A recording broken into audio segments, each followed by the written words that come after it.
This meeting is now reconvened at 5:07 p.m. Board members present via Skype are Trustee Santos, Trustee Hernandez, Trustee Cruz, Trustee Bluford Daniels, Trustee Allen, Trustee Sung, Trustee Adams, and myself.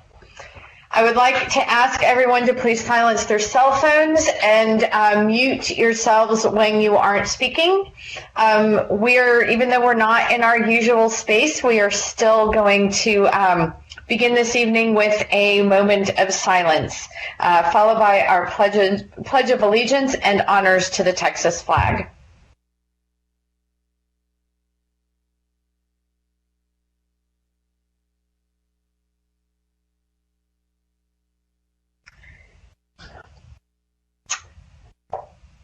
And I'm not used to us not having one of our students leading us in our pledge. So would one of my colleagues like to lead us in our pledge this evening?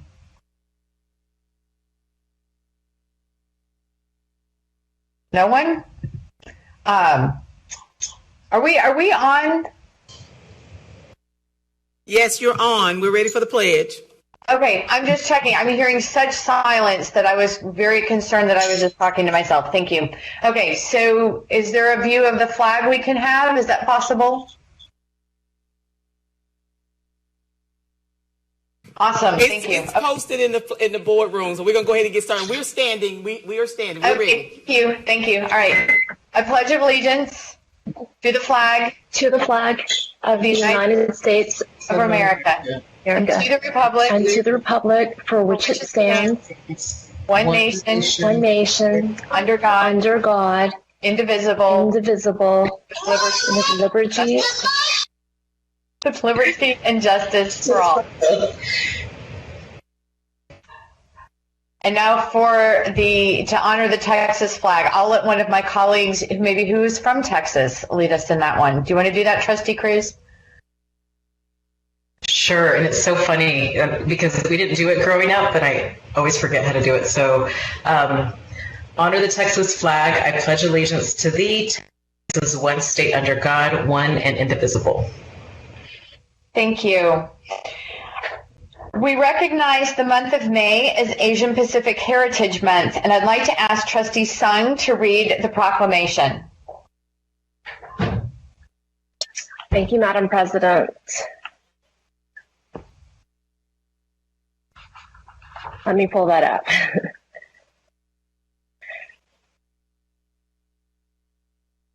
Okay. Whereas Asian American and Pacific Islander students in the Houston Independent School District enrich our schools and provide a unique perspective that broadens our experience and understanding. And whereas men and women of Asian American and Pacific Islander ancestry make significant contributions to our culture in many areas, including science, commerce, education, and the arts, sharing with us not only their individual talents, but also setting high standards of achievement. And whereas Asian American and Pacific Islander parents, business representatives, and community members bring to our schools in our district a wealth of support and a strong commitment to making a positive impact on the educational experience of all students.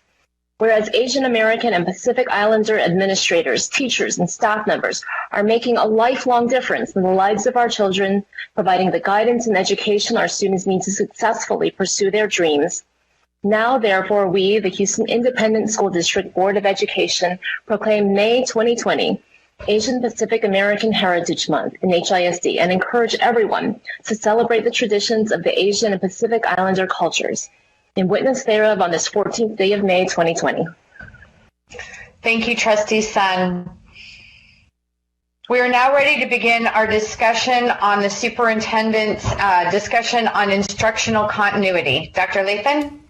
Thank you, Madam President. And also a lead-in from my instructional continuity. I will actually lead into item A2 tonight, which is the approval of the Emergency Board Monitoring Update, presentation of Emergency Constraints 1 and 2 progress measure. So I'm also going to have Dr. Matney get to the podium and be prepared. So as it relates to just an update on instructional continuity, trustees, and to the community, we have continued with our partnership with the Houston Food Bank, of distributing food, actually 6 days a week, 5 days a week out at various school sites, and then on Saturdays at the NRG Stadium. We'll be concluding that the food distribution at NRG next weekend. So we have 2 more this Saturday and then the following Saturday, and then it will just continue at our food distribution sites.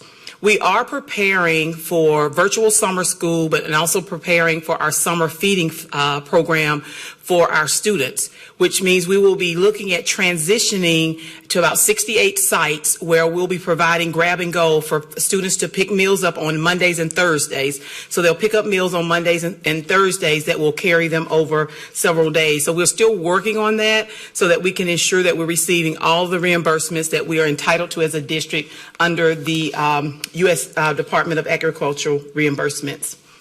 Our HISD at home hotline is still running Monday through Fridays from 8 a.m. to 2 p.m., 713-556-4636. You've heard me share that summer school will be held virtually from June the 8th through July 2nd. We've identified about 40,000 students that we're going to be asking the parents of those students that we definitely need them to participate in summer school. But we will also be offering enrichment opportunities district-wide. So if your child is not one of the 40,000, they're part of the 150,000, they still will have an opportunity virtually to continue to engage throughout the summer. We're just trying to ensure or minimize the amount of instructional time that we've lost over the past 2 months.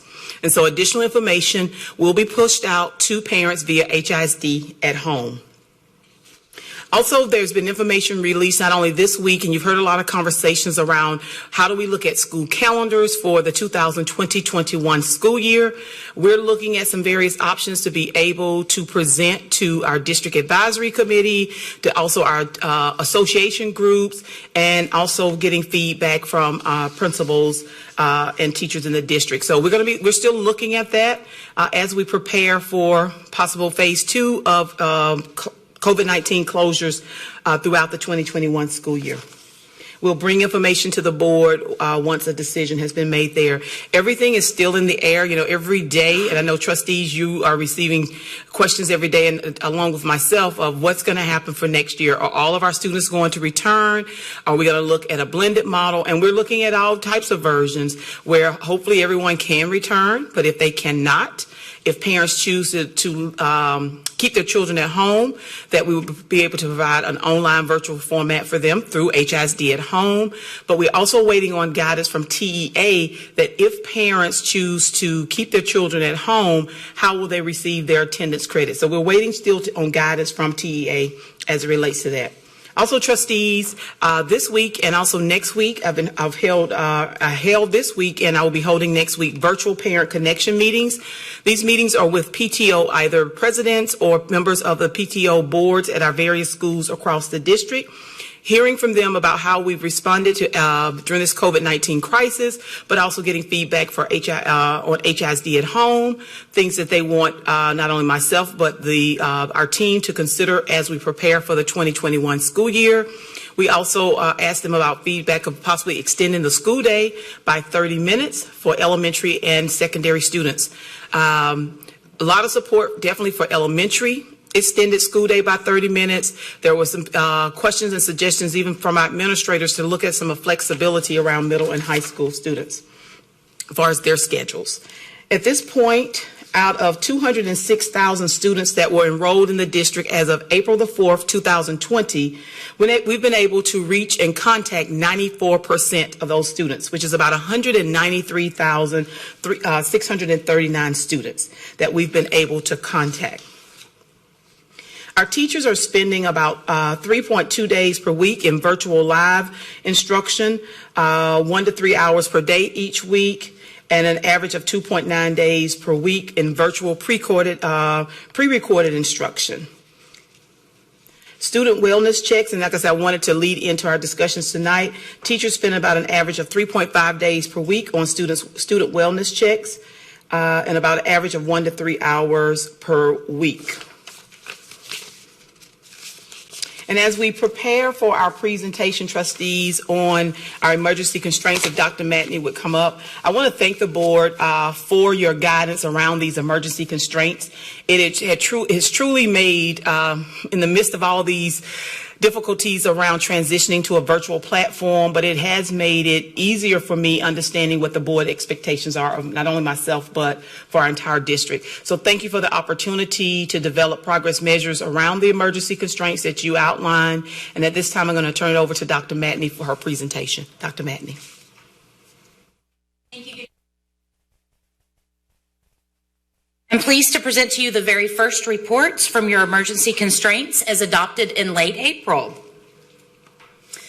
The very first constraint that we'll be looking at tonight, looking at the data metrics behind, is emergency constraint 1. The superintendent will not operate without addressing the social and emotional needs of all students. And our first progress measure looks at the number of participants in HISD social and emotional learning and counseling support webinars. We're looking at an increase from 0 on March 20th, 2020 to 15,200 participants by July 1st, 2020. So as you can see here, as of week 5, we are on track to meet our 15,200. So I'm going to walk you briefly through this format because I know this is a little bit of a new format with moving from 0 to a number instead of percentages. So what you see here is the red line on this graph shows the target that we're looking to achieve each week in order to finally achieve that final number of 15,200 participants in these webinars. The green line are the weekly participants. So you can see, for example, week 2, we had 200 individual participants. Week 3, 1,204.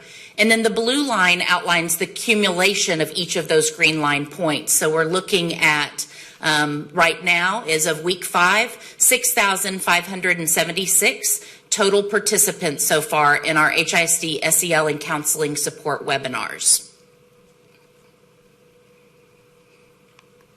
For progress measure 1.2, we're looking at the number of remote assistance services connected each week through our wraparound services. We're looking to increase that from 0 on March 20th, 2020 to 15,000 by July 1st, 2020. And as you can see here on this chart, we are well on our way. We're very excited about the amount of services that are being provided and connections made to our students. These are not just requests from students or community members or staff for student assistance, but it's actually linked resources. So it's where a request was made and a student was partnered with that resource. As of right now, we have 140 dedicated wraparound specialists, and what the department did was actually extend those 140 to serve all of our campuses during this emergency time. So we do have a big uptick in looking at our actual wraparound services connections here. For progress measure 3 in emergency constraint 1, the number of centrally documented remote academic, social, and emotional contacts with students and families will increase from 0 to 50,000 by July 1st, 2020.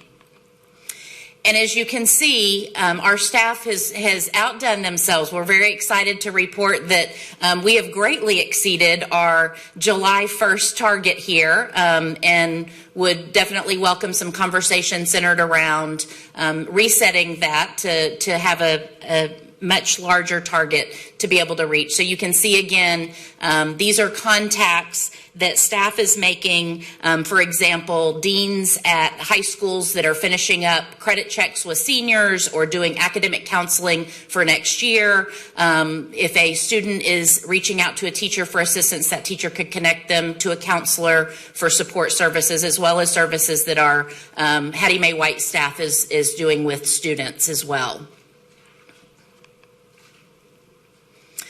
So in summary, for emergency constraint 1, we are on track for all 3 of our progress measures. And for emergency constraint 2, the superintendent will not operate without addressing the health and safety needs of all students.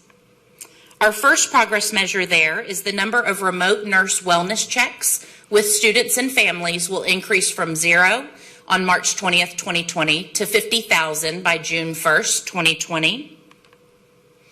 And for the number of remote nurse wellness checks, again, you can see our target line being 50,000 wellness checks.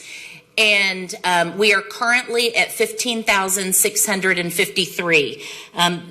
Although we are below the target, what we discovered through this is many nurses were already making these wellness checks, but they were documenting them in a different location. So after a couple of weeks, we refined our communication, and nurses have gone back and started documenting in the location that we're pulling the data from, which is our Chancery student information system, which is where they document during the regular school year as well. For progress measure 2, the number of meals distributed through the Houston Food Bank and district collaboration will increase from 0 meals on March 13th to 6,654,550 meals August 1st, 2020. Of course, this is pending our ongoing relationship with the Houston Food Bank. So as you can see, again, we are exceeding our weekly target for week 6 at 3,530,809 meals so far delivered. Lots of questions around language around packages versus meals, and so we've done the calculations around each package that's been delivered, whether it's the 80-pound package at the Saturday sites or the 30-pound packages at the HISD location sites, to calculate that as meals. So in summary, for emergency constraint 2, as you saw, we're currently not on track for the remote nurse wellness checks, and our food distribution site is on track to meet our goal. And that concludes the emergency constraint 1 and 2 presentation. I'm going to suggest that you do 3 and 4 as well, and then board That's the members plan. can. Okay, thank you.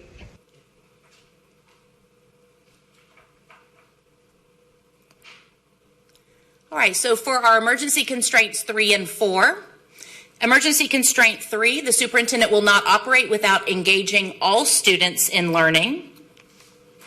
Our first progress measure here is the percentage of students digitally engaging with HISD at home through the Clever portal at least once during the week will increase 43 percentage points from 0% engaging on March 20th, 2020 to 43% by June 1st, 2020.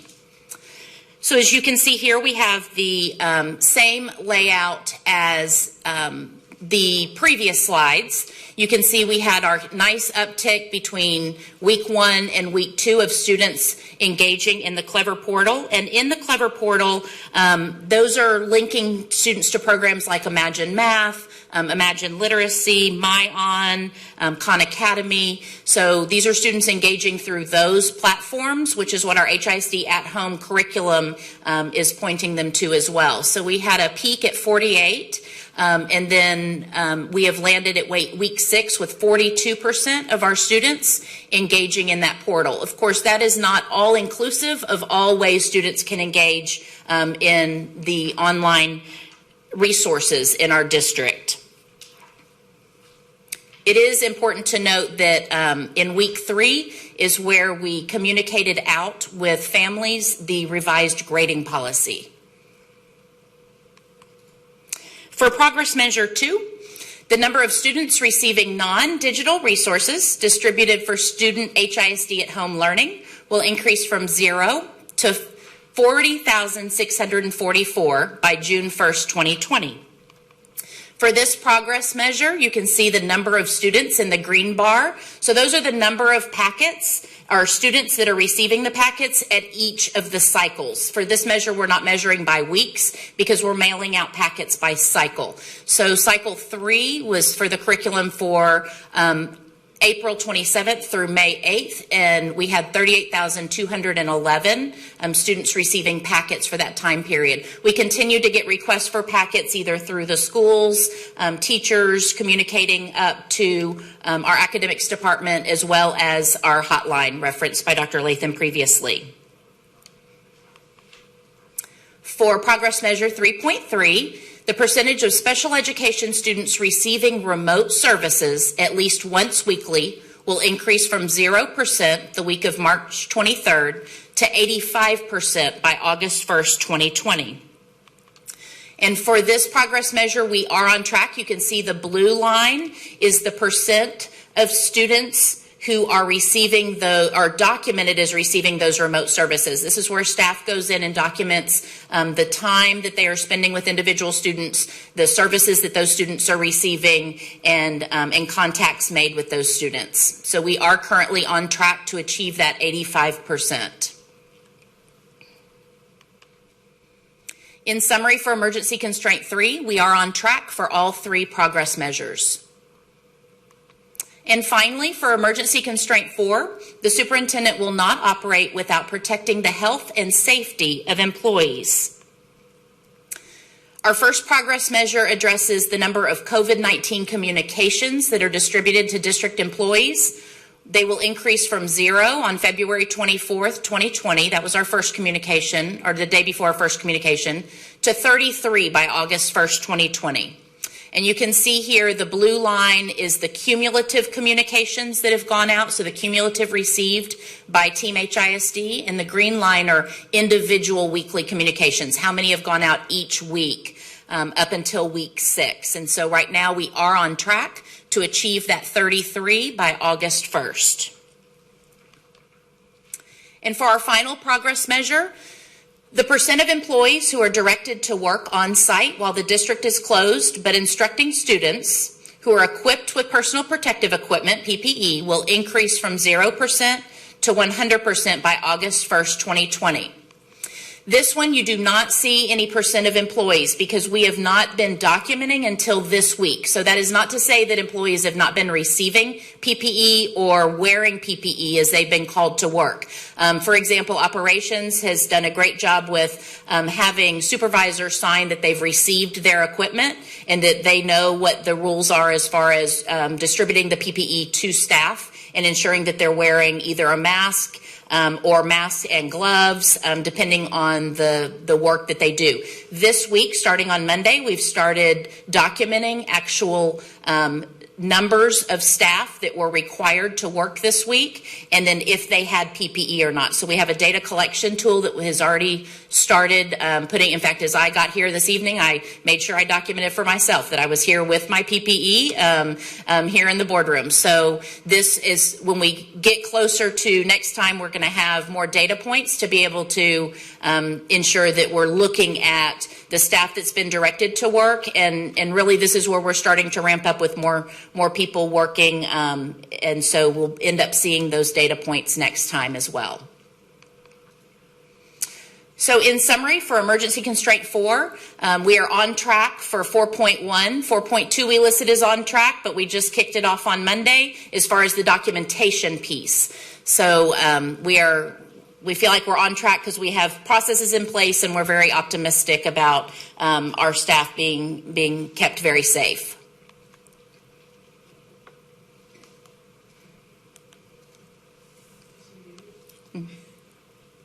Thank you, Dr. Matney. I'm going to open it up for questions and comments from my colleagues. Use the chat feature. And again, as I've shared, we'll do 2 rounds of 1 minute each, unless somebody wants to make a suggestion for something different for the purposes of this conversation, if we need more time. And I guess I need my timer.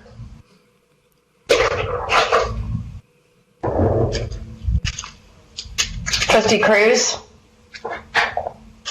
Thank you, Dr. Matney, for the presentation. I have a few questions. How much time do we have, Trustee Dygert? Just do a minute per round. Okay. I'm curious if we're able to get the data broken down by schools, kind of like we've gotten the other progress monitoring. I know it creates more charts and more pages. I just wonder, where the strengths and weaknesses are across the district, since we're getting just the aggregate data. I'm trying to toggle back between screens. Trustee Cruz, the data that we're getting, especially when you look at, for example, 3.1, 3.2, the data is not reported that way as far as individual students. We're getting it from the Clever portal just by individual student. We would have to go in and actually do quite a bit of merging and combining of those data sets. As far as the other constraints, we have not been, it's not in the data set to look at it by campus. Okay, just something to consider. I mean, if it's easily done, I don't want to create like hours and hours of work, and maybe something to consider, for the long term, if these are the constraints we're going to be monitoring, much longer than we anticipate currently. I know that, I don't know if it was, I can't remember if I read in the notes in this or in an email from Dr. Lathan. I mean, you mentioned that those are systems that y'all are looking at long term. So just something to consider. Am I out of time already? Okay, I'll get my questions on the next round. Thank you. Okay. Well, so far, you're the only one who wants to ask any questions. Does anyone else have any questions? Trustee Sun? Thank you very much for the presentation, Dr. Matt and Dr. Lathan. Trustee Sun, sorry, before you start, I want to recognize we've been joined by Trustee Flynn Villaseca. Thank you. Go ahead, Trustee Sun. Mm-hmm. I want to make sure I understand progress measure 3.2.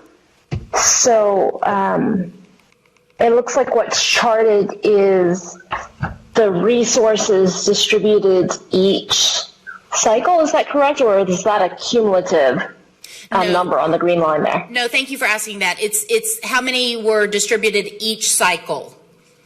Okay.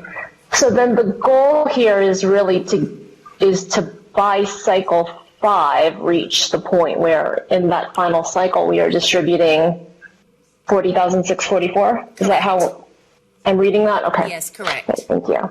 Okay. And then I'm just noting that I appreciate the information in the monitoring report where you all have put a lot of good support data. I realize it's not in the presentation that you're making, but thank you for those reports. I think that the information is really helpful. For the very first constraint, you flagged some next steps, and you did that in your presentation regarding changing that number. Will that come back to us at a future meeting, the target number? Yes. Yes. Okay. Great. And then it would be helpful for me if you could flag next steps. I realize that's a voting next step. If there are other next steps in the reports that you want to flag as such, that would be helpful to me going forward. Thank you. Thank you.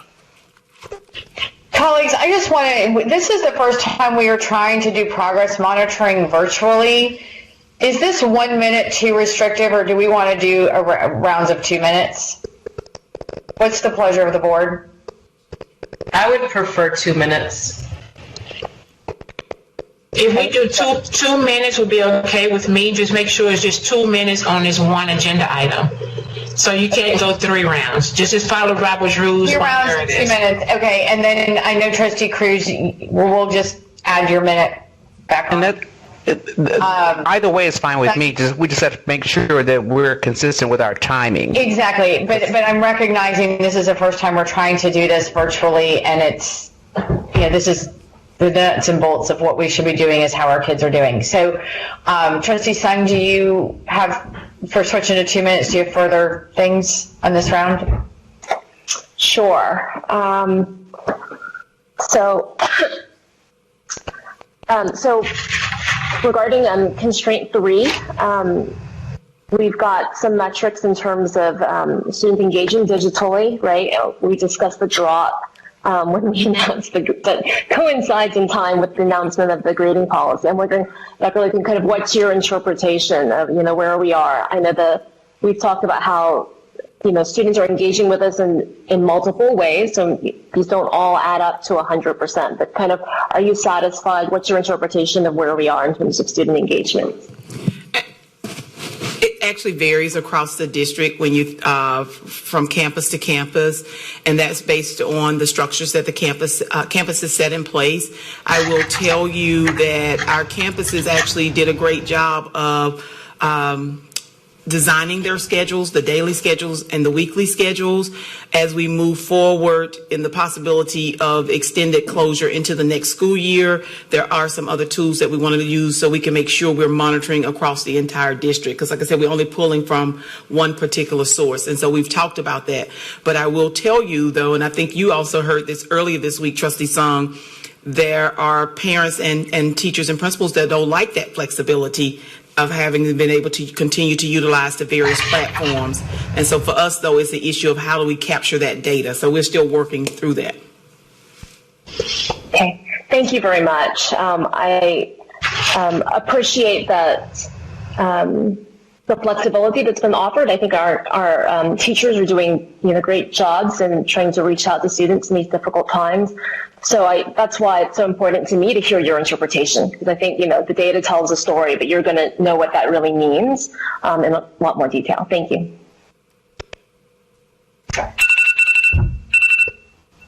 Trustee Santos.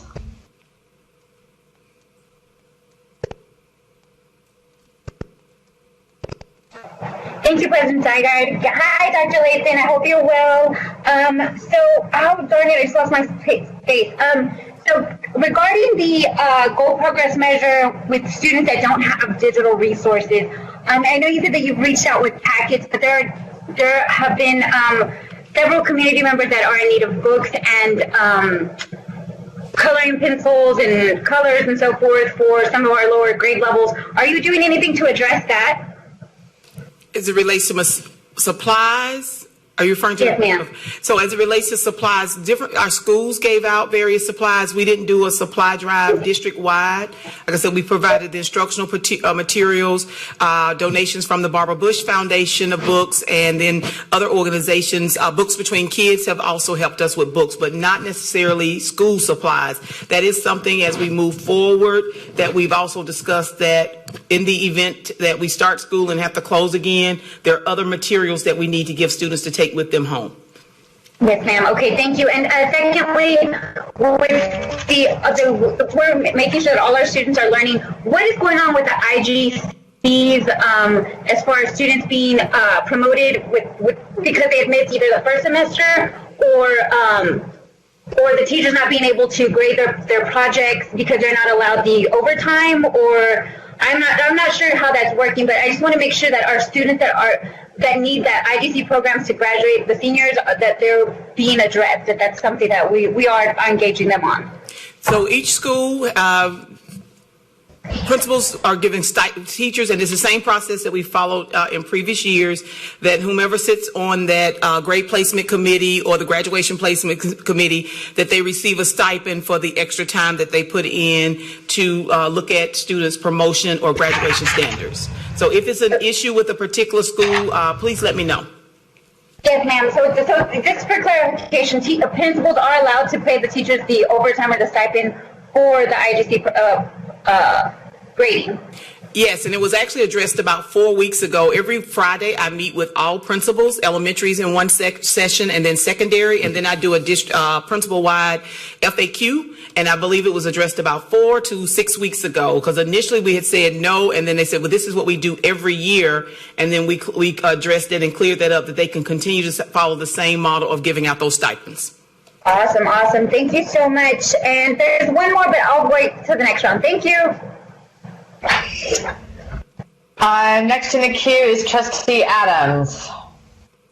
Thank you, Madam President. Dr. Lathan, I just have one question for you on the 1.3. Is it 1.3? Yeah, 1.3. On your remote academic contacts and your remote wellness contacts, under your wellness contact, that's remotely, right? Or is that a face-to-face? That's remotely, right? 90% of it is remote. We've had a few staff members that went out and delivered some items to students' homes or dropped off some things, but still not a lot of interaction. It was still with social distancing. Okay, question. Is there a checklist that nurse asks?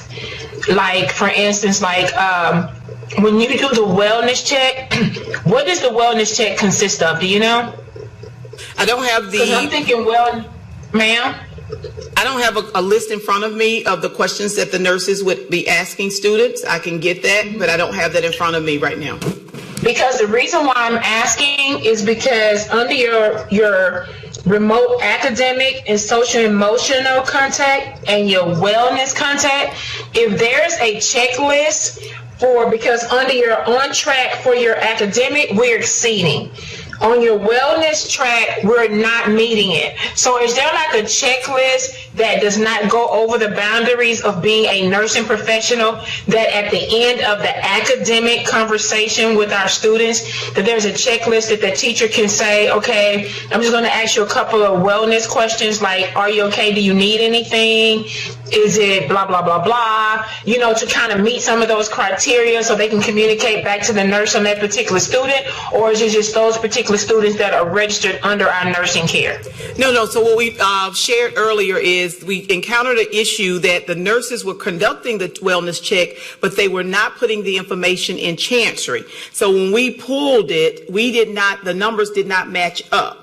And so they've now since gone back and started adding, from when they did their original calls, adding the information in Chancery. And that goes for all of the progress measures for the constraints. It's all about the data source that we utilize to pull the data. So it's not necessarily that they were not reaching out and contacting students. They just were not recording it the expectation where we wanted it recorded. Okay. And are they reaching out to the same exact students? No, it should vary based on the list that has been generated from the school standpoint. So if I don't have medical issues, they definitely are reaching out to those students, but it could be other students that possibly there were concerns about their wellness, whether it's wellness via the nurse or wellness via the social worker, counselor, or wraparound specialist.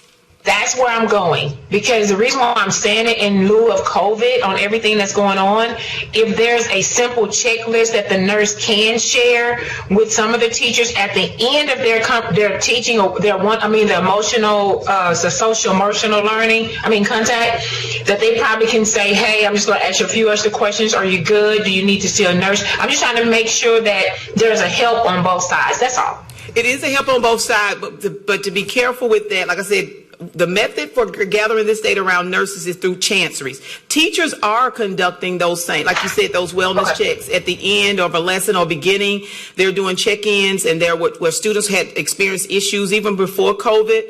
We have counselors holding, virtual lunch with students, and so those things are occurring. It's just, like I said, for this one, it was just about the data source. Okay, thank you. I appreciate it. That's it. Thank you, Madam President.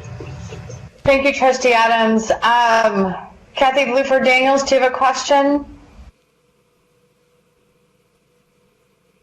And if you have a suggestion, you have to read her. Yeah, I didn't have a question. I was just suggesting you get a timer, a food timer. Okay, and if you can, let's talk offline about that. If you have a better suggestion, I would very much appreciate it. Okay, so seeing no further questions on round one, let's go to round two. And I'm going to start with you, Trustee Cruz, just because you didn't get 2 minutes before. So you've got 3 minutes this time. All right. Okay, so my first question, I need a point of clarification. It's packet page 35. Well, I guess I'm not sure what slide number it is, but it's the number of academic, social, and emotional contacts. So clarity, is that include webinars, or that is merely contacts like phone call, text, whatever it is? So that is not the webinars. The webinars is the separate progress measure. That one is only about the connections that are being made for either social emotional counseling, academic counseling. So, for example, we've got several campuses whose counselors are continuing group sessions just in the Teams online format. And so we anticipate that's why the numbers are going up, because they're just continuing their group sessions just like they had when we were face to face. We've got a lot of high school counselors, deans that are doing academic counseling at this point, trying to get schedules solidified, seniors graduated. So all those contacts are going in that same academic, social, and emotional contacts. Okay, so that's really great then to see that high number. So shout out to everyone on those efforts. My next question is around the Clever and kind of just the digital access. I know in the notes, Dr. Lathan, you had mentioned, the amount of computers that are still on order and hotspots. Do we have a sense of how many students are still in need? I mean, I know schools are working and there's the hotline, where it's kind of a moving number, but do we have a sense of what the gap still is? And then, well, let me have you answer that, and then I'll ask my second question. Yes, I'm going to actually ask Chief Gilhausen to respond to that question as it relates to the numbers, and then also how many more computers we're waiting to arrive based on the order we place. Good afternoon, Madam President, Board Trustees, and Dr. Lathan. So when we took a look at the home survey, we had identified roughly about 7,500 kids that did not have a computer device around the time frame about the beginning of April. Since then, we've deployed about 1,000 devices to cover that gap because we were waiting for some orders to come in. So that left us with about 6,500 devices. We know in the next 2 weeks, through a partnership with the Communities and Schools and CompuDot program out of our Strategy and Innovation Office with August Hamilton, Naja Jones, and Jessica Davis, they have about 2,500 machines that are going to be deployed over the next 2 weeks. That will leave us with about 4,000 machines that are going to be needed. We have right now about 10,000 machines that have come in, so we're getting those prepped and ready. So we'll be able to fill that gap starting May 25th. For those 4,000 kids. So we'll have about 6,000 left over, and then we'll continue to identify kids that do not have computers, or they did have computers, but in order to run some of the software that they're utilizing, it may not be powerful enough, so we'll be able to do another round of deployments for those students. In addition, what we do know is that our area soups are working here in the future with our schools. We're looking to load this data into the Chancery SIS system and utilize that moving forward. So we're going to do a revalidation through that process to be able to look and identify kids that were possibly missed or have been identified that they actually need a device. In terms of hotspots for internet access, we ordered about 4,000 of them. And then we've roughly deployed about 2,000 out of that 4,000. We know that there's a need of about another 3,000 out there. We plan to order some more hotspots.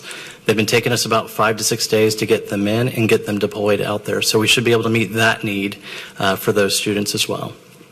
What we do have on order at the moment is another 15,000 machines that will be coming in. They'll be coming in over the next 4 to 6 weeks.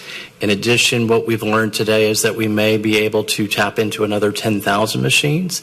So we're currently working on that process at the moment. So we should be able to meet that need for the students that are going to be identified in the future, and then also meet any needs that we have coming into the fall.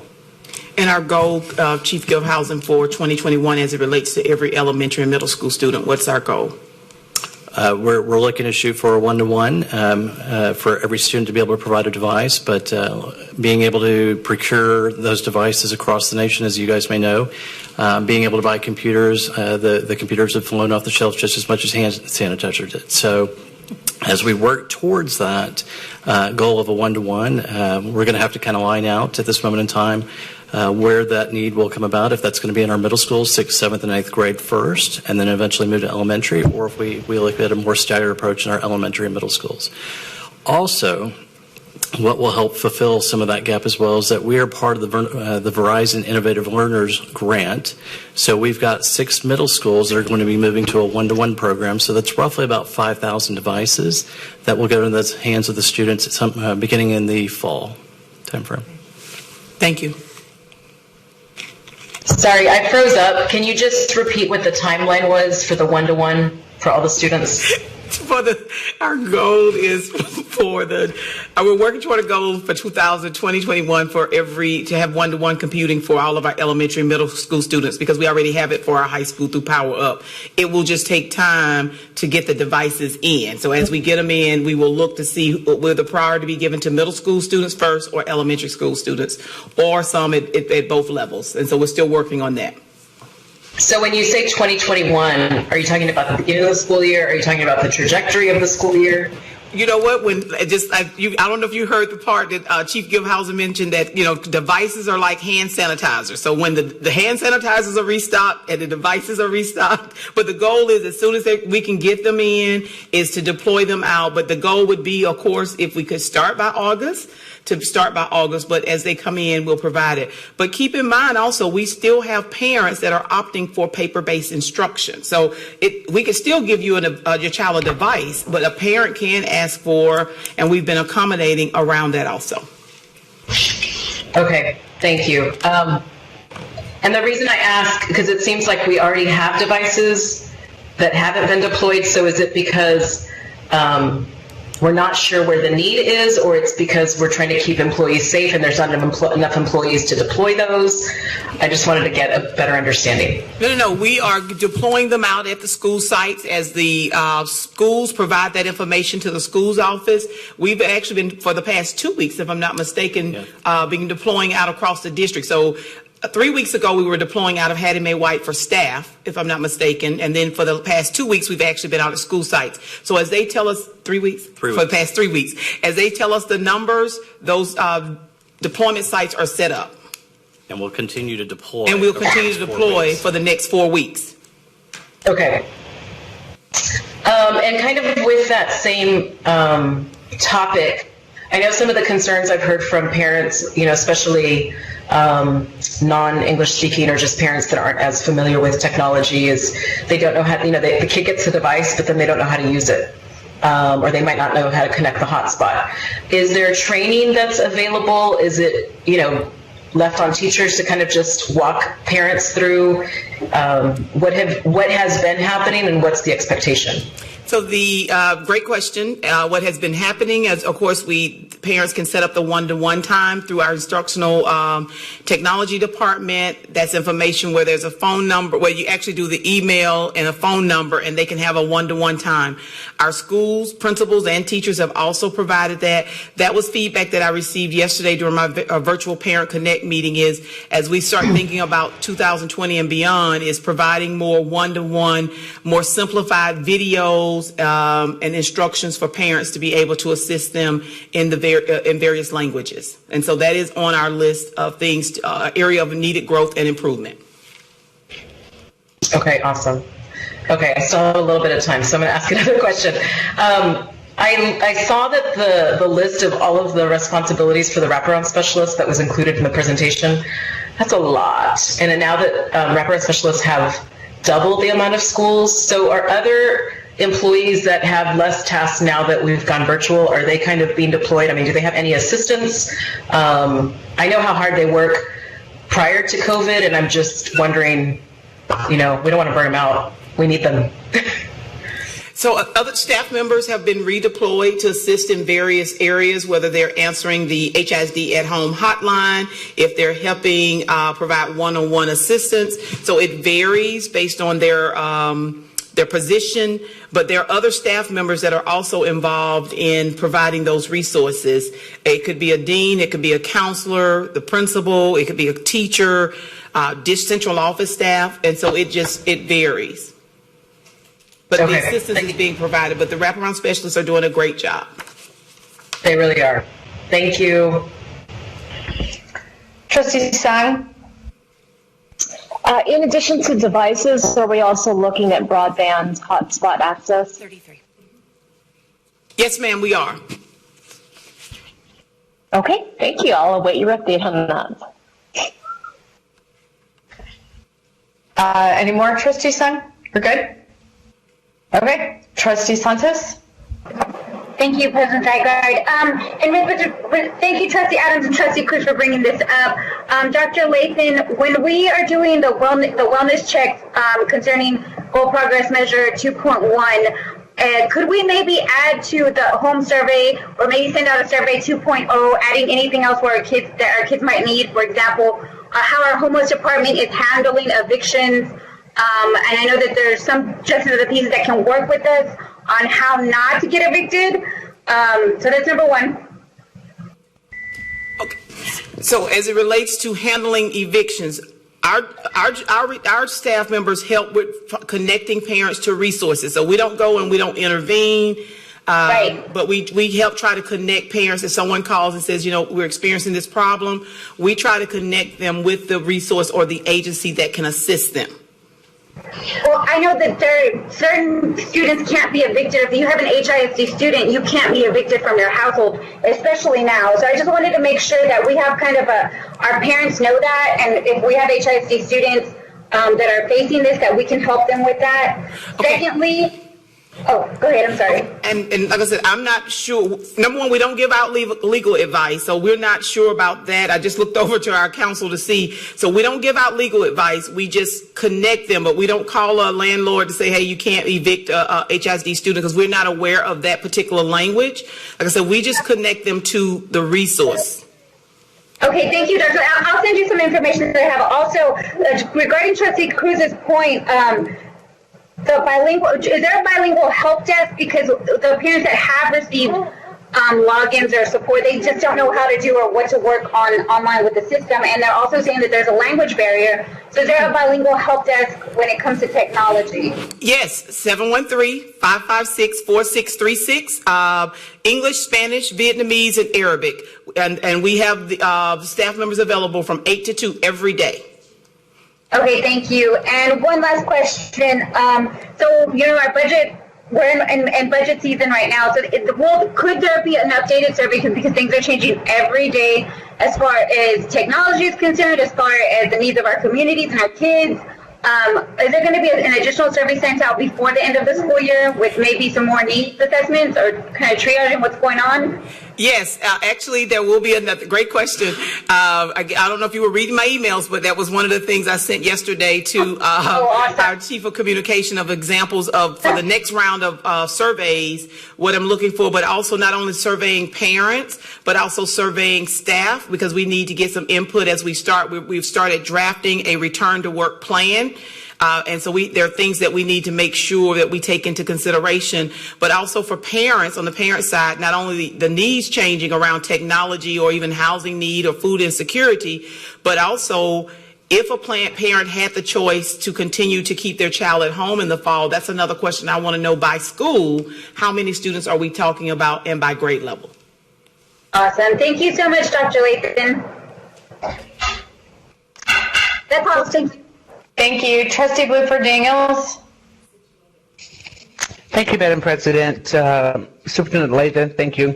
Just wanted to make a comment. I am obviously a proponent for, and I would hope that there's some consideration given for hard copy information that goes out, instructional information in several languages. It could be very, very simple. I thought about it in terms of when I put together a bookshelf that it says, A part goes here, B part goes here.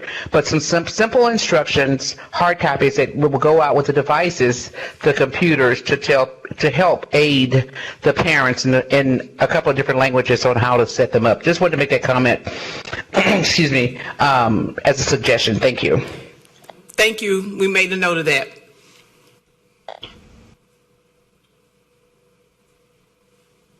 Anything further, Trustee Bluford Daniels?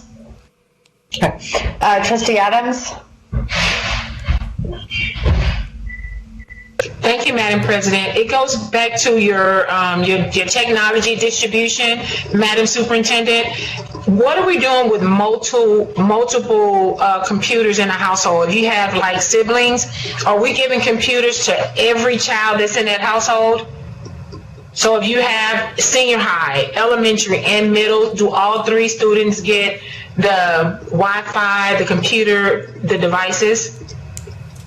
That is correct. That is every child that has been identified that needs a computer or a hotspot. We've been allocating them per child, not per household.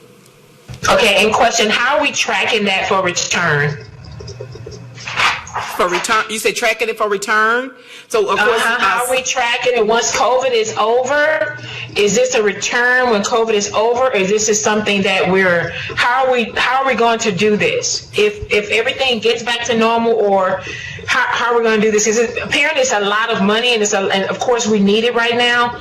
So how are we tracking all these systems when, the seniors graduate? Because right now you have seniors that are graduating, but they still have the device. So what is that process like? So seniors, actually, great question, Trustee Adams. Seniors, over the next 2 or 3 weeks, will be returning their devices. And that's something we do every year. So they'll be returning their devices so we can re-image them, clean them, and get them ready for the next group of students, the rising ninth graders. So that will continue. As it relates to tracking our inventory, of course, we capture the serial number, and we have security ways, let me just say it like that, to track. And we know who we've given out the devices to. Okay, thank you, Madam Superintendent. Thank you, Madam President. Thank you. Okay, so seeing nobody else in the queue, I have a handful of questions.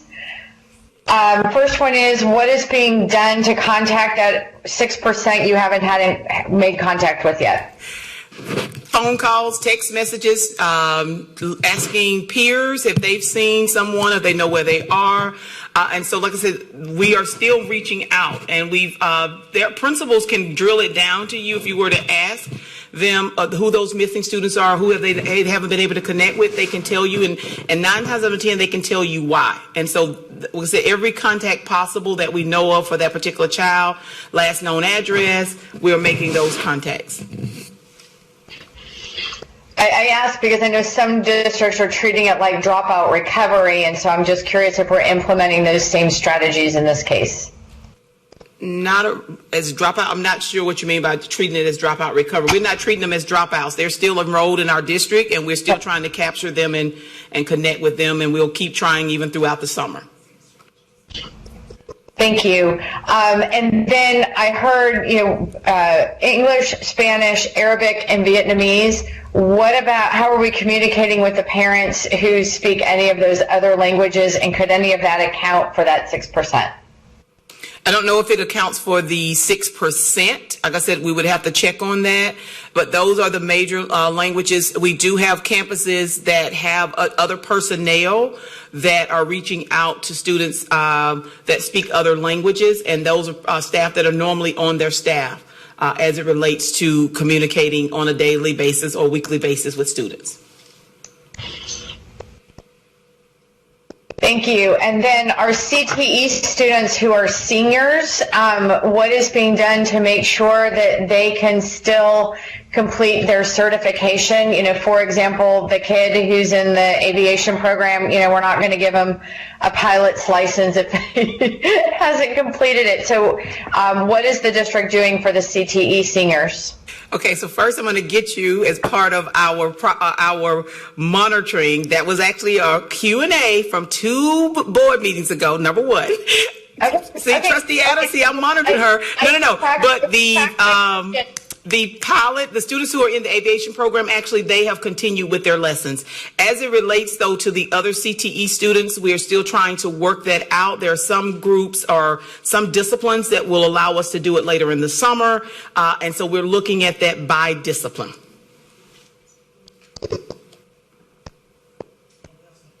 Can I go back also, Trustee Dygard, to your question about the various languages? We also have tutors that are reaching out to those students that speak other languages other than the ones that I shared. I love hearing stuff like that. Regarding returning computers, I hear there's a plan for the seniors, but I know normally we make underclassmen return their computers for the summer. Are you having them turn them in this summer, or do they get to keep them for the summer? They're keeping them for the summer because we're going to encourage, remember at the beginning I shared 40,000 students we've identified that really need to be involved in summer school. The other 160,000 students, we're going to encourage them to utilize the technology that we've given them, or the technology that they have to access HISD at home for enrichment throughout the summer. There will also be a paper-based instruction option available also. And then finally, as it relates to instructional continuity and what the fall might look like, as we all know, getting masks, toilet paper, sanitizer, cleaning supplies, for anybody it's been a challenge. And is it on y'all's radar, the supply chain constraints with those things and the health and safety of employees and students as it relates to the start of school? Yes, and we've actually started our orders, and staff that are in the boardroom are laughing, especially Mr. Salazar, because we are ordering masks, gloves, and all of the necessities that we need. We do have a kind of a back stock. I think it was on sanitizers, but I think we got some in. But yes, we are planning to be able to have enough, of course, masks for all staff, masks for students when we open up the school year. Thank you. I just had visions of people thinking kids can go back to school, but if some of those supplies don't exist, it becomes an unhealthy environment. So I'm glad y'all are thinking about it. Any further questions from my colleagues? Oh, Trustee Adams. Trustee Dygard, I just want to piggyback. Dr. Lathan, I know you're in the process. I know one of the constraints is around your PPEs, but just a thought for right now, get back with us like this morning on my call with my job. One of the things that they're getting ready to try to implement because of COVID, of a possible return, is thermometers. Are we looking at temperature gauging and testing moving forward, or this is something you don't think that we have to do? Oh, no.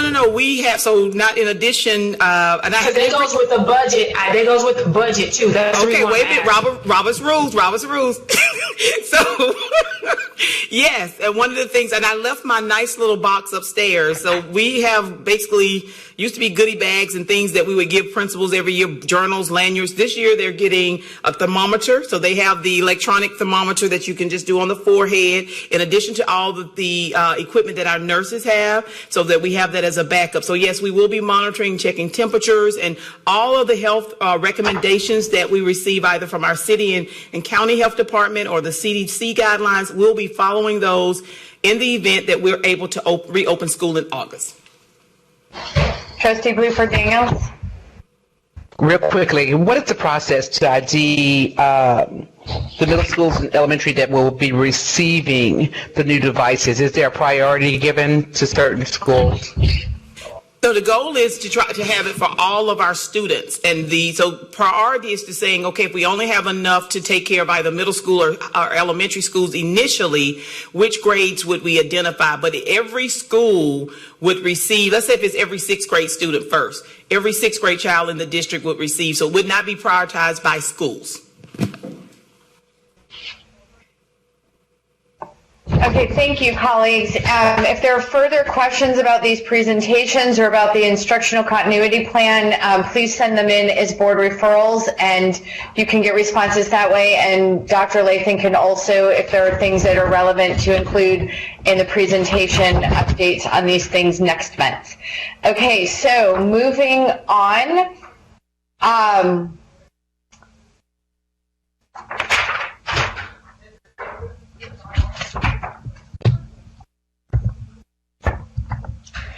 We will now move to approve the presentations given to us this evening. May I have a motion?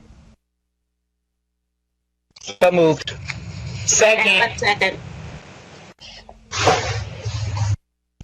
Please vote, and I'm just going to go trustees 1 through 9. I printed myself a list this time. Okay, Trustee Santos?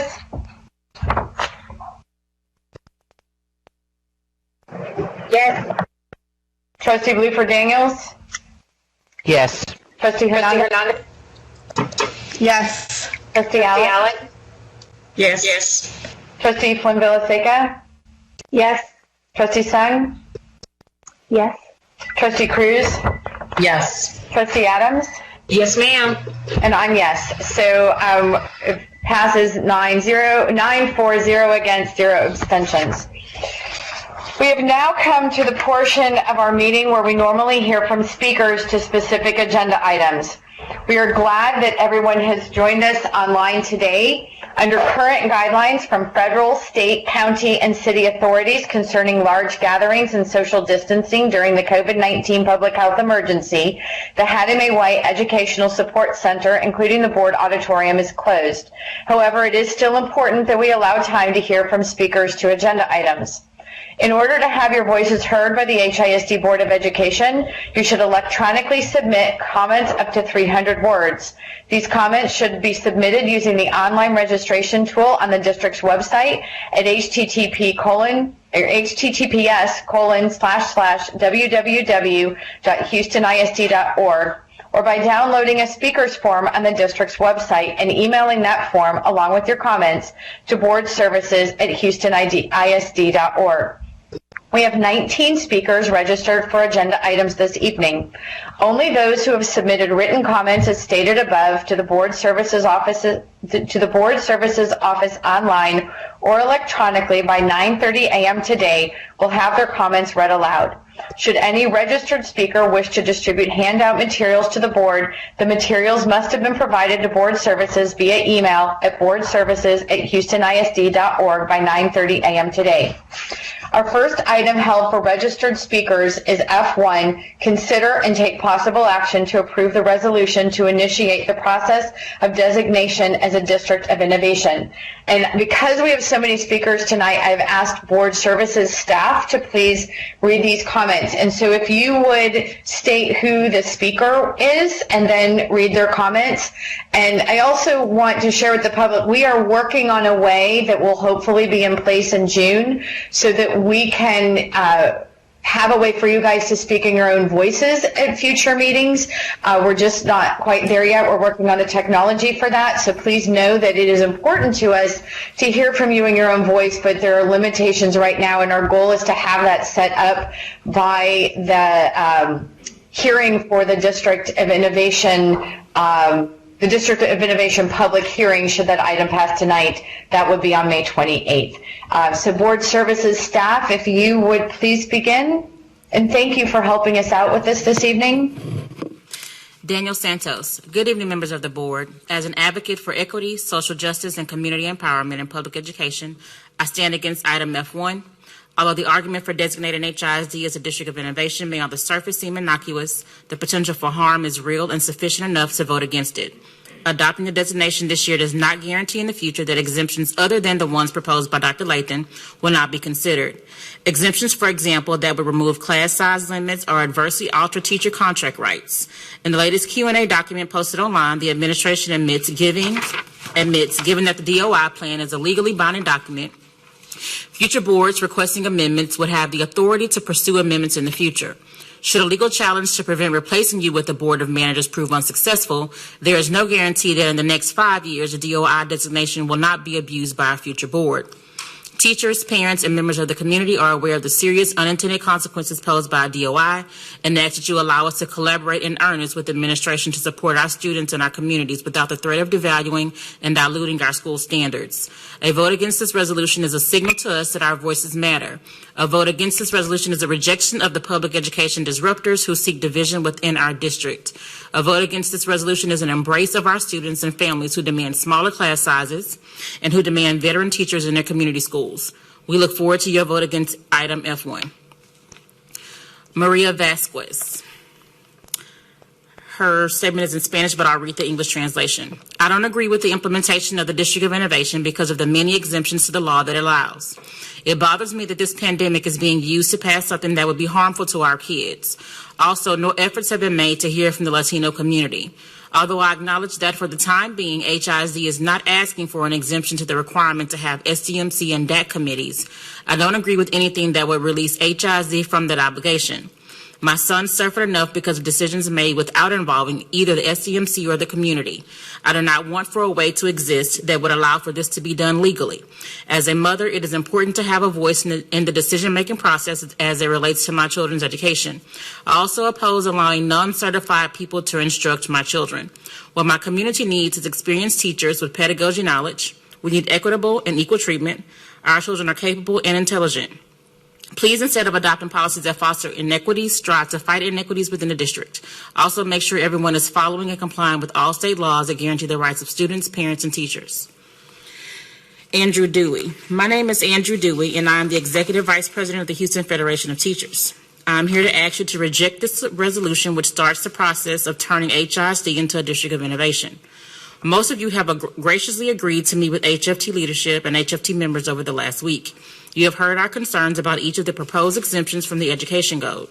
There is no need to rehash all of those here, but I do want to present several concerns prior to your vote. Teachers, parents, and our community are focused on our health and well-being.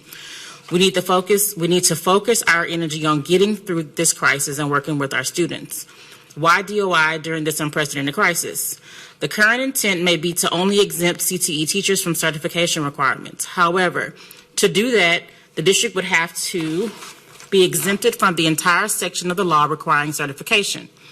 That action would open the door for future administration and school boards or board of managers to allow non-certified teachers in other content areas. What is the check on an administration that may act within the boundaries of the law but outside of its authority under the DOI plan?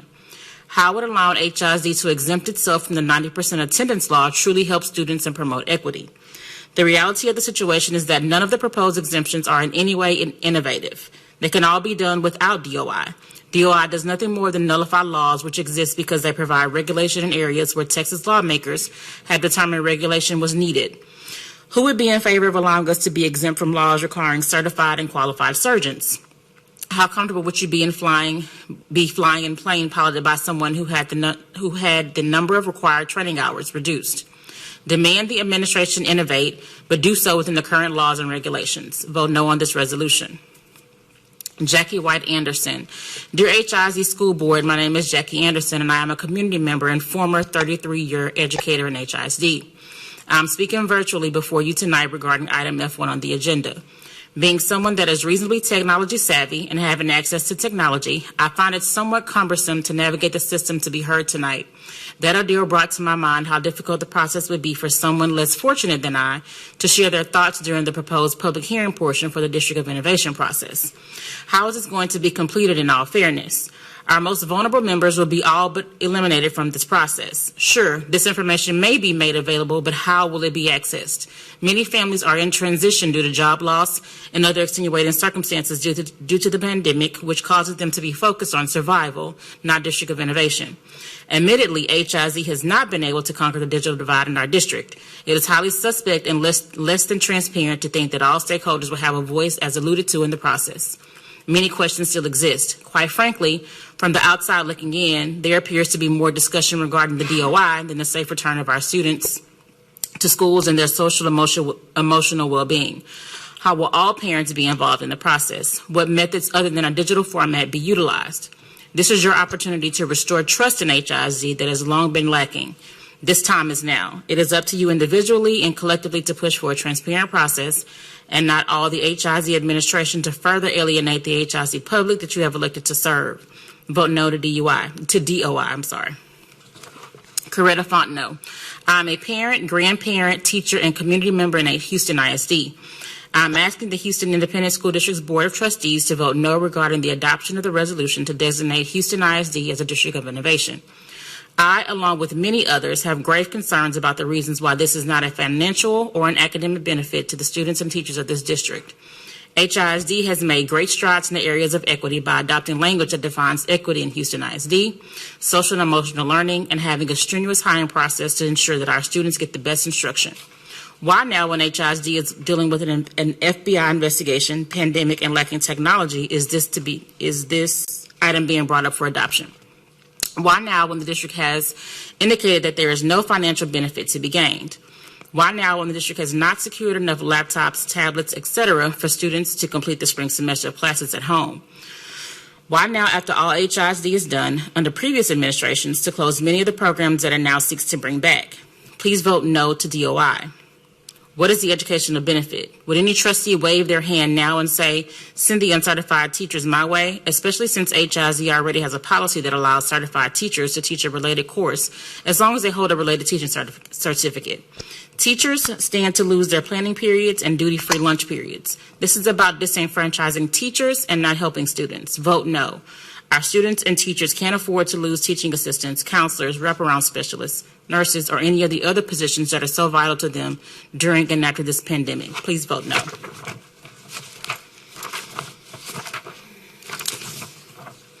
Karina Casada Leon. I just want to remind everyone the District of Innovation comes to us through HB 1842. Yes, that would be the same HB 1842 that has us facing a state takeover and an appointed board. We should not be willingly embracing any of this bad legislation. It is incredibly vile and cowardly that this governmental entity is using a pandemic to push DOI through. DOI allows districts to exempt themselves from state laws that provide some of our most important protections for students, parents, and teachers. The district knows that people are preoccupied with such worries as loss of income, eviction, illness, inadequate schooling for our children, and etc. Capitalizing on this tragedy is shameful. All of this under the guise of competing with charters in other districts. You want to compete with charters? Provide qualified, caring, certified teachers. You want to retain good teachers? Pay them and provide competent leadership. You want parents to keep their kids in HISD? Listen to parents and their concerns. At my children's elementary school, many laws are broken and injustices suffered by children and parents. 2 area superintendents and 2 SSOs were made aware of all the egregious law-breaking, harassment, bullying, injustices, and retaliatory behavior of school leadership. But because it's a predominantly Latino school, no one cares. Is it any wonder that people get tired of dealing with HISD? Latino and Black kids deserve certified teachers too. Whose neighborhood and whose school will you be putting these uncertified teachers in if you get your wish? DOI is nothing more than a Trojan horse for education privatizers. Support our public schools and vote no on this resolution. Item F2, if you ran on an anti-corruption platform, I hope to see you vote no on renewing the Energize for Excellence and eSTEM contracts. Carmen Nuncio. I just want to remind everyone the District of Innovation comes to us through HB 1842. Yes, that would be the same HB 1842 that has us facing a state takeover and an appointed board. We should not be willingly embracing any of this bad legislation. It is incredibly vile and cowardly that this governmental entity is using a pandemic to push DOI through. DOI allows districts to exempt themselves from state laws that provide some of our most important protections for students, parents, and teachers. The district knows that people are preoccupied with such worries as loss of income, eviction, illness, inadequate schooling for our children, and etc. Capitalizing on this tragedy is shameful. All of this under the guise of competing with charters in other districts. You want to compete with charters? Provide qualified, caring, certified teachers. You want to retain good teachers? Pay them and provide competent leadership. You want parents to keep their kids in HISD? Listen to parents and their concerns. At my children's elementary school, many laws are broken and injustices suffered by children and parents. 2 area superintendents and 2 SSOs were made aware of all the egregious law-breaking, harassment, bullying, injustices, and retaliatory behavior of school leadership. But because it's a predominantly Latino school, no one cares. Is it any wonder that people get tired of dealing with HISD? Latino and Black kids deserve certified teachers too. Whose neighborhood and whose schools will you be putting these uncertified teachers in if you get your wish? DOI is nothing more than a Trojan horse for education privatizers. Support our public schools and vote no on this resolution. F2. If you ran on an anti-corruption platform, I hope to see you vote no on renewing the Energize for Excellence and eSTEM contracts. Claudia Rios. I just want to remind everyone the District of Innovation comes to us through HB 1842. Yes, that would be the same HB 1842 that has us facing a state takeover and an appointed board. We should not be willingly embracing any of this bad legislation.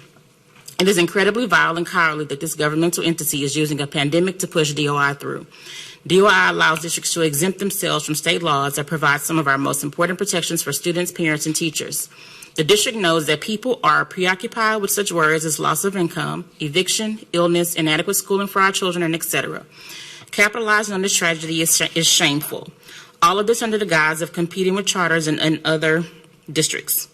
You want to compete with charters? Provide qualified, caring, certified teachers. You want to retain good teachers? Pay them and provide competent leadership. You want parents to keep their kids in HISD? Listen to parents and their concerns. At my children's elementary school, many laws are broken and injustices suffered by children and parents. 2 area superintendents and 2 SSOs are made aware of all the egregious law-breaking, harassment, bullying, injustices, and retaliatory behavior of school leadership. But because it's a predominantly Latino school, no one cares. Is it any wonder that people get tired of dealing with HISD? Latino and Black kids deserve certified teachers too. Whose neighborhood and whose schools will you be putting these uncertified teachers in if you get your wish? DOI is nothing more than a Trojan horse for education privatizers. Support our public schools and vote no on this resolution. F2, if you ran on an anti-corruption platform, I hope to see you vote no on renewing the Energize for Excellence and eSTEM contracts. Hani Khalil. My name is Hani Khalil. I taught social studies for 9 years in two District 6 high schools. I'm an HFT vice president and the executive director of the Texas Gulf Coast Area Labor Federation, AFL-CIO. Each day, the 95 unions of our federation advocate for opportunity and equity for all working people. As parents of thousands of children in HISD, we are deeply concerned that a DOI would neither increase innovation nor equity in HISD. I'll focus on one dimension, the proposal to exempt HISD from state teacher certification laws. All Houston students deserve to have experienced certified teachers in the classroom, regardless of the zip code of their homes or schools. That's a fundamental condition of equity. And yet, while HISD administrators propose to only use the exemption for CTE positions, the exemption they seek would have to exempt HISD from the statute requiring all teachers to be certified. That means a board of managers or future school board could waive certification requirements for other subject areas, reducing children's access to certified teachers and deepening inequity. State law already permits HISD to issue district teaching permits to uncertified individuals with a BA and a subject matter expertise. It's right there on the TASB website. So why can't the district just seek a waiver for CTE teacher certification? Why rush to impose a DOI without adequately vetting the consequences? As this pandemic threatens to persist, it's vital that districts maintain preparation and certification standards for all educators. Our kids' opportunity to learn is being threatened by widespread job losses of parents, evictions, and the digital divide. The knowledge and skills instructors gain from pedagogy and trauma-informed training and continuing professional development required for certification is needed in schools now more than ever. We ask you to vote down DOI. Gertrude Hilty. Good evening. My name is Trudy Hilty. My comments on the F1 DOI are as follows. Teaching certifications. A, it is highly demeaning to both teachers and the profession to allow non-certified teachers in the classroom. For any trustees who are or were teachers, you understand the value of achieving a teacher certification. Just because a person knows how to do a job does not mean they are qualified to teach those skills or understand even the most basic of classroom management. Horseplay, welding burns, and electrical shocks come to mind. B, on a tongue-in-cheek note, I have a minor in psychology. If you believe it is a good idea for non-certified teachers to teach, please help me convince the APA that I should be able to open my own practice as a psychologist without passing the required state test. Every profession has minimum standards. How can a non-certified person effectively teach? Early start. A, our students deserve a high-quality, rigorous education. Educators understand the summer slide and the reasons for extended year services and summer school. Having additional time built into the school year may prove beneficial. Many years of experience working in HISD. We are not outsiders. We have been in the trenches for decades, which gives us a greater understanding of what does and does not work. I'm always amazed at how people who have never done the job feel the need to tell those that do it every day how it should be done. B, TEA already has a plan in place that HISD can use, the 11-month plan. We should use models already approved by TEA as opposed to reinventing the wheel through DOI. The country is in chaos. Please reject and table the DOI until we have stability. Jessica Cisneros. I am a concerned parent with 2 kids. I live in public housing and am on disability. I don't like asking for help, but COVID has hit us hard. We needed to get food aid from the city and school. My kids are great students, but we did not have Wi-Fi, and it took until last week to get a hotspot installed. Thank you for that. It seems to me that DOI is about sneaking in bad stuff, like making it easier to hire uncertified teachers and dumb stuff that we don't need. Don't do DOI. Make sure my kids are safe when they are safe. Can you tell me how the kids are going to keep on learning after we deal with all this? This is what you should be talking about, not DOI. We do not need to be a part of a plan to take away rights from communities like mine. Please vote no to DOI. Sarah Castillo. I am Sarah Castillo, and I have 2 children in HISD. DOI lets the district exempt itself from policies that protect parents and teachers. I am worried. The Texas Education Agency recently green-lighted districts to adjust their calendars to deal with the short-term disruptions due to COVID. There is no need for special DOI status in order to start earlier in August. There is no need for the CTE exemption because in-district certification already allows HISD to hire welders with work for experience who do not have certification. If you vote yes to the District of Innovation proposal, you chip away at safeguards like class size limits, certifications, a right to appeal, and teacher contracts. In the past 6 weeks, 1 in 6 people have lost their jobs. Teachers are doing the impossible trying to hold classes remotely under unprecedented disruption. We need public meetings, but not about DOI. How are you going to open our schools safely? What will schooling look like?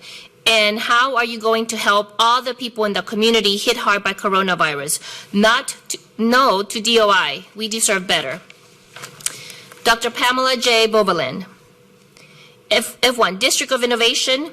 I would think that before you attempt to try such a designation, you would demonstrate to teachers, support staff, administrators, parents, and especially students that HISD is capable of innovating. There is no evidence that HISD is really able even to form the very basis of the concept. Demonstrate to the folks that can find and engage the students who have fallen off the grid. Demonstrate that you can find the will to put a device and internet access in the hand of every child in HISD. Demonstrate that you can devise a functional standardized plan for opening school and a protocol for closing school again. Demonstrate that you can at least organize your HISD TV site so that anyone can find anything without sifting through pages and pages of videos. Demonstrate that you can creatively solve the problem of what to do with children whose parents have to work in a shutdown and have nowhere to go. Demonstrate you can create an educational and safe summer program for children. Demonstrate you can engage volunteers, tutors using technology. Innovation requires being able to shift from the status quo to a new paradigm. I find that the district has not demonstrated any understanding of innovation. Look what you have left the Dr. Latham hanging in temporary status for what seems like an eternity. The board has missed opportunities to innovate. Restore the community's ability to believe you can innovate and change the paradigm. F2, cancel this contract, full stop. I have spoken about Energize for Excellence in the past. My concerns were ignored. Their financial issues are just the tip of the incredible dysfunctional iceberg. Vote no. You cannot continue working with a group with this level of incompetence. They are not what is best for our children. Vote no. The next comments are on item F2. Texas Lee Cook. I am writing to tell you as an aspiring teacher with the utmost respect and an earnest plea. The Energize for Excellence Academies are obvious fronts to siphon money to the Educational Learning and Enrichment Center, or ELEC. The board is aware that this company manages Energize for Excellence, Energize for STEM, and Inspire for Excellence Academies. The board is also aware that this company charged the schools $12 million in fees and rent in 2019. And of course, the board is aware that in-district charters are funded by taxpayers. Forcing taxpayers to fund this corrupt scheme while depriving poor children of a quality education is not merely immoral, it is fundamentally opposed to morality. Renewing the charter for Energize for Excellence would be to agree that administrative costs should be 103.5% of the cost of instruction. To vote yes would be to agree that qualified educators are useless. I implore you to use the power you have as our democratically elected school board and vote no on the renewal. Our poorest children deserve our vigilant protection because their educations are always those more readily thrown away. The current charter system in place situates ELEC as the minotaur and our children as those sacrificed to him. These are the choices that define who we are, and we are not a district that kneels to the almighty ELEC. Instead, I ask you, deny ELEC any more of our children's futures. As the charter steals our money, it steals our children's potentials and mocks all educators in the process. Can we take ourselves seriously as educators, as believers in democracy, as each other's neighbors, if we allow this corruption to continue? The answer is no. Vote no on renewing this contract. Sarah Terrell. A name has been systematically raiding the cookie jar at the Energized schools for years. Massive fees and rents, millions in loans to herself. You know about the schemes. After HISD renewed her contract last year anyway, she was emboldened.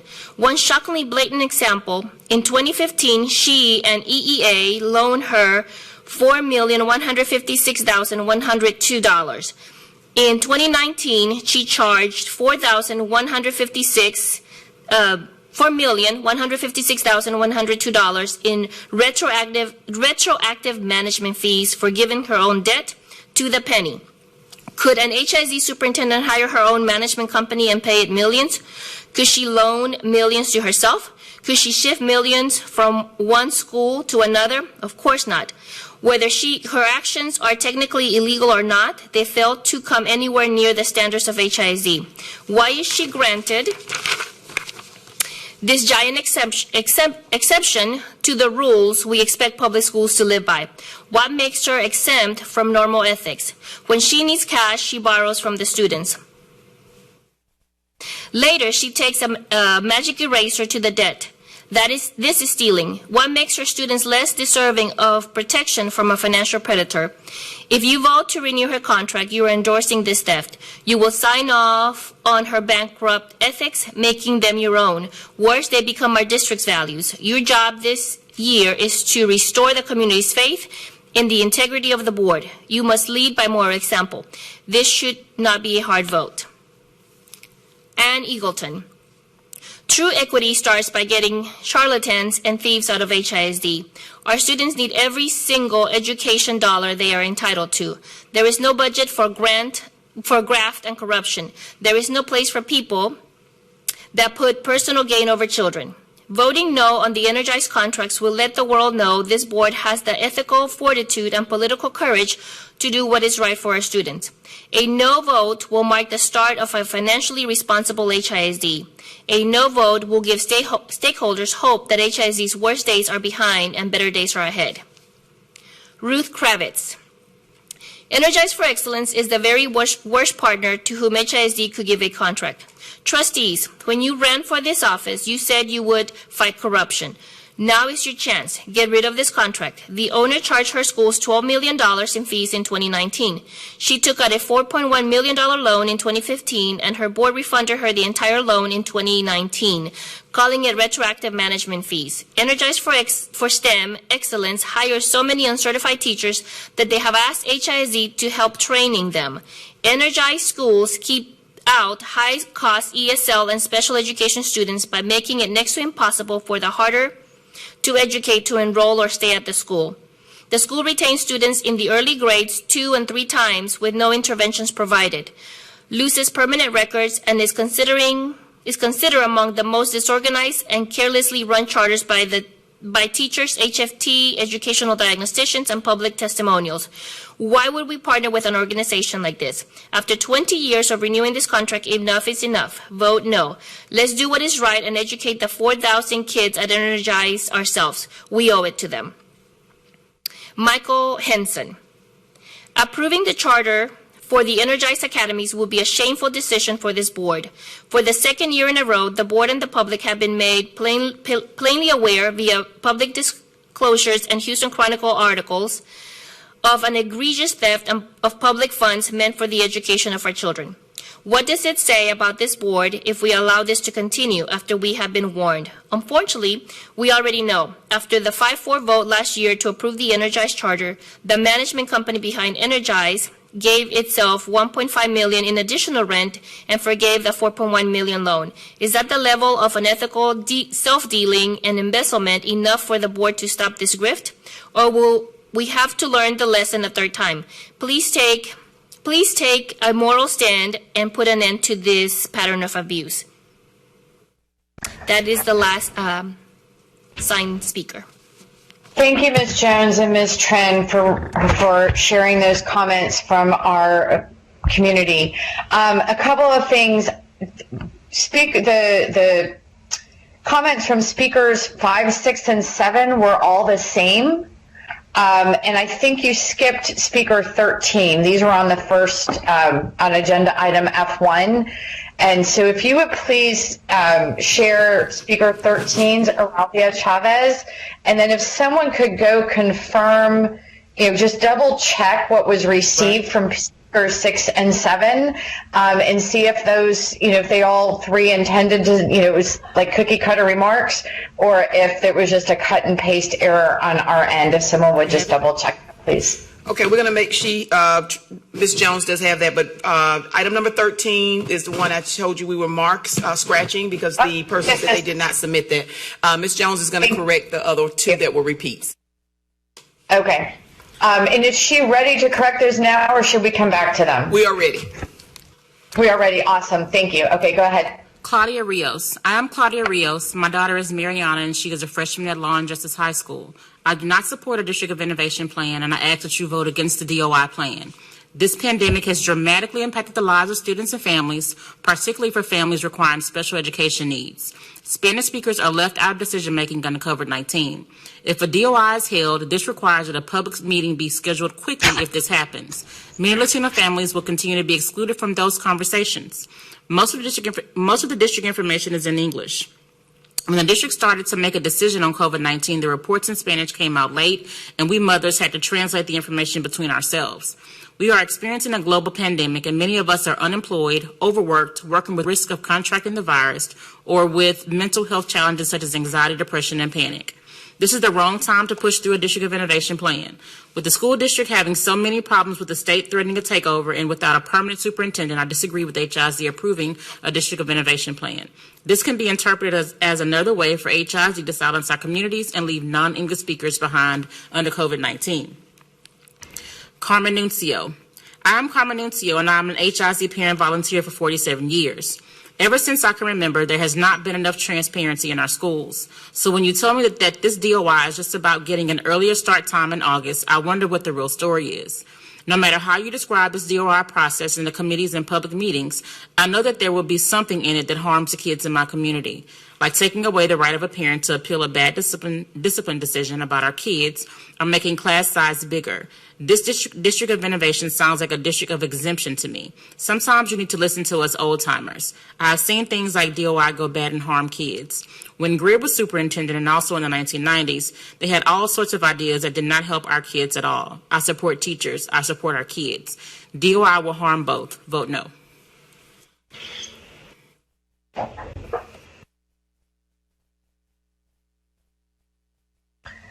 Thank you for finding those corrected remarks from our community members. Okay, so this concludes our registered speakers for agenda items. We are now ready to move on to the superintendent's agenda items. For the record, let it be reflected that A2 and its attachments were added after the agenda packet was printed, causing the original A2 to become A3. The original F1 was removed and split into new items F2, F3, F4, F5, and F6 and their attachments, while the original F2 became F1. The attachments to A3 were also added after the agenda packet was printed. The following were revised. The A2 and its attachments, items A3 and D1, item D2 and its attachment, the attachments to D3, D4, I1, and K1, the second attachment to E1, and item F1 and its attachment.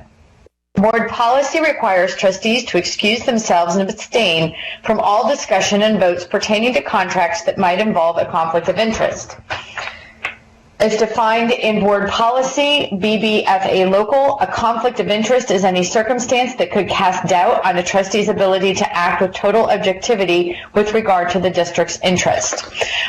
We have a couple of items that we have to seek legal counsel on in closed session, and so the board will now adjourn to closed session in the board services conference room under Section D, Chapter 551 of Texas Government Code, Open Meetings Act, subsections 551.071, 551.072, 551.074, 551.082, 551.0821, and 551.083.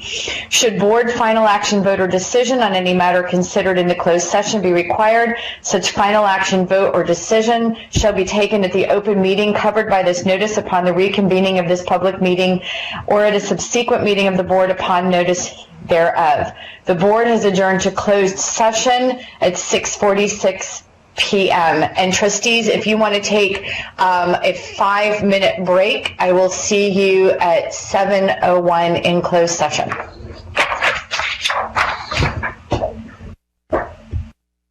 It's 6:45. Do I have the wrong time? 6:46 p.m. Okay. So What time are we adjourning? What time are we coming back? 7:01, right after 7 o'clock. Oh, so we're doing a 15-minute break. Oh my gosh, you're right. I'm sorry. This is why we need a break, is so I can eat.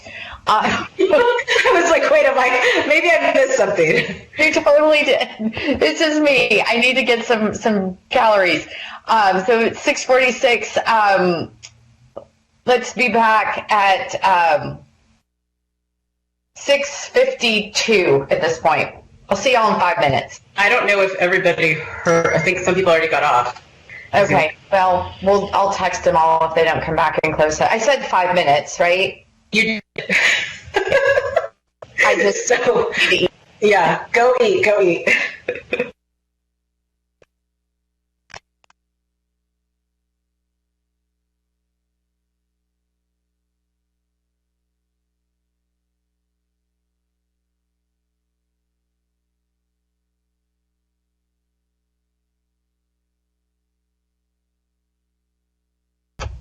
I'm just going to do a quick roll call to see who is here before I reconvene. Trustee Cruz? Here. Trustee Bluford Daniels?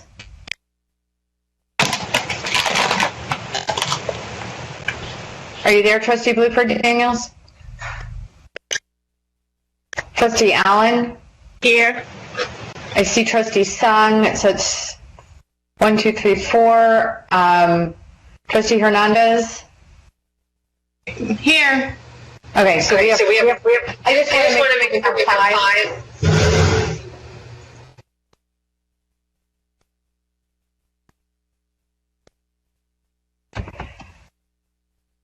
5. This meeting of the Board of Education of the Houston Independent School District is now reconvened in open session. The time is 8:26 p.m. We will now consider items held for abstention and/or discussion by board members. The trustees requested the following items be held from the consent agenda: F1, F2, F3, F4, F5, F6, and K1. In addition, agenda items B1, B2, B3, and B4 are posted for discussion and will not be included in the consent agenda. Colleagues, as a reminder, I am asking that your total time, including, actually we have been doing this on responses, that your total time for speaking to a maximum of 1 minute per agenda item. I will use my clock to track the time. We did say 2 rounds of 1 minute each, though, so I will honor that. Our first item held for discussion is agenda item B1, update from the Audit Committee Chair. May I have a motion to discuss? So move. Do I have a second? Second. So I'm going to turn this over to our Audit Committee Chair to give a very brief update on the business of the Audit Committee. There are a lot of notes in your agenda, I was going to say agenda binder, and your virtual agenda binders online that Trustee Flynn Villaseca has provided for your information. So we will hear from her, and then if we could just limit our questions or comments afterwards to what's really essential tonight. Otherwise, we can ask her questions offline. Okay, Trustee Flynn Villaseca.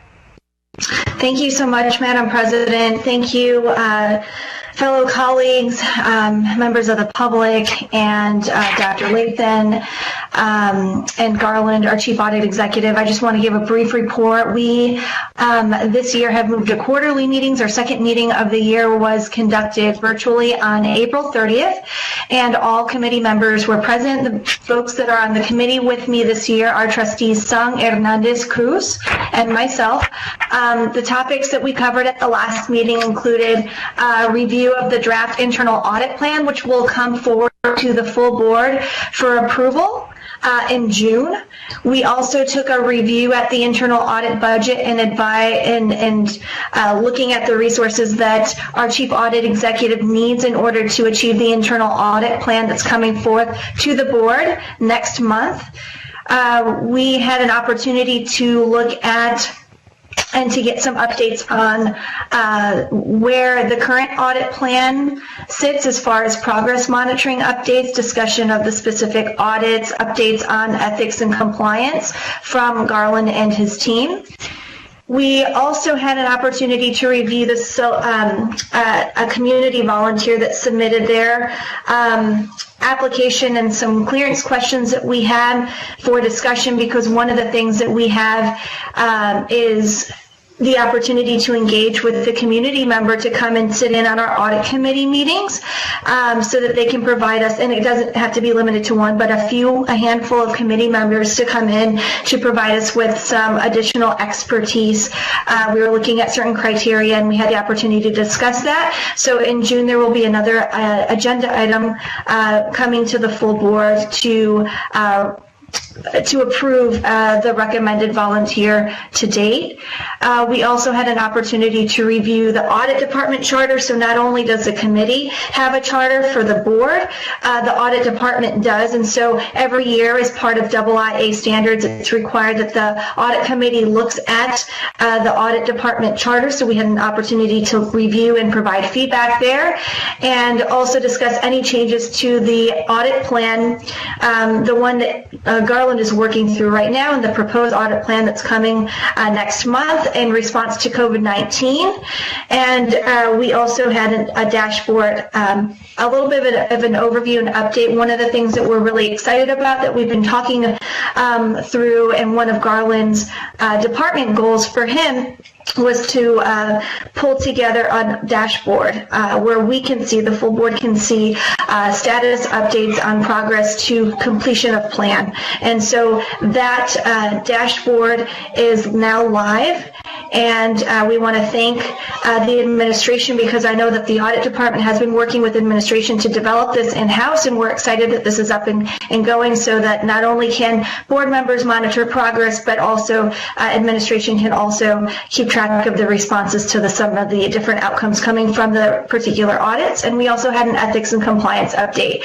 I do want to thank the board for helping to participate in the completion of Mr. Blackwell's performance review, which we'll be voting on later this evening. And we're scheduled to meet again in August. And I already let you all know that there are 2 items that are coming forth to the board for approval next month.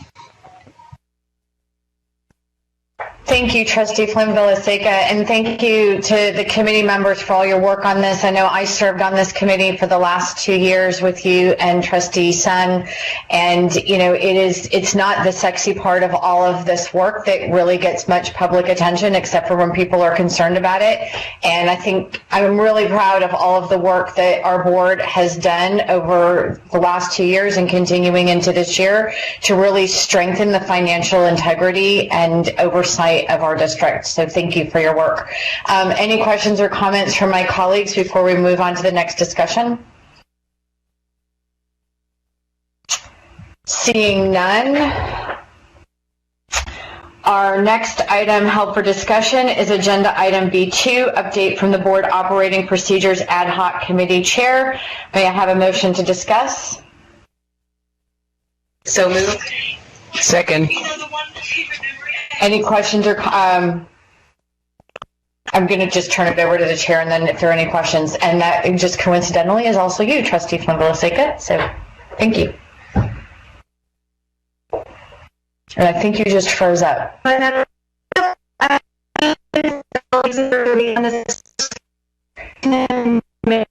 With Trustee Flynn-Villaseca, your screen on legal department. We are an extremely hard. Can you hear me? Yeah, you might hear me, but you can't see me. Frozen, and your voice was choppy. So just go ahead and start over. Okay. So I just wanted to first recognize those who are serving on this committee with me.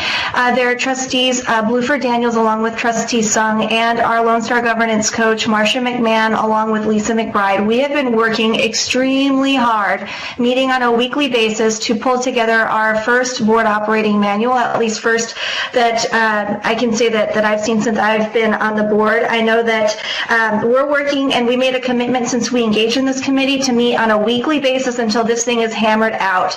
As we started getting in through the work, we thought we were going to make it for maybe May, maybe June, but this is a hefty task. We're building something from scratch, and we're wordsmithing, and we're looking at policy, and we're getting legal advice, and we're trying to do the best that we can, but we are working extremely hard so that we can have something that we can reference as a board. New board members will have some more additional guidance as they roll on and are onboarded, and it's something that a little bit more structure in how we do our day-to-day work. So it truly is an intensive labor of love. We're probably about halfway through the process. Again, I do want to thank Trustee Sung, who helped sort of pull out the different parts and pieces into a project plan as well. And we're going to commit to meet continually until we get this thing done. Tomorrow we're meeting at 9 a.m. Thank you.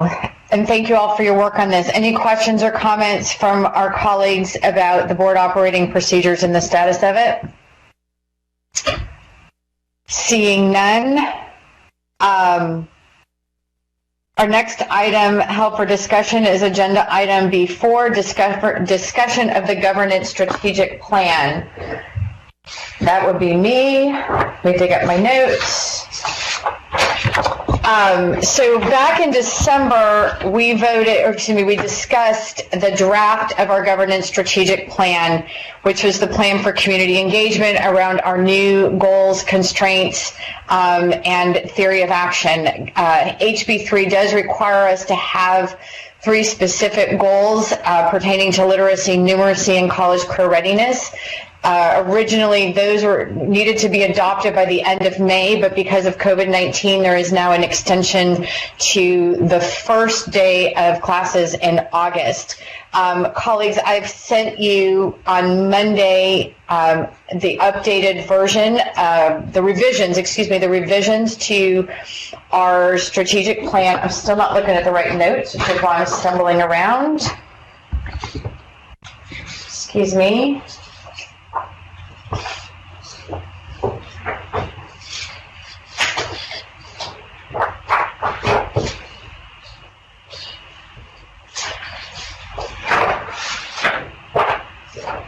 There it is.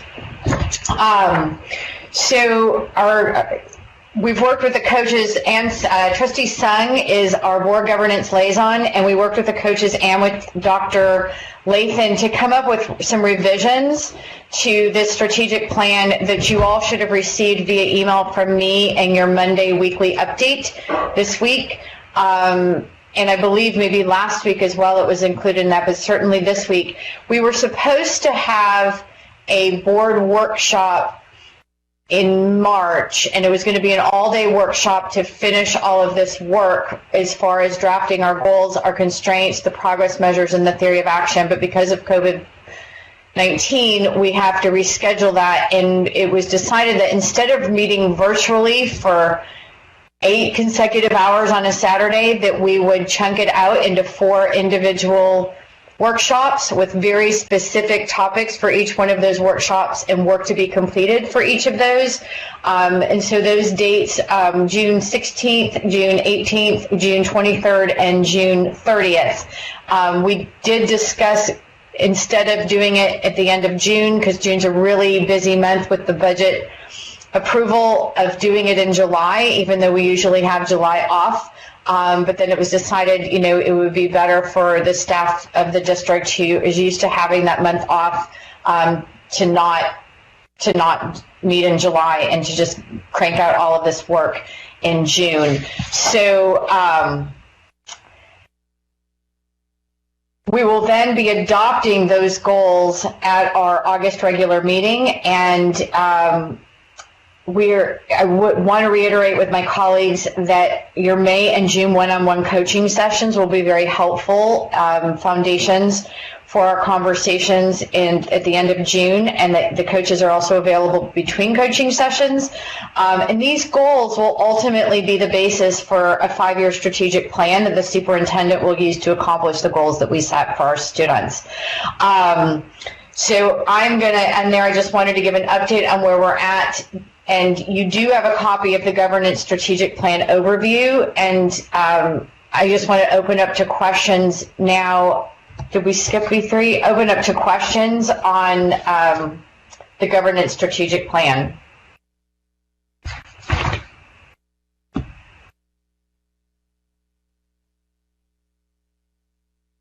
And seeing none, someone called to my attention, I accidentally skipped B3. My apologies for that. So we will circle back to that. And that is a discussion on the draft of our community engagement plan from the Board Community Engagement Strategy Ad Hoc Committee. May I have a motion to discuss? So moved. Do I have a second? And I'm going to turn this over to Trustee Cruz, who is chairing that ad hoc committee. And this is going to be integral work to this governance strategic plan as we are working with the community on getting their input on these goals, constraints, theory of action, and then eventually the strategic plan. Trustee Cruz? Thank you, Madam President. So we were charged as the Community Engagement Ad Hoc Committee to come up with a plan that aligns with our strategic governance plan and also aligns with Lone Star Governance, which is our governance framework that we've adopted in HISD. And so initially we met I think at the end of February, and we had a second meeting at the beginning of March. So our plan was to have in-person meetings. We want to engage folks around, what it is that we do as board members and our long-term vision and the goals that we set for the district. Obviously, everything's changed with the current crisis, and so what we're wanting to do is have a series of webinars to initially engage the community, and we'll be pretty intentional. I think we want to start with inviting like SDMC members, and then we'll open it up to broader community members. And we want to have a conversation around governance, especially governing during this crisis, and then our long-term vision and goals, what we're setting out to do over the next 3 years for what we want them to be able to achieve. And so please be on the lookout for information about that as community members and colleagues. I'll be sending you information, and I hope that you'll engage. We'd like at least 2 board members per each of these sessions. Obviously, we'll hold a minimum of 1 in English and a minimum of 1 in Spanish. If we had other colleagues that spoke other languages, we could offer that, but we don't. So I'll be sending you information, so please, if you can make yourself available. We're doing this, we're trying to keep it not super long. I'm thinking an hour and a half maximum, and we want to offer different times so that folks can engage with us. So maybe a daytime, maybe an evening, maybe a weekend, having different time slots available so folks can engage with us. So that's kind of our first priority, and then we'll continue engagement. We want to be able to do like newsletters and other things that let the public know what our priorities are. We also want to streamline being able to come to public meetings and other community meetings that civic clubs or other. There's so many meetings in Houston. So we're going to create. Our plan is to create a form that'll be on our website on the link, the board section of HISD. And folks can sign up, and that way we can streamline our calendars and be able to, share with the public as we go. So that's kind of it in a nutshell. Do any of my colleagues have questions? Trustee Sung? Thank you very much to the entire committee, and especially to you, our chair, Trustee Cruz, for your work on this. It really is a big lift to plan all of this community engagement. And I appreciate the information you've provided us on this agenda item with action items for each month. So one question is, what do you need from the board? Are you going to be seeking feedback from us about the contents of the presentation or anything, or do you just need us to show up? I mean, I'll always take feedback, and I think, the committee members, I don't want to speak for them, but I think we feel the same way. If you have, things that you think we could do differently, but absolutely, I hope that you'll be available for these governance webinars that we want to do with the community. Okay, great. So just let us know what the process is for, I don't know if that presentation is going to be sent to trustees for input or kind of what your committee process is on, but I want to be paying attention to that and supporting it, especially right now since we're not able to all attend the committee meeting, right? So just let us know what the process is for the whole board to have input and to be supportive of this. And I definitely want to show up and help out with the meetings. The other thing I'm wondering about is when we did some of these community engagement meetings this past fall, there were several different meetings about HISD happening at the same time, right? So the TEA was having meetings about board managers. We were having meetings. There were parent meetings that the administration was happening as well. And so I'm wondering, how are we going to coordinate and provide clarity to the community about... Time has expired on you, please, ma'am. Trustee Song, can I just finish my sentence? Yes, how are people finishing a sentence? Thank you. So, so just how do we communicate and coordinate these meetings? Because we've got this. I see there's a hearing about a District of Innovation scheduled for the end of the month. There's calendar meetings. So just how do we coordinate all of that?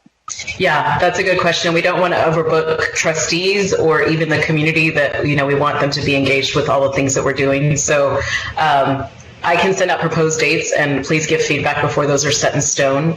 And, I think I stated we definitely want to be intentional and, not just here's a flyer, sign up. We really want to be purposeful in contacting, the leaders in the school communities and making sure that they're aware and having them invite folks. And something I failed to mention is we really want to be intentional. We're elected by single member districts, and it's very easy for us to stay in that single member mindset. And I think part of this community engagement, I don't want to say that we're starting because the board is always engaging, but, just kind of, we want to shift the mindset of, if you're having single member district, maybe if you have like a monthly meeting, that there's more collaboration. Maybe it's 2 trustees in, one neighborhood, and, we're kind of going back and forth across the city to make sure that we're really representative of all of our communities.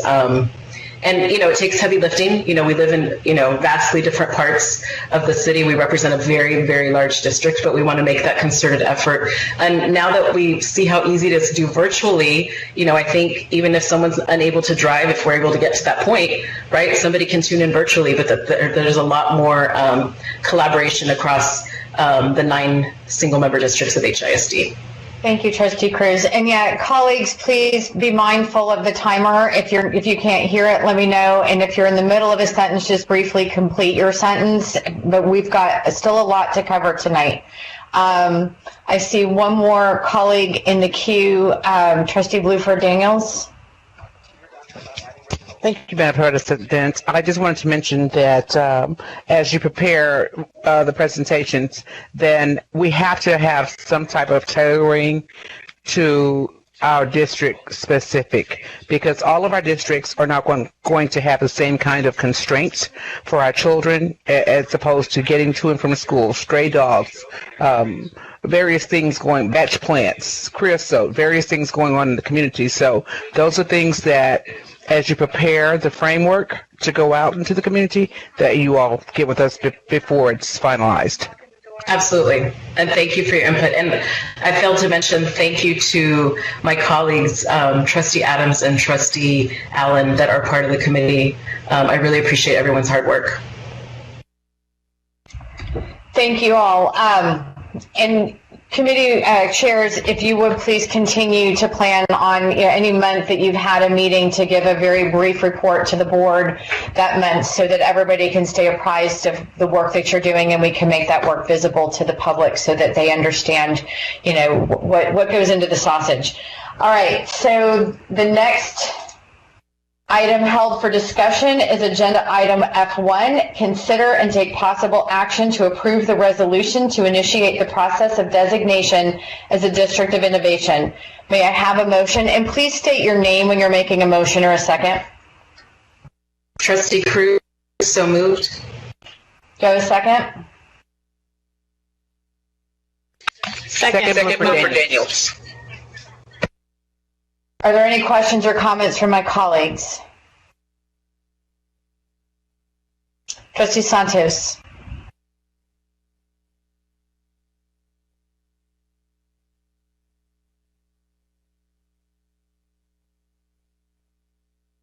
Trustee Santos? Hi, thank you, President Zygaard.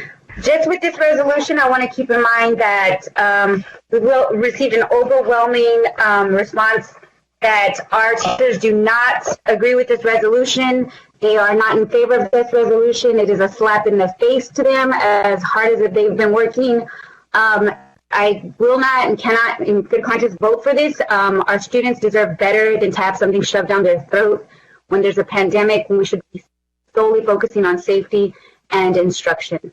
I hope that we can do better. Thank you. Thank you, Trustee Santos. Trustee Sung? Thank you, Madam President. Dr. Lathan, I want to thank you for the information you've provided us about this proposal. I appreciate the work to clarify exactly which exemptions are being sought in the resolution.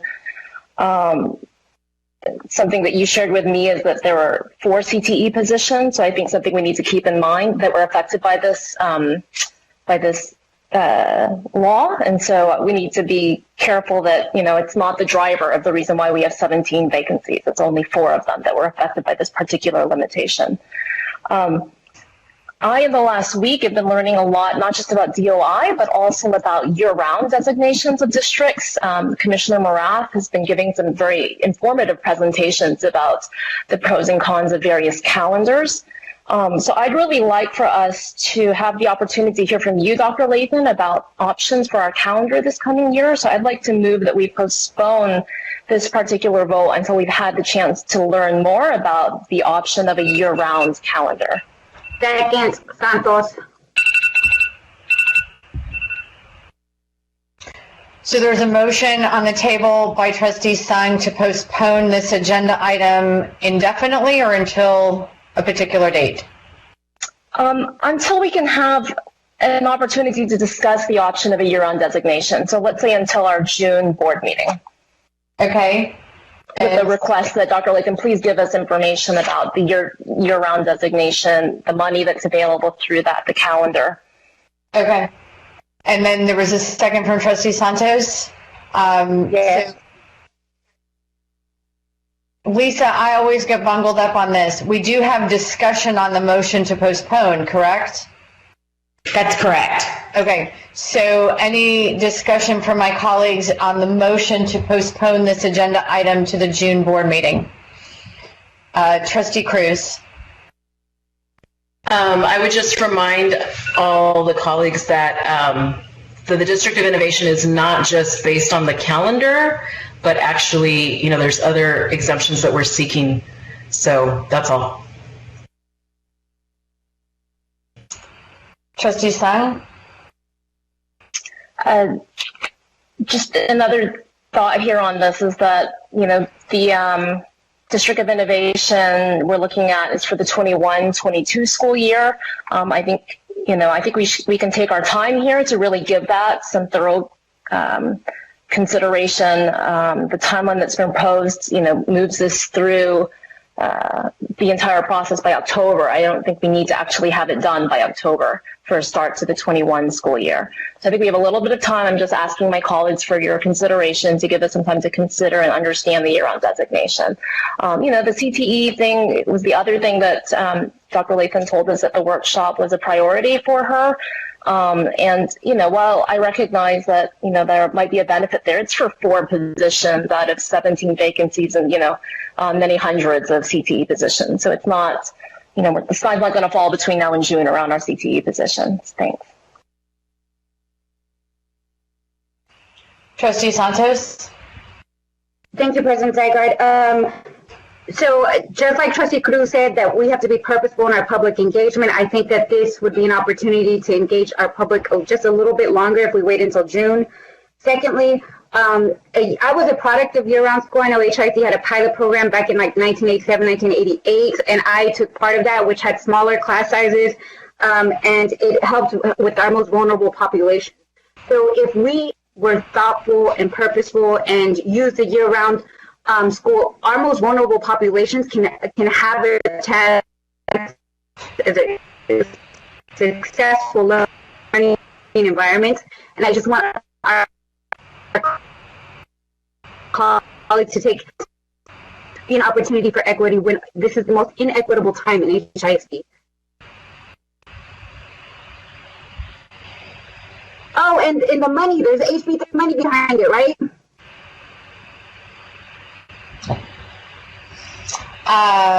Trustee Bluford Daniels. Just a quick comment. I did a lot of research on this DOI. I spent several nights researching TEA website, TASB, received and reviewed hundreds and hundreds of emails from the teachers regarding this agenda item, and tried to recognize each one. I even had one that said that if I voted for it, they're going to put money behind a candidate against me.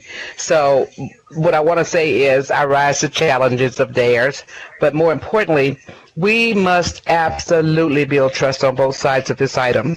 Take I and you out of this and personalities, etc., and my vote will be the result of such. Thank you. Seeing no further requests to speak in the queue, please vote. We are voting on the motion by Trustee Sung to postpone agenda item F1 until the June regular board meeting on June 11th, and restate, and there's a directive in there to the administration, I believe, you're wanting. Can you restate what you're looking for from the administration between now and then, please, Trustee Yeah, Sun? the request is, further information about the year-round designation, which is the other option that Mike Morath has said we can consider to change the start date. So, colleagues, I'm just going to go through roll call vote. I keep losing paper. I tried to do better tonight. All right, we're just going to go in order of 1 through 9. Roll call vote. Trustee Santos? Yes. Trustee Bluford Daniels? No. Trustee Hernandez? No. Trustee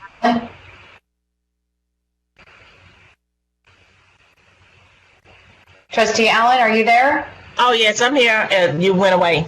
No. Trustee Flynn-Villaseka? Yes. Trustee Sung? Yes.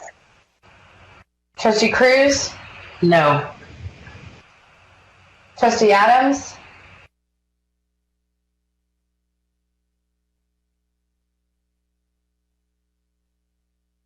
Is Trustee Adams still here?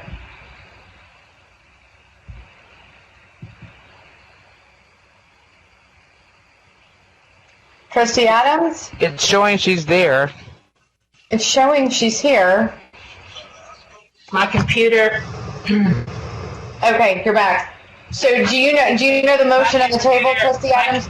My computer updated in the middle of our Skype, so I don't know what we're talking about. We're voting on, so Trustee Sung made a motion to postpone agenda item F1, about the District of Innovation, to the regular June board meeting on June 11th, 2020. And so we're voting on postponing it or not postponing it. And I went in order of 1 through 9, and you're 9. And what's the reason for the postponement? Would you like to restate that for her? Because I wasn't here, so I don't know. Yes. Yes, Trustee Adams, I'd like to ask my colleagues to postpone this so that we can receive more information about the option of a year-round designation, which is one of the 2 options that Mike Morath has been talking about for changing the school start dates, actually for the coming school year, 2020-21. Okay, no. And My I'm a vote is no. no. So the motion to postpone fails. 3 in favor, 6 opposed, so we will be voting on it tonight. So now we resume discussion on the item.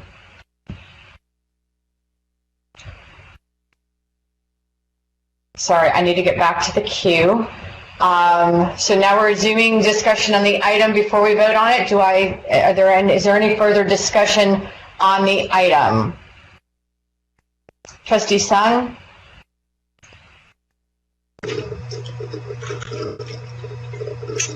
Sure. I guess I thought I saw you pop up. Did I not? No, I don't think I was in the queue, but I'll talk. Okay. Sure. I think that teacher certification is extremely important. I think it is unfortunate that the particular statute that HISD would need to waive in order to make a change in CTE certification also affects all of our teachers. If you look at the top tier countries that Mike Morath has referenced in his presentations about things that countries that do well on addressing summer slides, they are also school districts that take certification standards, teacher recruitment extremely seriously. And I think we need to be doing that. I think we are doing that as much as we can right now in HISD, and I think we need to continue to do that.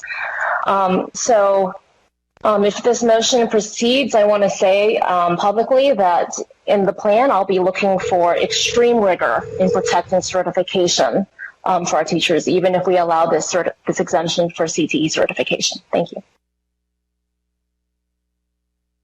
Thank you. Trustee Flynn-Villaseca?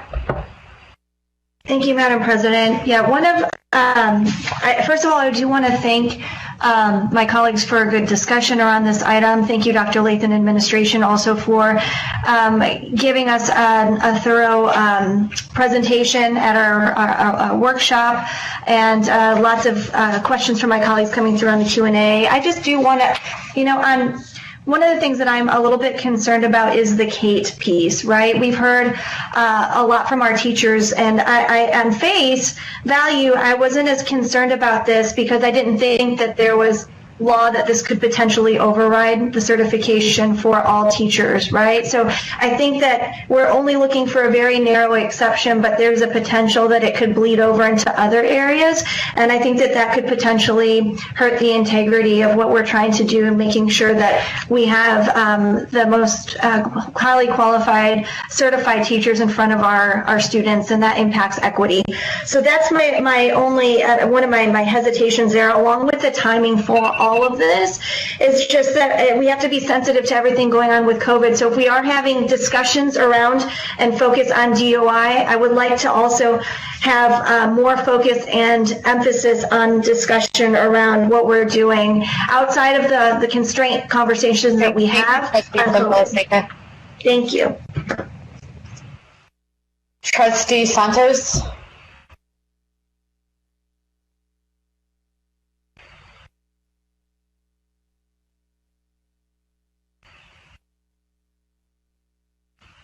I haven't finished with my questions. Can you just let Wanda go? Okay.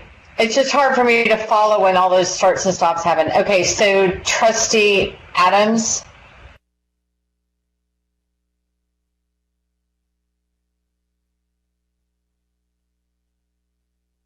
Trustee Adams? We can't hear you. Okay, I'm sorry. Thank you. Go ahead and start over. Dr. Lathan, this question is addressed to you and maybe Madam President. In the policy, you listed the Texas Education Code 21.003. Can you explain or just, give comfort to knowing that every teacher that's listed in that code is every teacher except CTE teachers? How are we going to include CTE teachers in this particular code? Will we have to change that policy at the Texas Education Agency to include CTE? Because in that code that you have listed, it has every teacher except CTE teachers listed. The parameters of the plan would specify that we are only focused on career and technical education teachers. And so it would not be written to include any other teachers or any other teachers, any other subject areas, only for career and technical education. Okay, thank you. Trustee Bluford Daniels? Oh, okay, so we're back to Trustee Santos.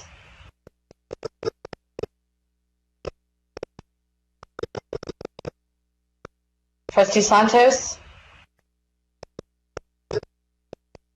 I guess I'll go. I'm not really quite finished, but does anybody else have anything? Madam President, has everyone spoken already on this first round? Everybody that's in the queue has spoken. Everybody has, because I would like to call the question. Well, then hold on. Everybody that's requested is here. Trustee Santos.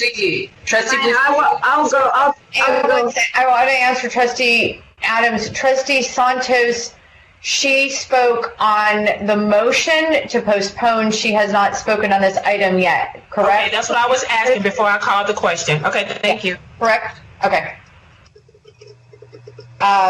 Trustee Santos, because we're still on the first round of questions. Thank you. So, everybody, I've been with HISD for 34 years, and I hope to continue with my son. But there's always been unintended consequences for well-meaning policies. Decentralization has hurt our poorest communities. STAR testing, where it's a form that every kid was learning how to read, now it's a way to take over school boards and to help privatize public education.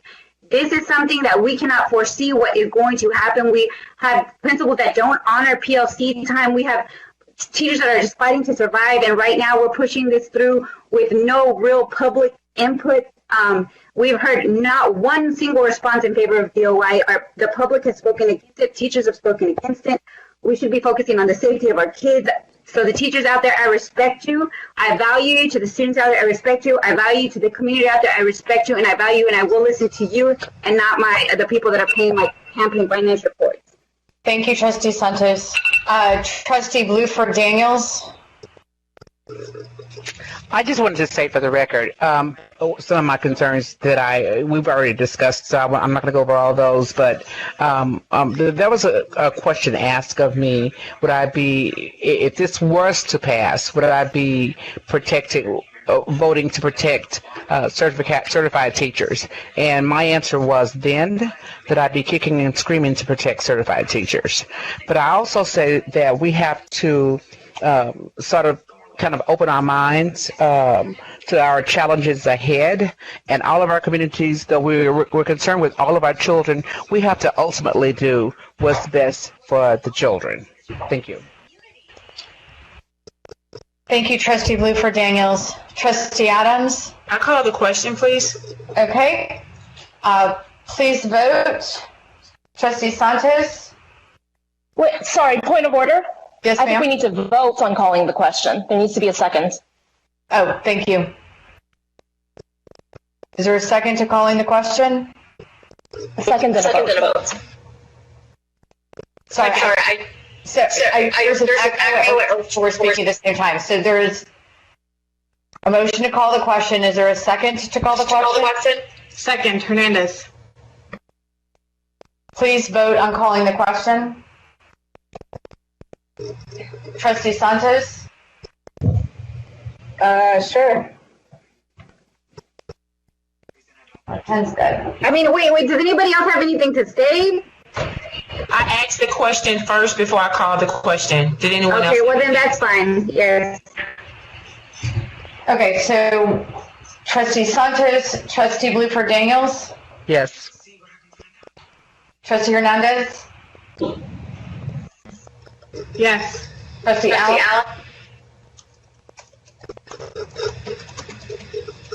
Trustee Allen, Trustee Bluford, Yes. Yes. Trustee Sung, Yes. Trustee Cruz, Yes. Trustee Adams,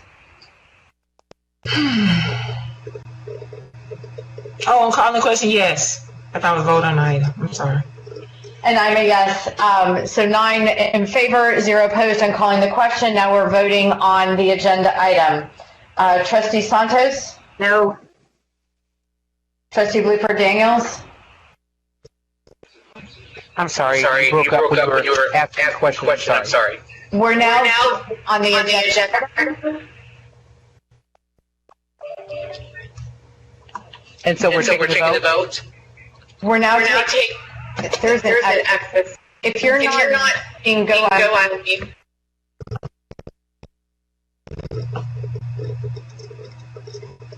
I'm sorry, Madam President. Can you repeat it? I think we all got a lot of static right then.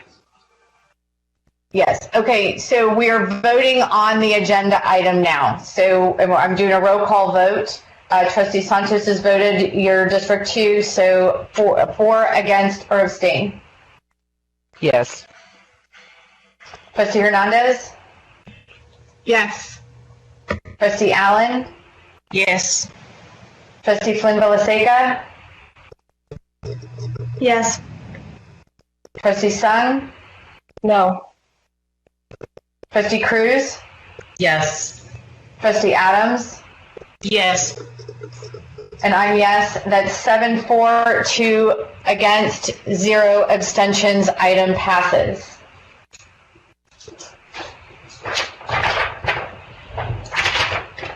Our next item held for discussion is agenda item F2, authority to negotiate and execute renewal agreements with Energized for Excellence Academy and Energized for Science, Technology, Engineering, and Math Academy campuses for the 2021 school year. May I have a motion?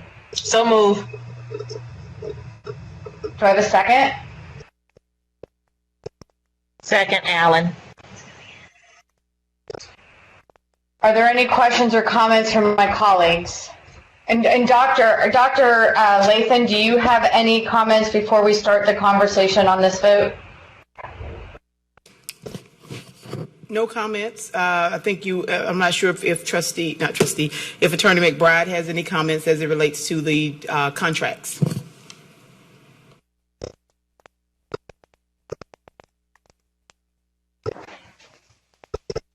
Ms. McBride? Yeah, does the board want any public discussion or clarification concerning what is and is not before the board? Yes, please. Thank you, board members. Just want to clarify that these 6 contracts that are before you on individual agenda items, it is related to a 3-year contract. You're in year 2 of this 3-year contract where the terms are set for the term of the contract. The contract itself says that it comes to the board for annual approval, but that annual approval is to authorize the superintendent to release the funding for the next year of the contract. So what's in front of you is to authorize the superintendent to release funding for year 3 of a 3-year contract. It's called a renewal, but that's really a little R renewal and not a big R renewal, because you're not renewing in terms of entering into a new contract with a vendor. You are just allowing the contract to go to the last year of the term that's in a pre-existing contract. Thank you. Discussion from my colleagues.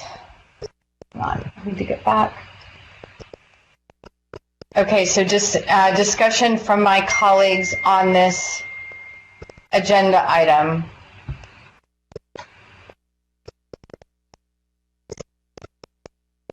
Trustee Santos. Thank you, President Dygard. So Dr. Lathan, in your professional opinion, are you confident that the Energized Schools Management is financially responsible? Based on the information that was presented in the Q&A, there were 2 versions of the Q&A that were submitted and responded to by administration, and so they're in the Q&A as it relates to the responses, and they have also been publicly posted for 1 week for the first version and 2 weeks we're in week 2 for the second version. This week. So they have all of the contract. That is a yes. All the contracts that are being presented for renewal, I want to make sure I'm using the correct terms from Ms. McBride, have met the qualifications and the requirements per the current district charter or performance contract policy. Okay.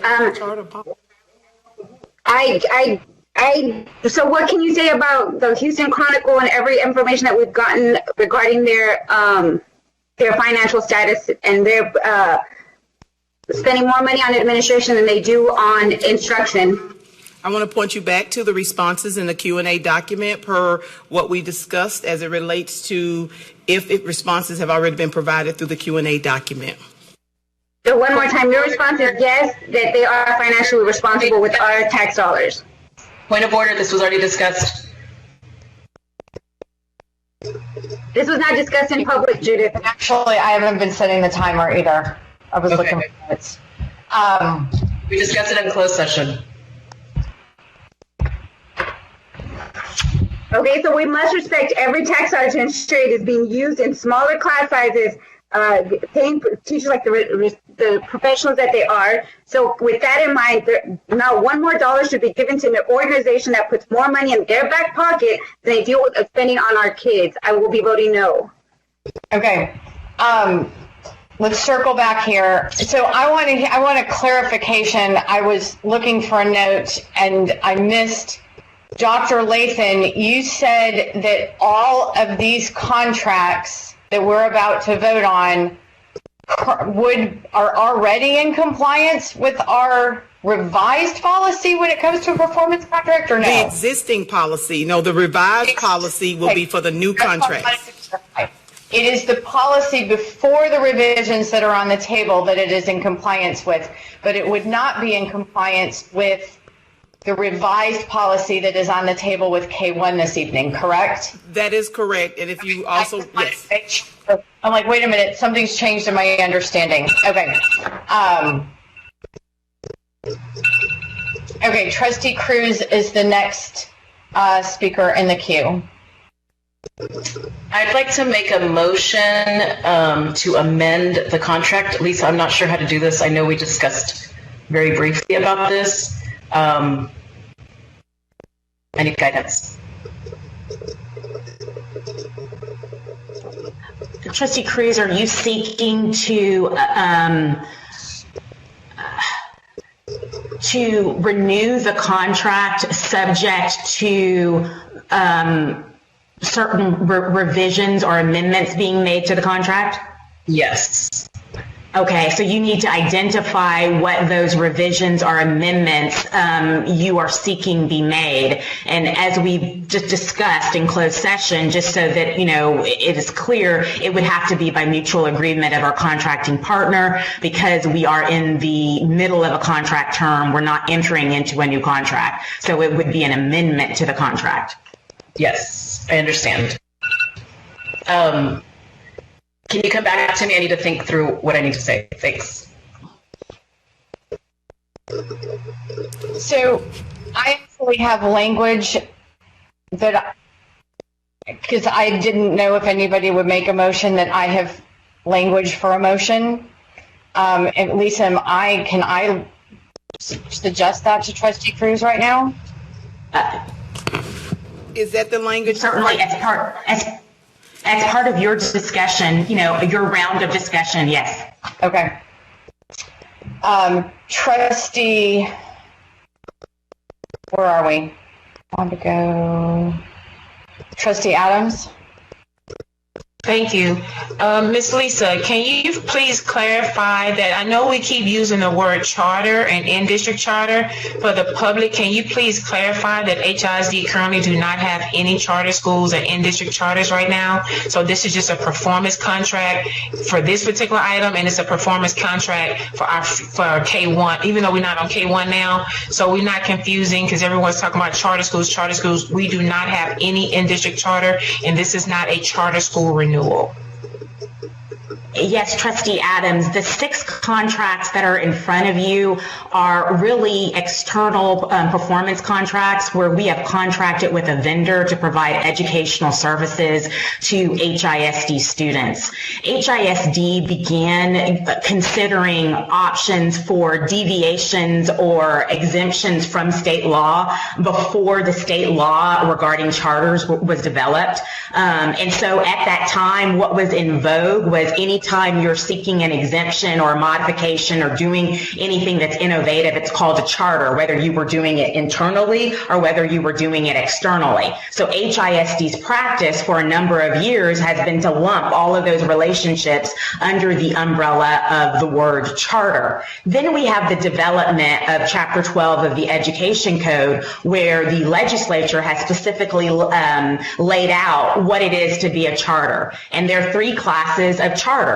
You can either be an open enrollment charter school, where you get your charter directly from the state. An entire school district can seek to charterize itself by virtue of an election that the voters allow them to do, or a school district itself, as the chartering agency, can charter a program or a campus within its district to be a charter, and it could be operated by an external partner, but it is still an internal program or an internal campus. So when we talk about our in-district charters, there are 4 types that are recognized. Those that are for a campus, an existing campus or an existing program where parents come and petition the board to be a charter, or for a new program or a new campus that doesn't have an existing parent or teacher pool, so the board itself can initiate making it a charter, or for campuses that are under academic performance constraints, or a group of campuses called a cooperative charter, maybe in a feeder pattern,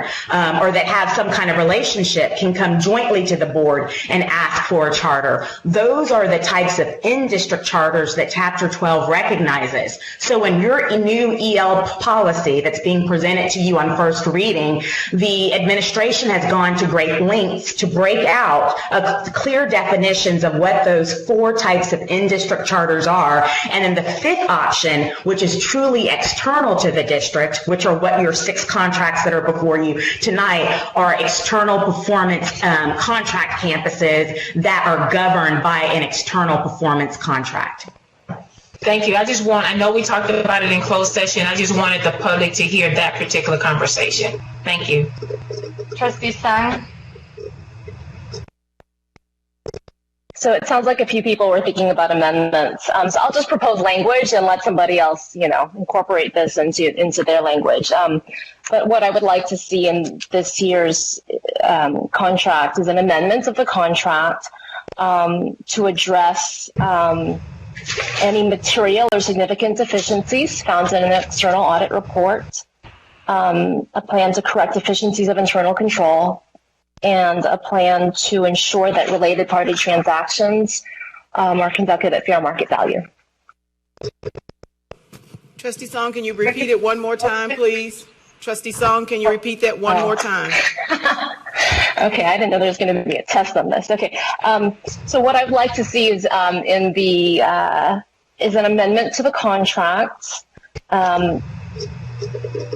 to include a plan to correct any material or significant deficiencies found in the audit plan, to correct any deficiencies of internal control, and to ensure oversight of any related party transactions to ensure that they are conducted at fair market value.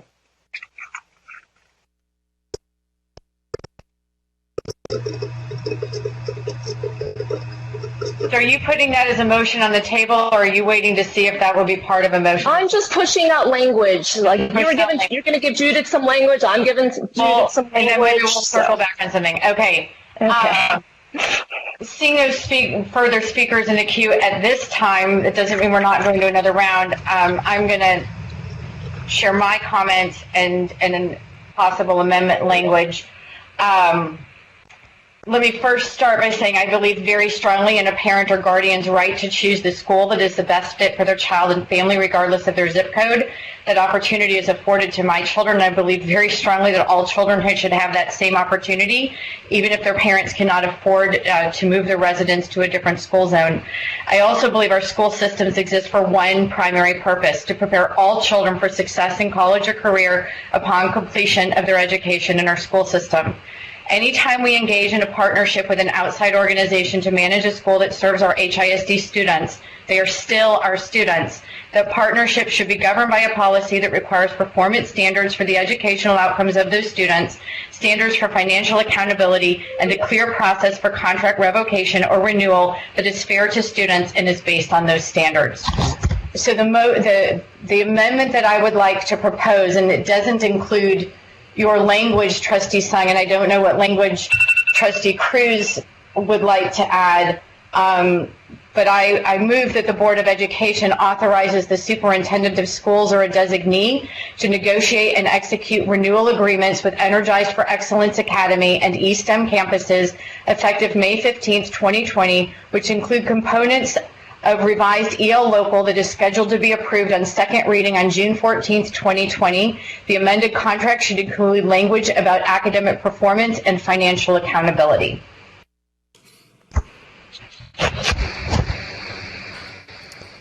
So there's a motion on the table. Is there a second? Second. No. Did I hear a second? Second, Trustee Cruz. Trustee Cruz, okay. Discussion from my colleagues.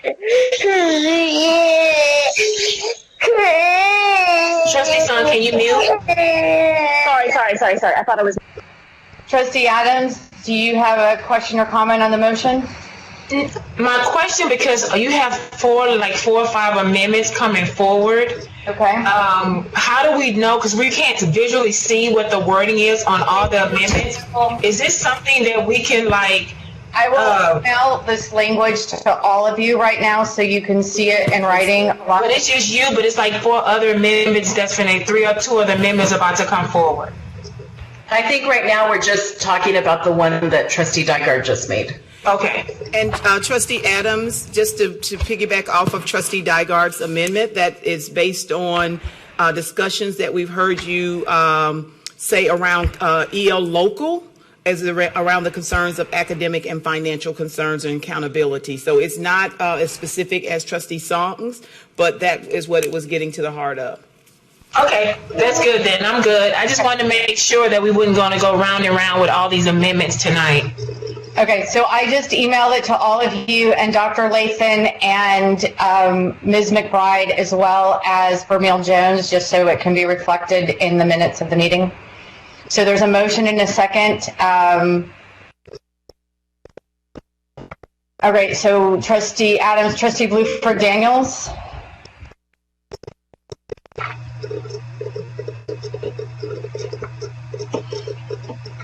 Trustee Bluford Daniels, are you there?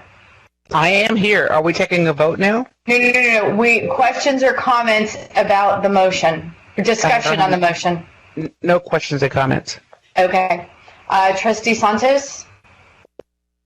Thank you, President Dygard, and I just want to say I appreciate your amendment. However, I think it misses the point.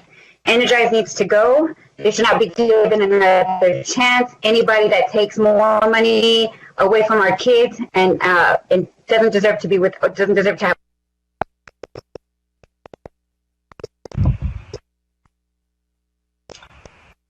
Trustee Sung? Thank you. I'd like to offer a friendly amendment to your amendment. So just at the end of yours, right, where you say financial standards, is that right? Was that the language at the end? Financial accountability. Financial accountability. Add comma, including a plan to correct. Hang on 1 second. Let me put this in a document. Somebody said y'all are not getting the email. Hang on. Yeah, no. I don't think any of us. Okay, hang on one. Did you get it? No. Okay, let me send it one more time.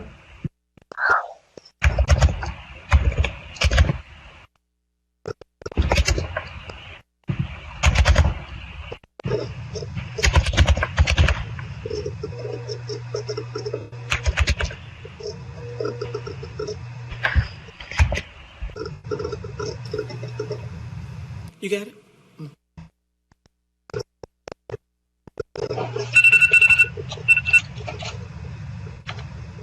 I got it. Okay.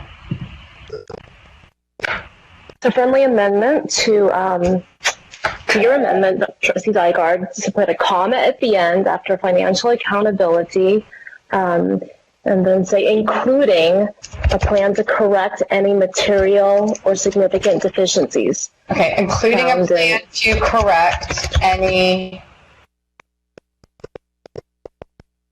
material or significant deficiencies.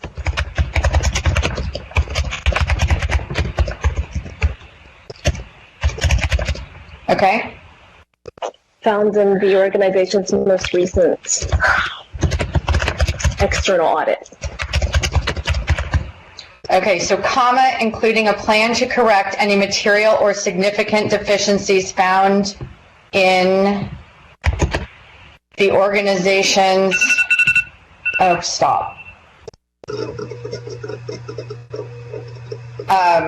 including a plan to correct any material or significant deficiencies found in the organization's most recent external audit. Is that correct? And once we're, so now what I'm going to do, so is there more to this? That's it. Okay, I'm now going to copy and paste this in another email to everybody so that you can see, you know, not just hear it, but see it.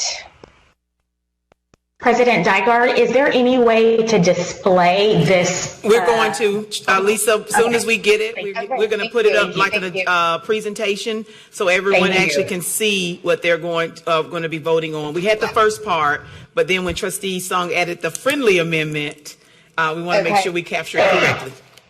Okay. Well, we still have to vote on that. We still have to vote. Right, but vote friendly amendment before we can vote on the amendment. Okay, so but hang on, let me.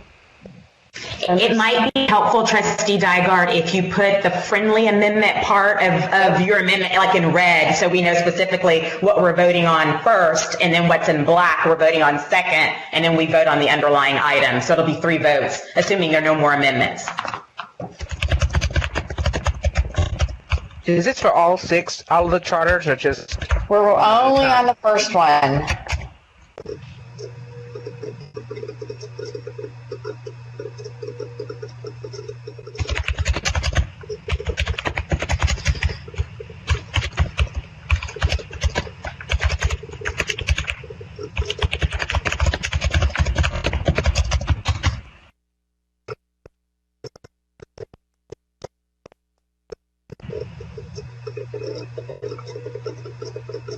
I'm in the queue for a question. Can I ask it while you're typing? Yes, and I just sent the email. Okay, hang on one second. We technically have a motion on the table. So now what has to happen is there has to be a second to her motion and then discussion on her friendly amendment. If there is no second, then yes, it moves on to you on the original amendment. So everybody look at... No, mine is not about the original amendment. My question is about your amendment. But we're now talking about the friendly amendment, so we need a second to this, correct, Lisa, from a process? So we have to have a second before discussion can continue. Okay. So everybody take a look at the friendly amendment so you can see it instead of just hear it. And then if somebody seconds it, we have discussion. If someone doesn't second it, we move back to discussion on the original amendment.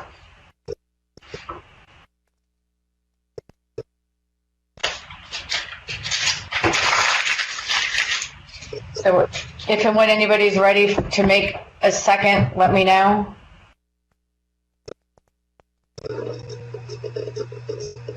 Can I second? Second. Who seconded? Mila Seca. Okay. Madam President, are we voting on the amendment, the friendly amendment that's in red? So now, okay, Lisa, my understanding is now what we are we now discussing and voting on her amendment to my amendment, and then we have to go back and vote on the whole thing? So you are voting on, discussing, and then taking a vote on her amendment to your amendment. Then the next would be voting on your underlying amendment unless someone else wants to make another. We're voting on the red before we go back and vote on the black. Right. And then you have to vote on the underlying item. Okay, so we have a motion and a second for the language that is in red. So discussion on the language that's in red before we come back to the language that's in black. So Trustee, I'm going to just go through this. Trustee Allen, you were next in the queue. Are you here for a discussion on the red text, or do you want to wait for the black text? I'm on the text. Anything. I have a question.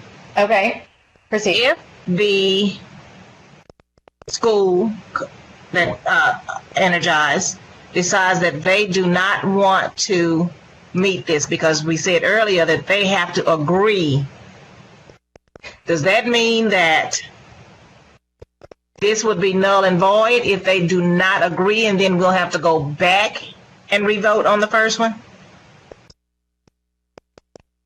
Ms. McBride, would you address that?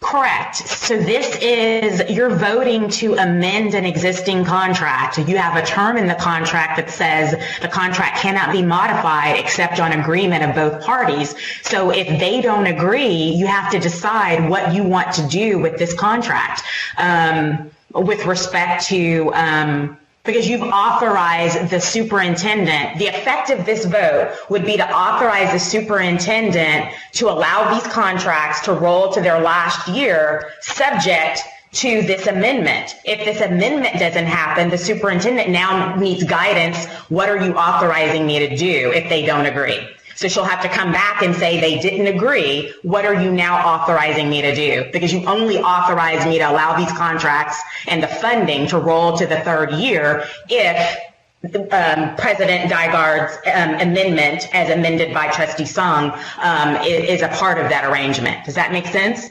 No. Let me try to explain it. That's again. Okay, I got it. Yes, it made sense. Okay. Okay. Trustee, where are we in this? Trustee Cruz. Sorry, and I forgot all about this. Trustee Cruz? So, two things. I feel like the amendment's getting really long with the additional language, because it basically says, the original language in black says, which will include components of EL Local that'll be approved next month. And also wanted to ask if like the same, the audit standards are the same for, do we hold those same standards for all our other schools? And are we willing to close the school based on that? I don't know who to ask. Maybe I'm just asking the universe. Well, so tell me if I'm hearing this correctly, is... Madam President, I think Dr. Lathan or Lisa need to address that particular question around that, please. Okay. Because she's asking those technical questions. I think it needs to come from administration. Thank you. Actually, I think Attorney McBride has to, can you respond to that from a legal standpoint? I just want to make sure legally. I don't know. Yeah, as your board counsel, I don't know what your internal audit standards are for your internal campuses.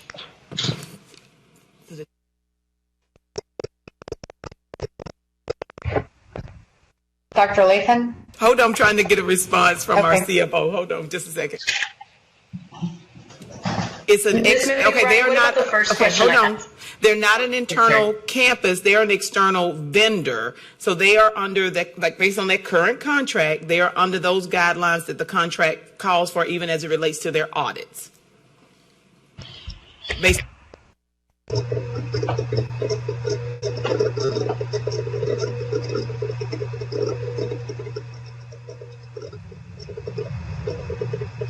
So my first question was, do we need to include the additional language if we're saying it will include components of EL Local?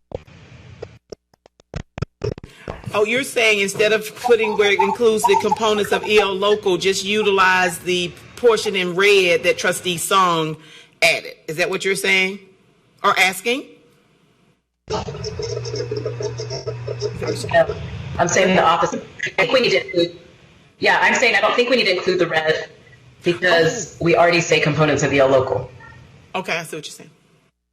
Sorry, am I cutting out? Okay. I think it's a bad connection. Okay. Trustee Cruz, am I understanding you correctly? What you're saying is if EL local were revised to include the language in red from Ann Song, there's no need to include it in this motion because you've already referenced EL local in the main part of the motion. Yeah, or even, I mean, I think it's getting very granular. I mean, I think we just leave it to include the components. Just my thoughts.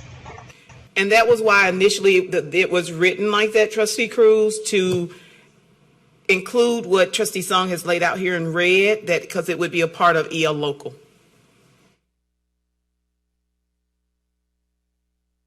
Got it. All right. Does that answer your question, Trustee Cruz? Yes? Yes. Okay. Trustee Bluford Daniels? Trustee Cruz sort of touched on my questions, but because I was curious about the verbiage, most recent external audit, and to have that included in this document now, when was the external audit? I think that we're getting so far in the weeds with this, really defined, that, and then my concern is too, that this concern was not addressed in year 1, year 2, and now we're going into year 3. I'm still concerned with the legal matters that it could bring. Thank you. Thank you. And I want to just note to my colleagues that I am not focused on this timer right now because I want to be focused on the conversation, and it's really kind of hard to be a participant and a manager of this process. And so if we could be mindful on our own of our airtime on this, but I think that this is important enough for us to have a little more of an organic conversation on. So let's give that a go. All right, Trustee Santos. Thank you. I just want to remind the board that which part of EL local are we going to change? We haven't even voted on EL local to be able to say that we can put this amendment in. Number 2, even with all the financial red flags that Energize has had in the past years, this is the 3rd year the administration has brought it back to the board for this vote this late in the game. So how and why can we expect a different outcome or different results with a renegotiation, especially at this point? This vote needs to be no, period. Thank you, Trustee Santos. Trustee Adams? Wait, my answer, which part of EL local? That was my question. So you are correct that we have not voted yet on EL local. We have first reading of revisions to EL local tonight. We will have second reading of EL local on June 14th. So we still have time to create this document as to what we want this document to be, to address all of the concerns that we have had about these partner campuses over the last several years, and that it would have to follow what is approved on June 14th. But that's not going to change the outcome of who the partners are, especially this late in the game. I just don't think that that's a financially prudent option, even with the revision of EL local. If it does pass or doesn't pass, it just does not address the issue. Thank you. Thank you, Trustee Santos. Trustee Adams? Madam President, if I might, I'm trying to follow protocol, but I didn't get an answer as to when the most recent external audit was. My apologies. Okay, so Dr. Lathan, do you have an answer for Trustee Bluford Daniels?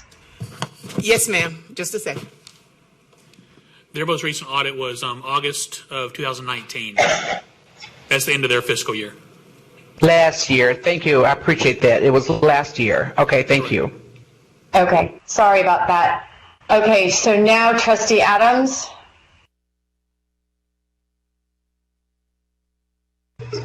Has everyone spoken for the first round on the amendment? So everyone has not spoken?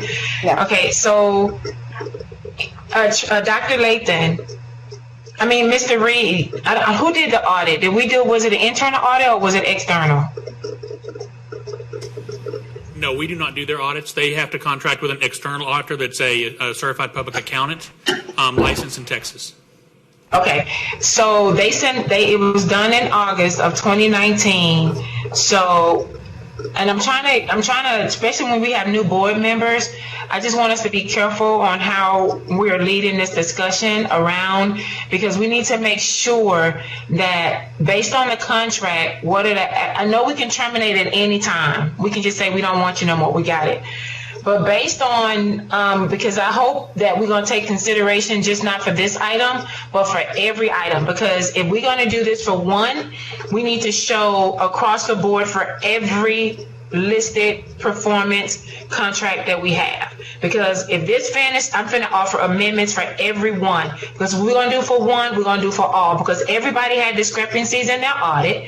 A couple of the current other charters have been dealing with issues academically. So we're going to have to address every charter. So we're going to be fair to one. We have to be fair to every last one of them. So if we make an amendment and we're going to have this detailed discussion, get ready, because I'm going to make amendments the same one, cut and paste, for every last charter that we have, their academic performance, their financial performance, everything. Because we have to be, because this has to stop. This is based on personal and whatever, because I don't hear this passion when it comes to the other charters for the last 5 years since I've been here. It's always been for this one particular charter. We've closed some that happened to, that was HISD charters that were charter schools that we closed. But I'm just saying, if we're going to be fair, we have to be fair for everyone. So we're going to start this discussion, get ready to be here for at least 12 midnight, because I'm going to make an amendment for every last one of them. If you're going to do for one, you got to do for all. We said in our board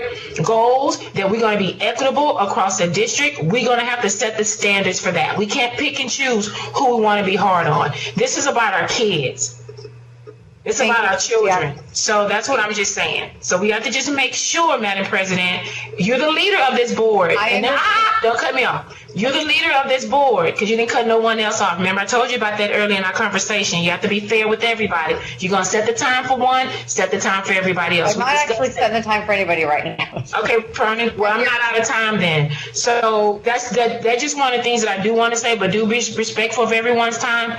We say we're going to be equitable. This is the time to show equitable across the board for every type of external program that we have. Thank you, Trustee Adams. Trustee Flynn-Villaseca?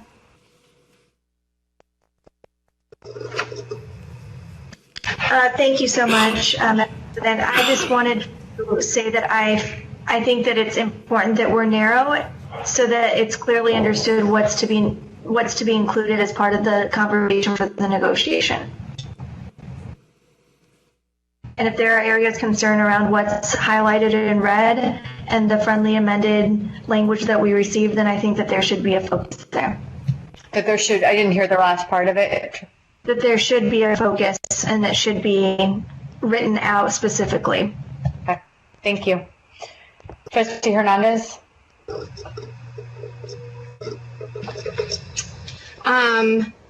I would like to ask a question in terms of timeline, because I know that there needs to be a certain timeline for us to tell these charters or these schools that they may not be approved. So if we are not going to have the second reading until June 14th, what does that do to our timeline in terms of informing these schools?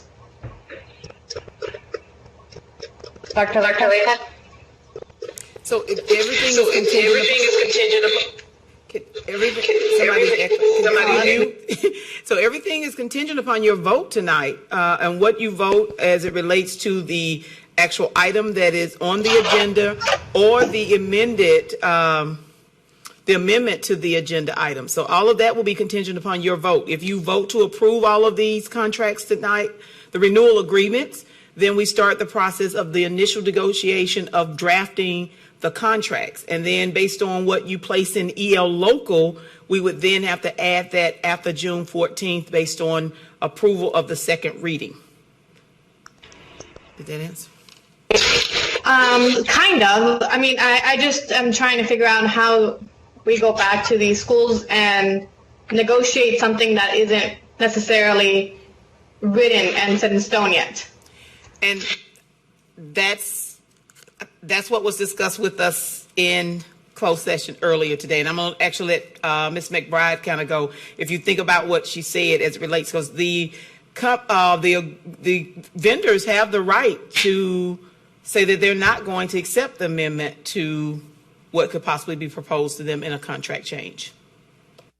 So, Trustee Hernandez, you're correct. If the board votes to approve going into the third year of these contracts, subject to amending the contracts, and we can't amend the contracts until the language of EL Local is hammered out on June 14th, that means those amendments and that negotiation isn't going to happen before June 14th. It'll happen sometime after June 14th. If they come back and say no, then the administration is going to need some direction at that point. Do you want to terminate the contract? And we might be in July or August to go to your timeline question. Right. Okay, Trustee Santos. I had one more thing. Thank you.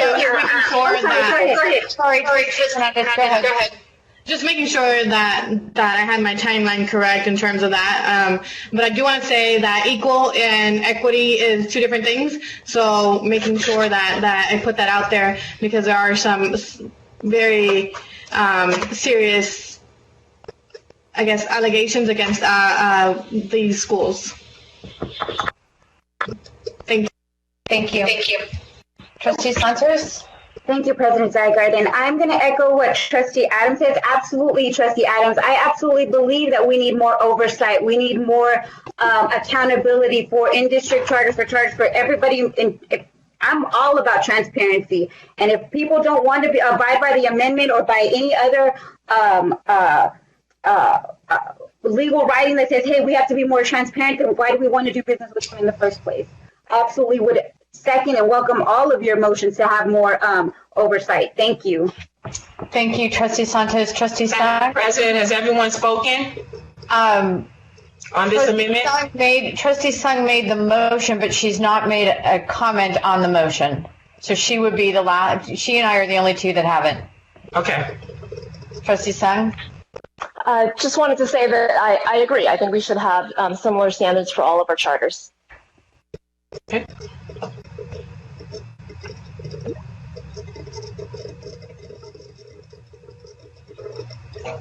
Go ahead, Madam President. Yes. So, Trustee Santos, I don't understand. Are you asking just? Can I add to your friendly amendment? Is that okay? So, Lisa, how does that? Hang on one second. Pause. It is already 10 o'clock at night. We are all going to get tired, so we're just going to have a little bit of patience with this. So, Trustee Santos, you're now asking to amend a friendly amendment on Trustee Sung's friendly amendment?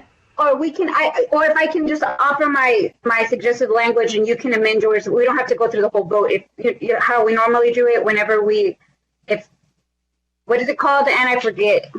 I'm willing to withdraw my amendments and restate it to accommodate, depending on what you say, Trustee Santos. You know what? We could do that.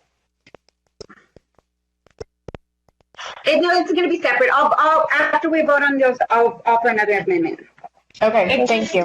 And just because I think we're going to be having a lot of these, once an amendment has been seconded, it no longer belongs to the maker of the amendment. It belongs to the board. And so the maker can't withdraw it. The board either has to vote it up or vote it. Oh, okay. How does there been second? Unless you want to suspend Robert's rules for purposes of this discussion. But if we're using Robert's rules for purposes of this discussion. Robert's rules unless somebody makes a motion to do that. But let's be mindful of what is the shortest distance to where everybody feels comfortable with this? Okay, so Trustee Santos, you're not speaking right now. You've got another amendment you made. Okay. Yeah. So Trustee Adams? Madam President, if everyone has already spoken on this particular item, I'm asking to call the question on this item and let us know what we're going to do moving forward on this. Because if not, we're going to be going around and around and around. Agreed. Okay, so everybody has spoken but me, and I'm good with that. So what we are now voting, you're calling the question. Unless there's nobody else that wants to say anything, and then we don't have to vote on that, right? Okay. I don't see anybody else in the queue, and everybody has spoken on the friendly amendment. So the motion on the table right now is only to attach the language in red, comma, including a plan to correct any material or significant deficiencies found in the organization's most recent external audit. It's only about attaching that red stuff to the black part, and then we move back to voting on the whole. Then that red part becomes part of the black part, and we're voting on the, or discussing, resuming our discussion on the whole. So please vote on the red text. I keep making a list of everybody on the board. There we are. Okay, Trustee Santos? Yes to your red. Yes to the red. Trustee Bluford Daniels? So we're voting on the red before the black. Correct, because then the red becomes part of the black, and then we vote on the whole thing. Interesting.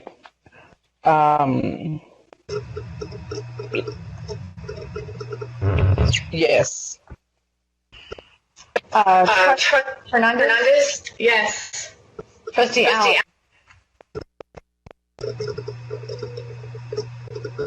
No. Trustee Flynn Bolaseka? Yes. Trustee Sung? Yes. Trustee Cruz? Yes. Trustee Adams? Yes.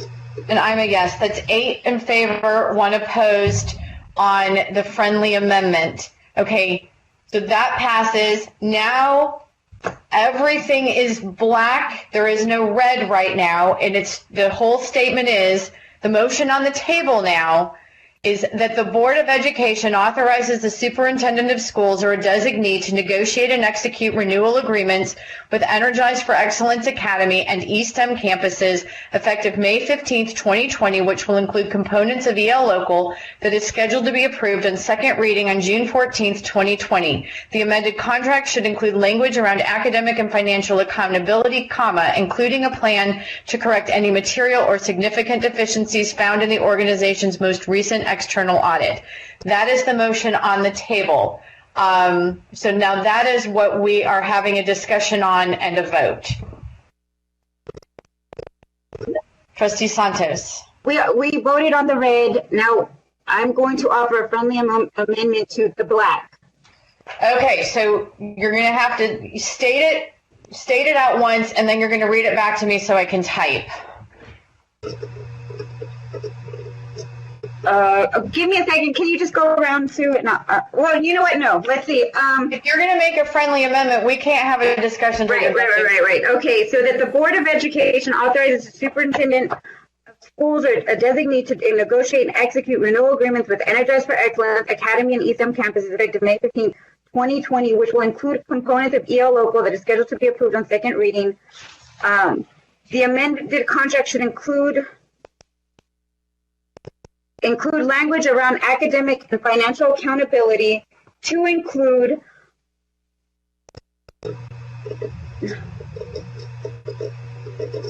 what are you trying to start with? What you're trying to accomplish? Energize agreed to spend 97% of its budget on instruction.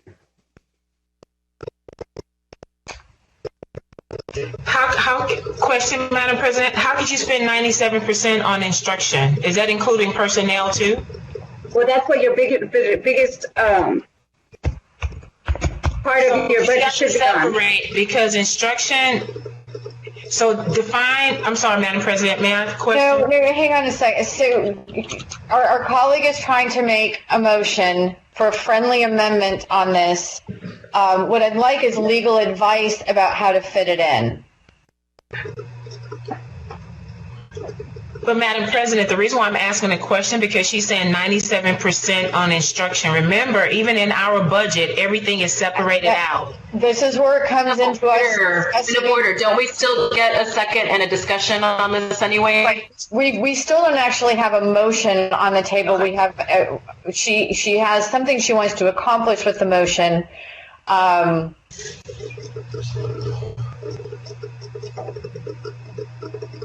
So I guess, thank you. Maybe you just end it. Trustee Santos end it with another comma and agrees to spend 97% of their budget on instruction? 97% of, 97, that is supposed to be approved.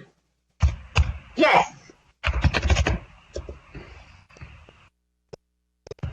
And if the contract terminates and if they disagree to the renegotiation? Okay, hang on. All right, I'm sending this friendly amendment. Well, first there needs to be a second. So take the whole thing we just voted on, at the end of the red, another comma, and agree to spend 97% of their budget on instruction. If there is a second, then there's discussion on this. Okay. Trustee Sung, second for discussion. So that Trustee Sung seconds this for discussion. Trustee Adams, you have a question? Yes, because I wanted to ask Trustee Santos on her question with the 97%. I'm asking you to put your hat on with HISD's budget, because even though we have a budget, everything is separated out. Because we have a column in the budget for instruction, which is so much money. We have a line item for personnel, which is so much money. Then we have line item for maintenance, everything. So if I'm spending 97% on instruction, you telling me I only have 3% for everything else? Well, that's why I was asking. That's why I'm asking you to clarify to make sure, because that's the only reason why I was asking the question, because you have to look at 97%. You're saying all 97% of your budget is going to go for instruction. Remember, HISD budget is separated out. So we may have, I don't know what our percentage is of instruction in HISD, how much is personnel, how much is, every other thing. And then, so you're saying, and 3% has to be done with everything else. That means rent. Okay, point of order, because my governance role here is to look out for student outcomes. And the only way we're going to have student outcomes, y'all's favorite trigger words, and equity, all this stuff, is if you put more money in kids in the classroom. And that does not mean to put it in your back pocket. So it is not my job to do their budget for them. It is my job to make sure that every student gets what they need. I understand, but I'm talking about for this trustee to vote on all of them, because this amendment is going to be for everybody. Let me finish. I'm asking her the question. So I need to know, what am I voting on? Because if you're telling me to put 97% in instruction, what does that mean? Well, I was asking President Zygaard. I need to know what you mean by that. I was asking President Zygaard and or legal for some clarification on that, but okay, so since you're asking for clarification, Dr. Lathan, would you please share with the board what percentage of the HISD budget is spent on instruction?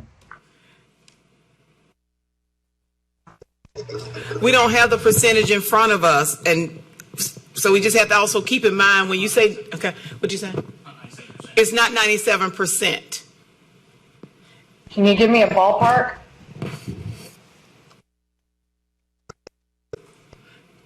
I mean, because you got custodial services, transportation, facilities and maintenance. Right. So if you do 97%, they will not have the finances to do the other operational things like security, to maintaining the facilities, transportation for their students, because they have to contract and do all of that on their own. Yeah, their personnel. Okay. All right, hang on. This is here for discussion. Let's go back to the queue. Trustee Adams asked a question. Trustee Santos wanted some clarity from me. I got clarity from Dr. Lathan. I'm moving on to Trustee Cruz and then to Trustee Bluford Daniels, who have questions or comments about this friendly amendment. Trustee Cruz?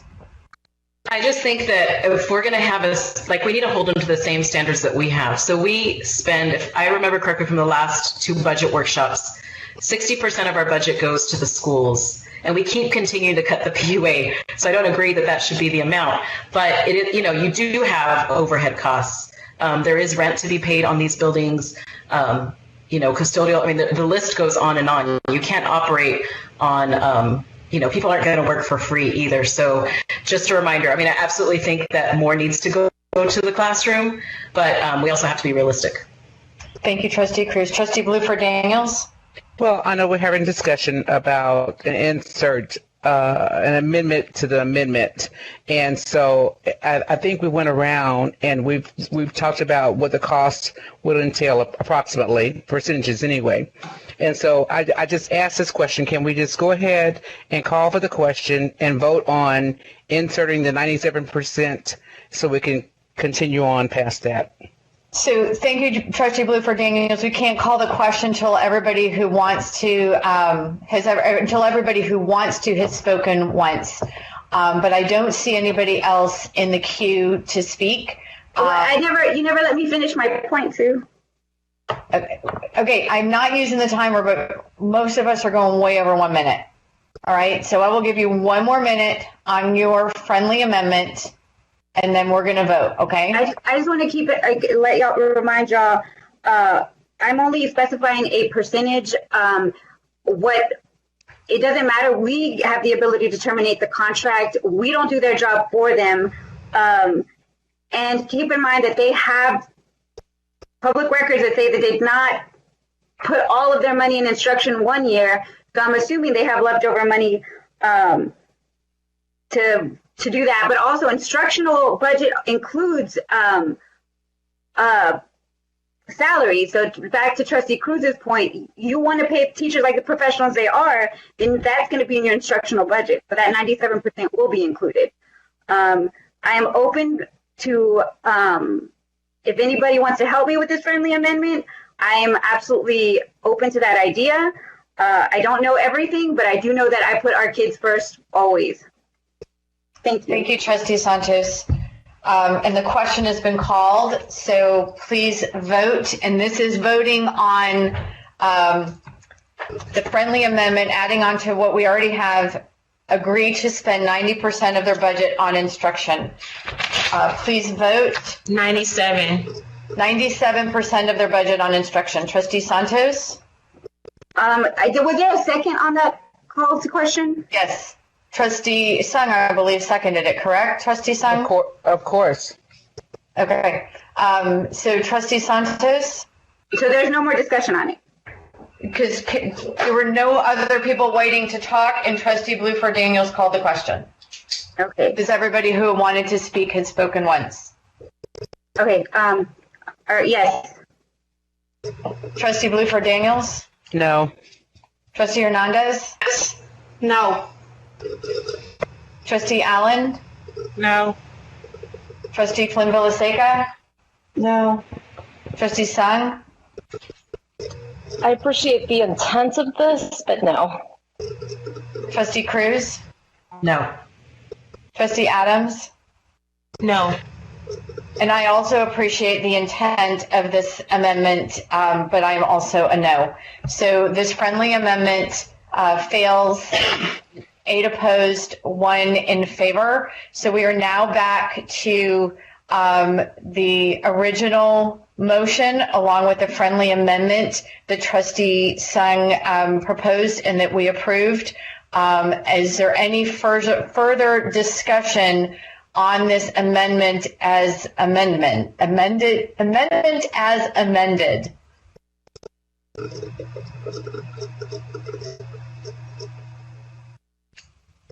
Trustee Sung, are you chiming in? No. Trustee Santos?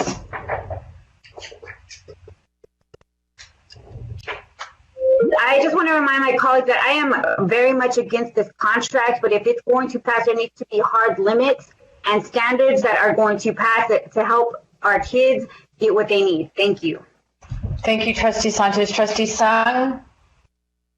Just to follow up, I thought Trustee Hernandez brought up a good point about the timing of this. So if we pass EL Local in June, Dr. Lathan, when are these contracts typically finalized each year? In June, because their first payment is sent out to them in July 1st. So it would have to be finalized in June for them to receive their first payment in July. Immediately after. Okay, thank you.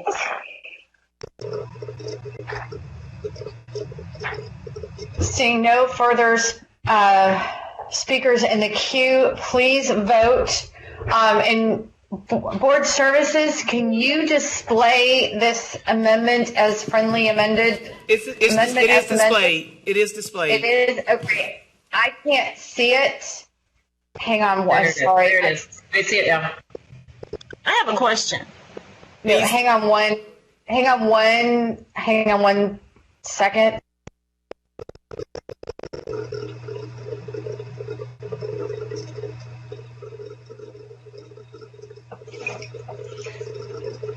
I can go ahead with the meeting. Trustee Allen, Dr. Allen, go ahead with your question. My question is, if we are waiting until June 14th to approve the second reading of EL Local, won't it push the agreement back further than July for the first payment? Dr. Lathan, can you address her concern, please? No, I mean, we would have to have them finished by June 30th so that we can, the contract has to be finished and signed and executed by July 1 so that they can receive their first payment. So they don't receive their first payment until everything has been finalized. But if you don't know what's going to be in the EL Local by until June 14th, you'll have that ready? Pending board approval, we will have it. We will start working on it pending board approval on June 14th. So, certain components of it can be drafted now because there are some standard language you put in. It's the other components of EL Local that you might add within the next 2 weeks or so. Because really, final print is May 26th, and so whatever is presented per our agreement of no more changes, then we would start drafting on that. Now, if you made changes at the table on June 14th, then we would go back and revise again the draft contract. And so if she does not accept, then we would go back to the original vote? Lisa McBride would need to answer that. Yes, so what you are authorizing tonight is renewal subject to these added provisions. These added provisions can only be added if they're agreed upon. If they're not agreed upon, the superintendent will have to come back to the board for what do you want me to do now? Is this still rolling over to the third year of the contract as it was originally written? Or is there some other action the board wants me to take, like termination?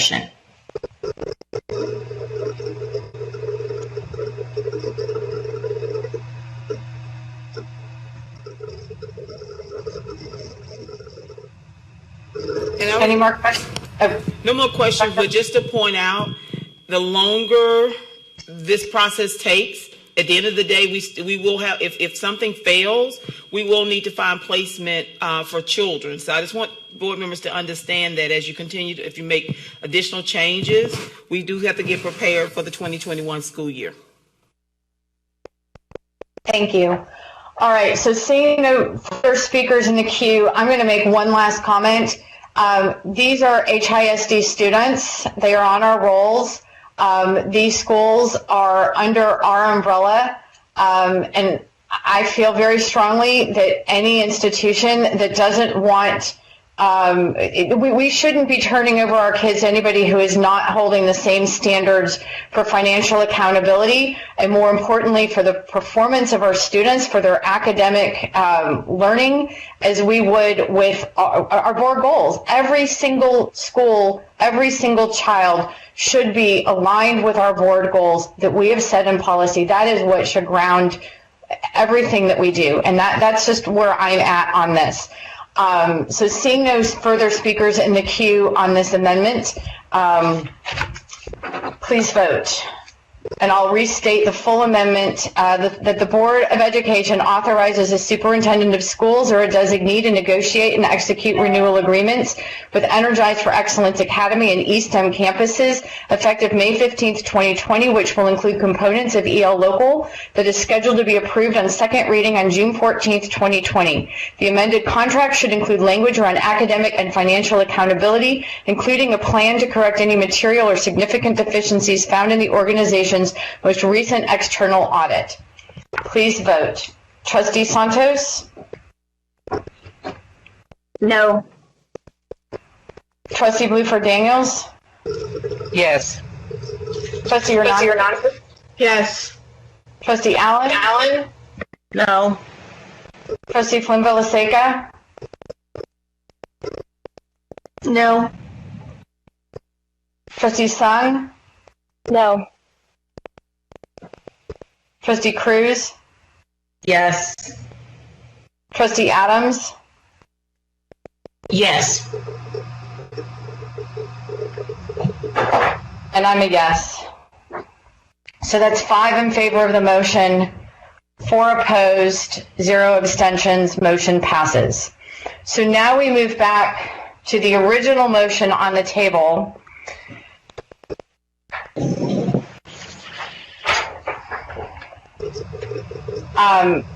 Authority to negotiate and execute a renewal.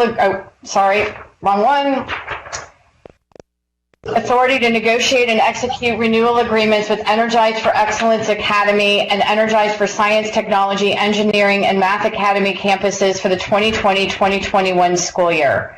Are there anybody else have any further questions or discussion on F2?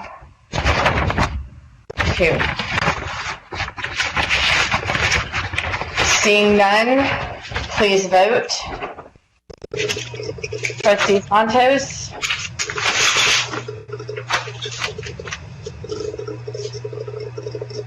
No. Trustee Bluford Daniels? Yes. Trustee Hernandez? I just want to make sure where this is to negotiate the renewal. This is authority to execute renewal agreement, Energize Science Academy, and Energize Science, Technology, Engineering, and Math campuses for the 2020 school year as amended. And President Dygard, I just want to be very clear that under the terms of the current year contract. This is bad echo, Bad echo. Okay, thank you. All right, go ahead. Under the terms of your current contract, what you're authorizing the superintendent to do is to negotiate an amendment to the current contract. So it's a renewal amendment. She's not negotiating a new agreement. You have a 3-year contract. You're negotiating an amendment to the agreement to include the standards in EL Local that you've identified. Yes. Okay, so Trustee Hernandez? No. Trustee Allen? No. Trustee Flynn Villaseca? No. Trustee Sung? No. Trustee Cruz? Yes. Trustee Adams? Yes. And I'm a yes. That's 4 in favor, 4 opposed. You say 4 in favor, 4 opposed. 4 in favor, 5 opposed. So motion fails. Moving on to our next item, held for discussion, is agenda item F3, authority to negotiate and execute a renewal agreement with Mount Carmel Academy for the 2020-21 school year. May I have a motion?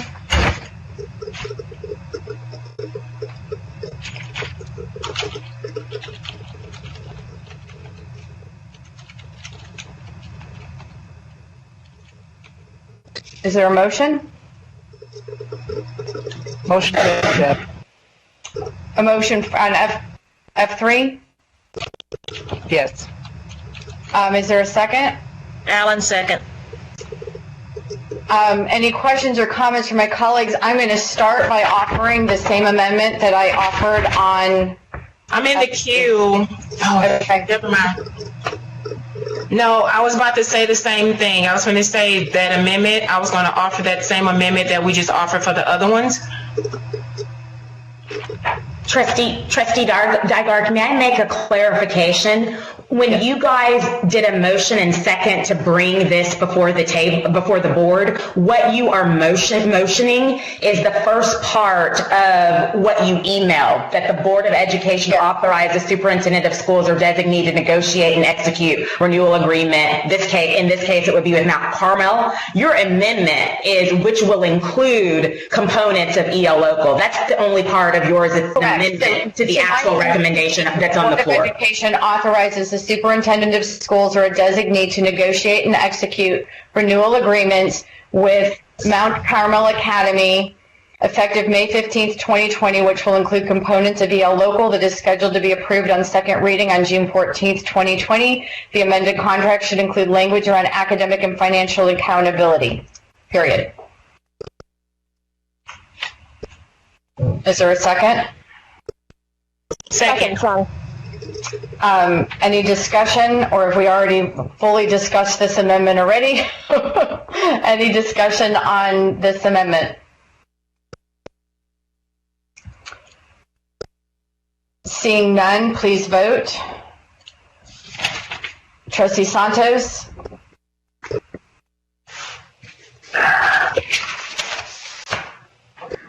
Okay, Sue, this is to your amendment. It has been a long night, I'm sorry.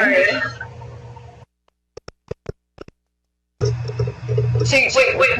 We're voting on We're voting on the amendment. Your amendment. On the amendment, I made a motion. Yes, on your amendment. Yes, on the amendment? Okay.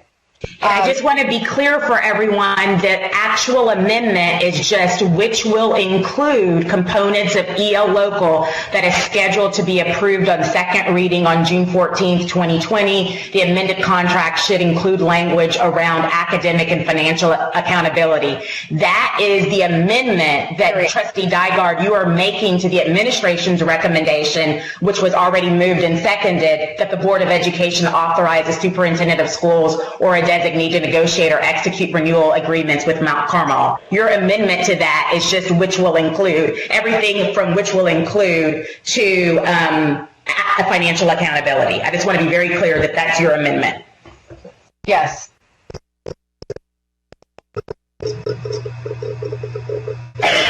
Okay, so Trustee Santos, you already voted yes? Okay, Trustee Bluford Daniels? Yes. Trustee Hernandez?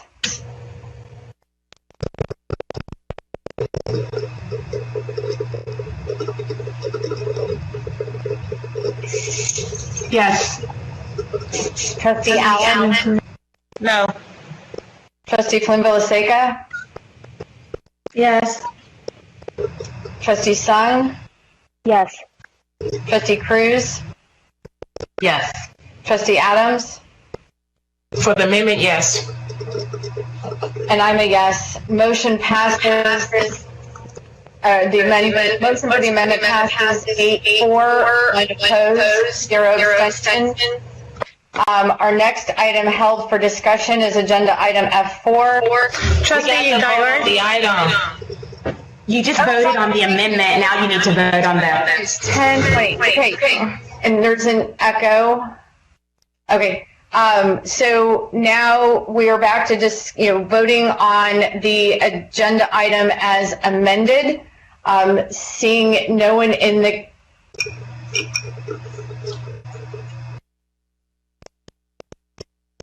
Trustee Allen is next, followed by Hernandez. Okay, thank you. Trustee Allen? Never mind. My question was about the amendment on whether it would push their contracts back. Trustee Hernandez? I have a question for Lisa. I believe that Do you want to go into closed session for your question? Yes. Okay.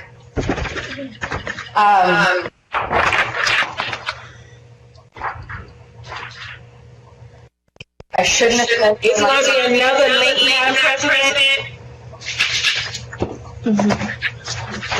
Madam President, it's going to be another link. Yeah, so board services, if you'd send us another link, please. Board now. You already have it. You already have a link. You have a link for it because we were already scheduled for another closed session. So you have a link.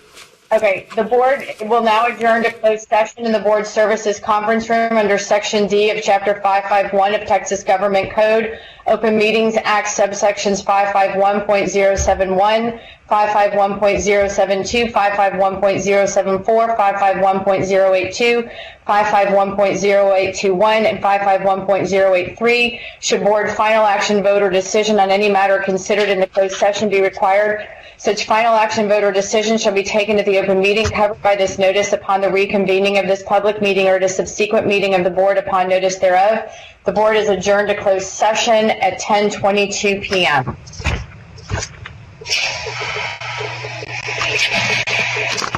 While we're all transitioning over, I think we're actually doing good work tonight. Hey, Proctor.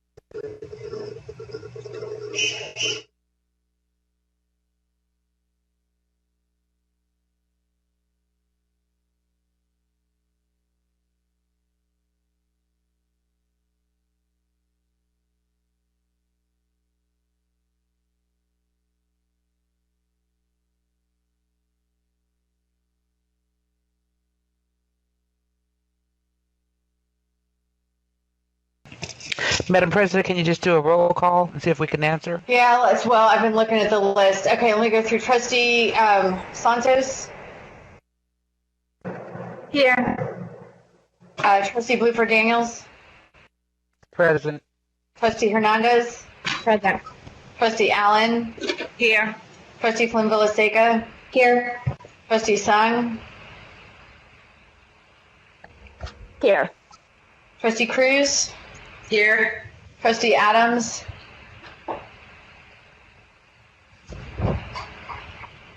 Is Trustee Adams back?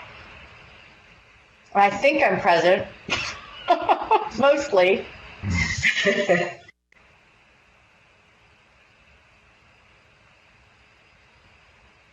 Does she know to come back over here?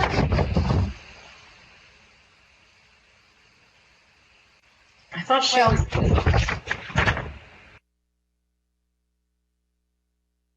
I'll text her. Okay, thank you. All right, so in board services, if you would please correct me if I have misstepped on where we are at coming back here. We had just finished voting on an amendment to F3, correct? So now we're voting on the main item. Correct. Correct. The item, yes. Okay. So now we are voting on, let me go back to chat so I can see if anybody wants to speak. Okay. So we are now voting on agenda item F3 as amended. Any further discussion on this item before we vote? Seeing none, please vote. Trustee Santos? No. Trustee Bluford Daniels?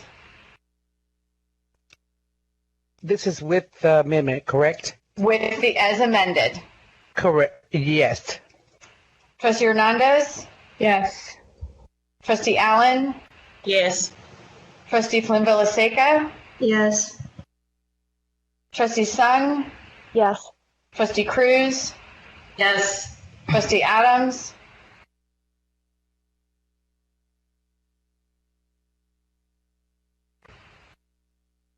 Trustee Adams, are you? I see you. Oh, she had trouble again. I can always tell when she shows up twice.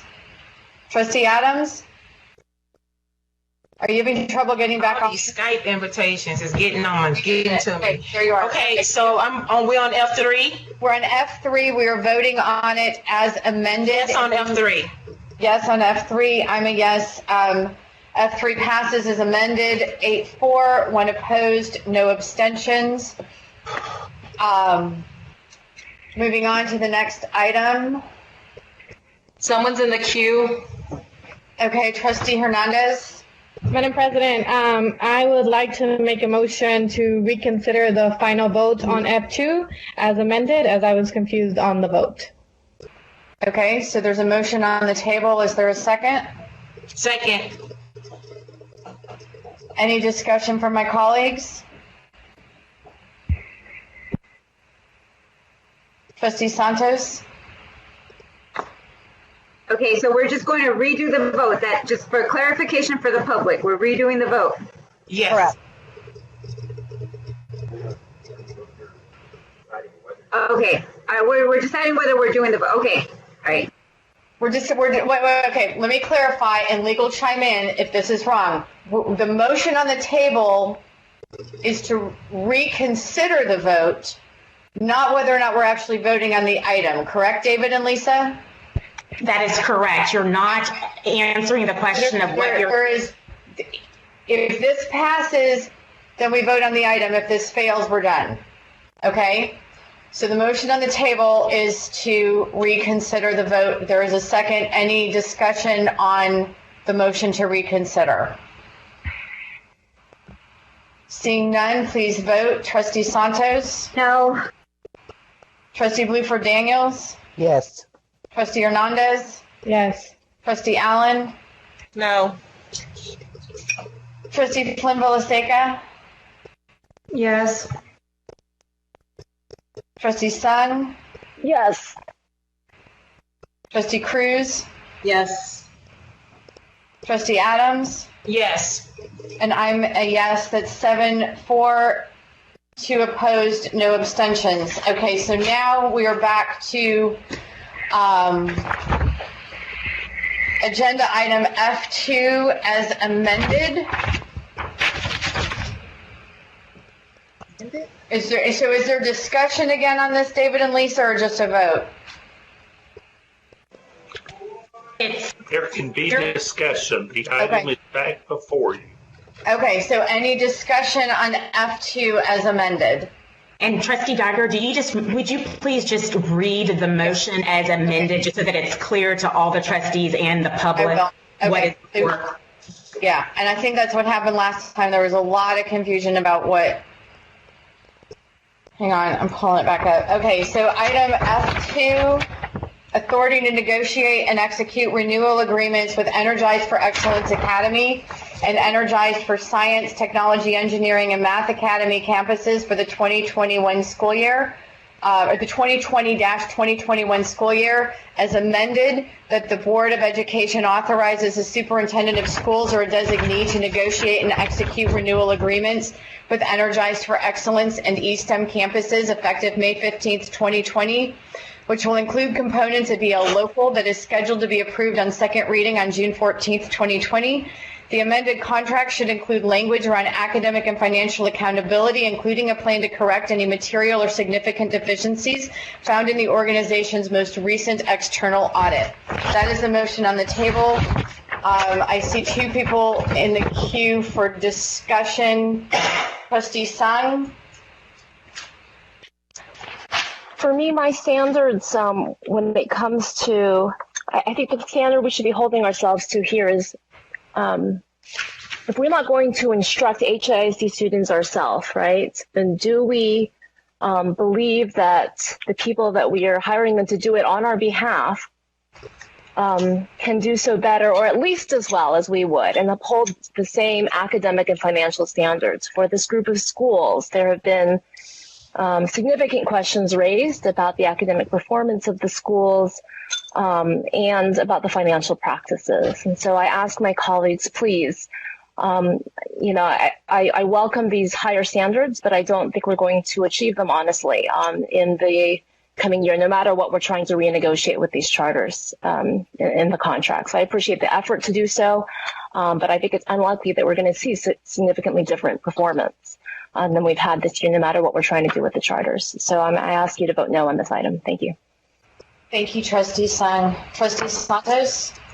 So, President Zygarde, thank you so much. So let me get this clear. We are re-voting to send money back to a charter that has alleged financial issues, that has spent more money on administration than they have on students. We're re-voting for that, correct?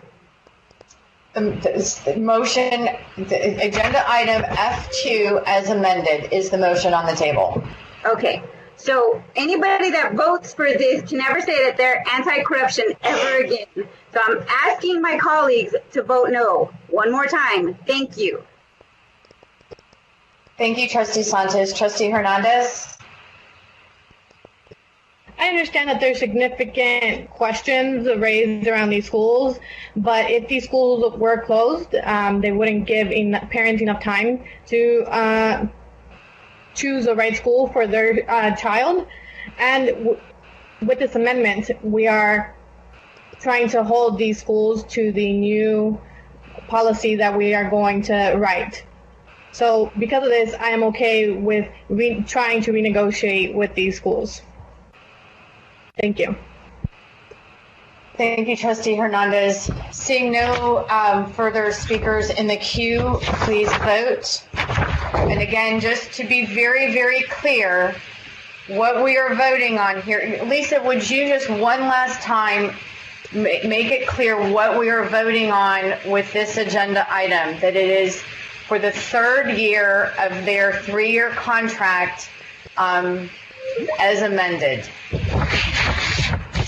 Yes, you're voting to allow Energize to enter into a third year of a 3-year contract, subject to it being amended, the contract being amended as specified in this motion that you're voting on. And if the administration, for any of these that so far we're making this amendment to, if the administration in that contract negotiation to amend the contract, if the other party says, no, we don't agree to this amendment, then they don't get their contract renewed for this third year, correct?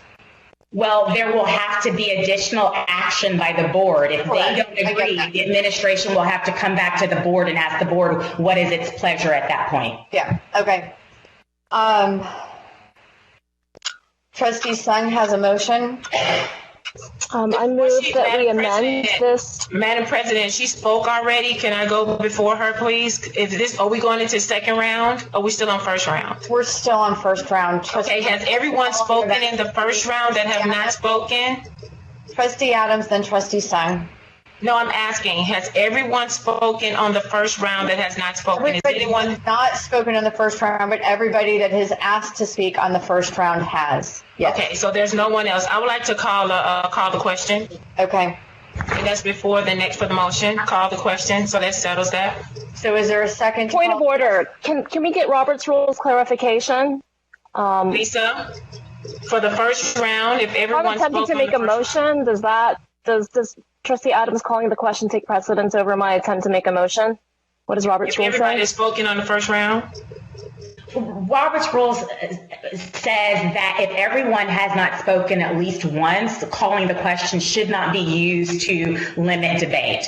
So the question is, Madam President, was your intention to allow 2 rounds, so to amend Robert's Rules rather than 1 round, 2 rounds before the question can be called? Lisa, she made the motion before she called the question. She hadn't spoken in the first round.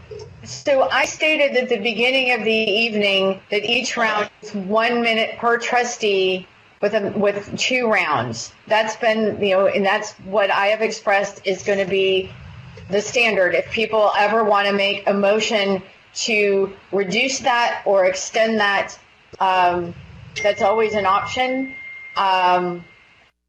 And I will say, because we can see that Trustee Sung had already asked to make a motion, I feel very uncomfortable with I agree, Madam President, but she had already spoken in the first round already. And so I had not spoken in the first round.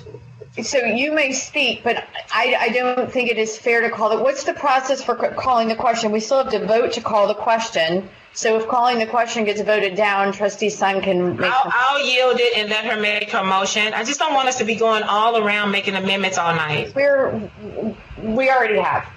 Okay, Trustee Sung. Thank you. I move to amend this item to ask that the contract to be renegotiated includes a ban on related party contracts. What's related party contracts? Related party transactions. What's related party transactions?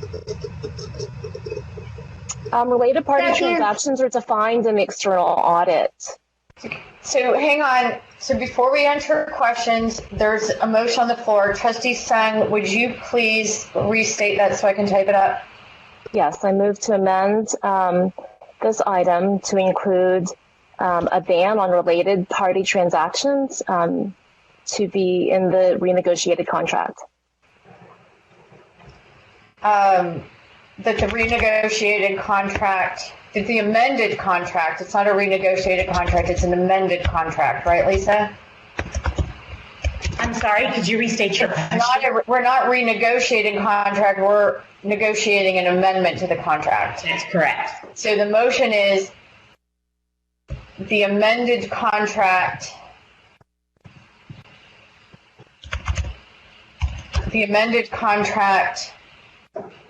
shall include a ban on related party contracts. Is that correct? Related party transactions. Related party transactions. Okay, I'm emailing this just so everybody can see it.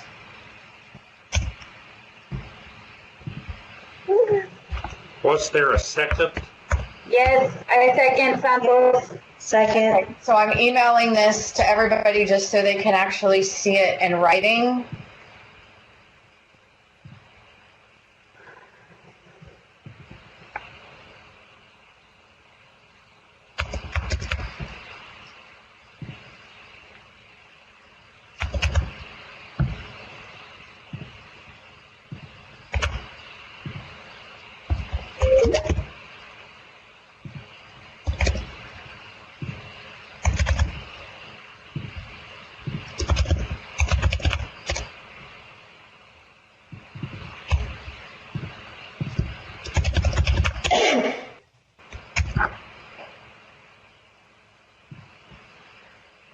Okay, it's sent.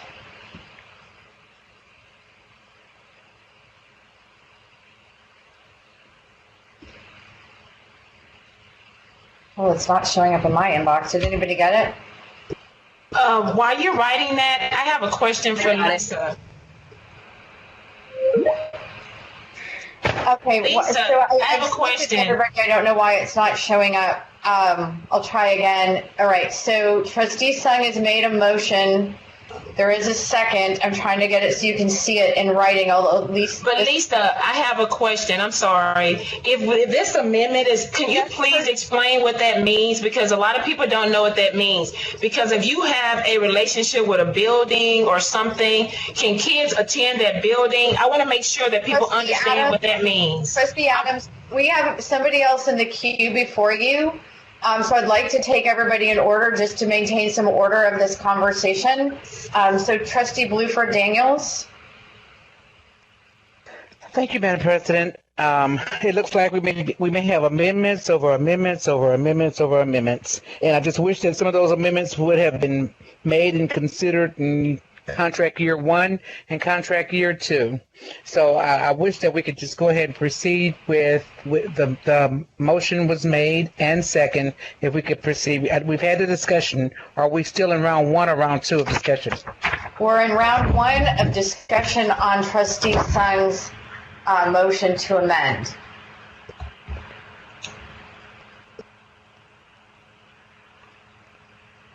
Trustee Adams? My question is, she's adding something that, let me ask the question. I don't know what that means, even though I know it's in the contract and I just looked up the definition. Legal, can you please give us an example what this means in this contract? Because she's making an amendment for related party transactions. Who is the related party in this contract?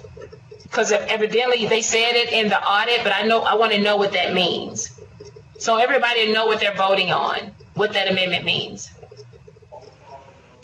Trustee Adams, I'm not for sure what related party transaction means, as Trustee Song might be using that term. I don't know if that is a term of art in the audit industry, if that means related party transactions within so many degrees of consanguinity, like we do in conflict of interest. I'm not for sure how Trustee Song intends to use that word as a term of art, something different. That's the reason why I'm asking, because, go ahead, David. I think David Thompson is trying to chime in. I believe the specific concern or the place in which the term was used in the audit related to the school's lease of the facility and the ownership of the facility in which the school is operating. So if that is the related party issue that this would prohibit, unless there is a change of ownership of the facility, I think the effect of this amendment would be to prohibit the schools from operating in the facilities in which they are currently located. Point exactly. That's why I was going to say the kids would not be allowed to attend that, to go to that school. Kids can't even go to the building.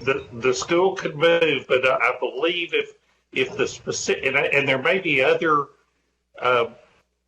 contract issues that the motion might reach. I don't know what all it might touch, but to the extent that it could affect the facility, that could be the effect of the amendment, is to prohibit operation in the actual facility or building where the schools currently are located. Right. Thank you. That's why I wanted to make sure, because if we make this amendment for this one, I'm making the same amendment for every last one of them. Because what she's adding is that you won't even be able to operate in the building. The kids won't be able to go to that school. So that would not be an appropriate amendment. This. Okay. So that's what I'm saying, because this is getting personal, and when it's getting personal, this is what happens. This has been going on for 4 or 5 years. This got to stop. Just call a spade what it is. If you don't want it, just call it out. Just call it out. Okay. I'm so over this. Okay, so it is really late. We still have a lot of work to do. So I'm going back to 1 minute per person per round. I would like us to keep this conversation to questions that help you vote on the item, and not, there are a lot of emotions that go into this vote, and I recognize that. But let's try and keep it out of the emotional space, and let's try and keep it in a policy space, in a best practices space. Ask the questions that you need so that you can understand the motion on the table, the consequence, the intent of the motion on the table from the person who's made the motion, and the possible consequences of any of the motion on the table from legal and Dr. Lathan. Okay, Trustee Allen, and I'm going back to 1 minute for everybody. Trustee Allen. So what we are saying is that we would ask this charter operator to wait until July, August to see if they would get a contract, and then tell them that they would have to move out of the building because they are related to the people in an area that we already said is tight, versus saying you must be charged fair market value, not that you have to move out. So what we're telling these people is that you're going to wait until August, and then you have to move out of your building. Who are you asking the question of? Ann. So is that what she's asking with her amendment?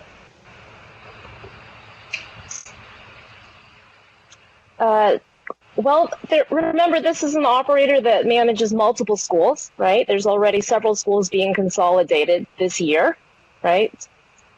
So this is a school, an operator with a history of moving students and moving schools between buildings. So I just want to point that out. This is not one school. I want to be clear, this is not personal. The reason why this has come to my attention is first because of reporting from the Houston Chronicle, and then second because of these external audits, which point out going concerns. They point out, over the years, they pointed out going concerns. They pointed out significant deficiencies. They pointed out lack of internal control, which, by the way, is something that HISD, I think, needs to be broadly concerned about, internal controls, as we've discussed in closed session. So I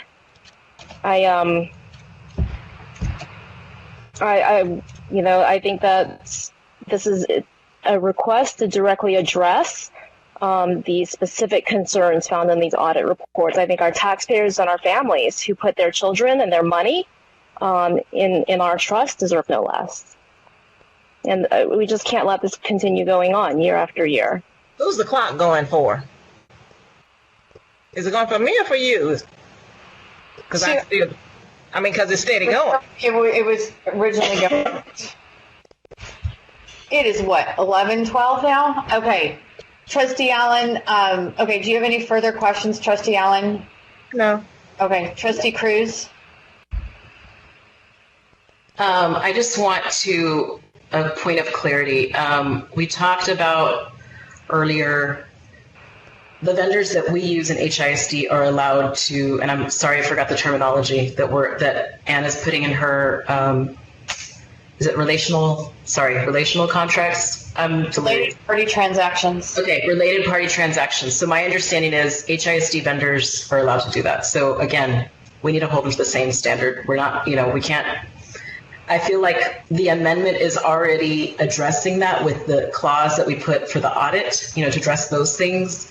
I think we're getting, the motion was to to reconsider the vote because there was confusion, and now this is like spiraling. So that's all I'm going to say. Trustee Sung? Okay, Trustee Adams? Thank you, Madam President. Again, when we go through each one of these... Just for 1 second, I want to make sure that everybody who wanted to speak on first round, we are now then on second round. Yes. Okay. Trustee Adams? I haven't spoken. Oh, have I spoken on the first round, on this round? Yes. No, I haven't, but okay, whatever. Well, we weren't in the queue. I'm going by what's in the queue. Everybody who wanted to speak on first, we're now on second round. There was nobody else in the queue before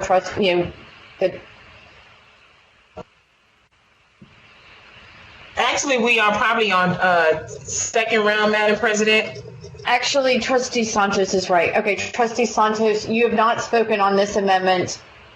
You go. Yes, she has. She's not on this, not on Ann's amendment. She signs amendment. Point of order. Trustee Santos is okay. Give me a timeout here. Has Trustee Santos spoken to Trustee Sung's amendment? No, she hasn't. Okay, thank you. All right, thank you, President Zygaard. And I just want to remind my colleagues that we passed the LBB, the first legislative board budget review in over 20 years. We had recommendations from there. We've had the Chronicle. There's an FBI investigation. I don't understand why you wouldn't want more safeguards our public has scrutinized us. This is for kids. We want more guards to make sure our kids have the money and the resources that they need. I don't understand what the issue is here. We have to respect our taxpayers' dollars, every single last one of them. I am going to go with Ann's amendment. Madam President, I'm asking her to stay on the amendment that's before us, please. The amendment, the question of the amendment. On this amendment, so that we can vote on this amendment, so we can go back to the discussion of the item, either amended or not amended. Trustee Adams, do you have a question? No, I actually want to call the question because we actually we called the question on this. If there's any question among this amendment, Madam President. Okay, so Trustee Adams need to vote it up or down. Is there a second? Second, Santos. Thank you, Santos.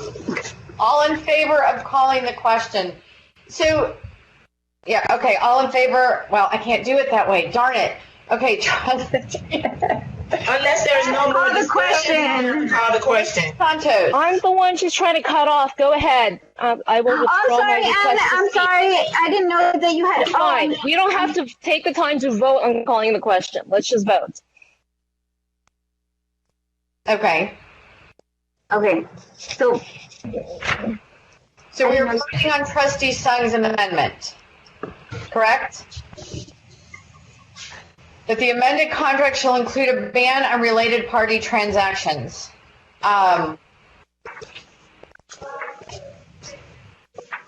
Just to be clear, we are voting on the amendment, not the agenda item. Trustee Santos. Yes. Trustee Bluford Daniels. No. Trustee Hernandez. No. Trustee Allen. No. Trustee Allen. I said no. Trustee Flynn-Villaseca. Yes. Trustee Sung. Yes. Trustee Cruz. Wait, so we're voting on the amendment. Okay, Not no. the amendment, I know. Sorry, my head is so fried. Okay, no.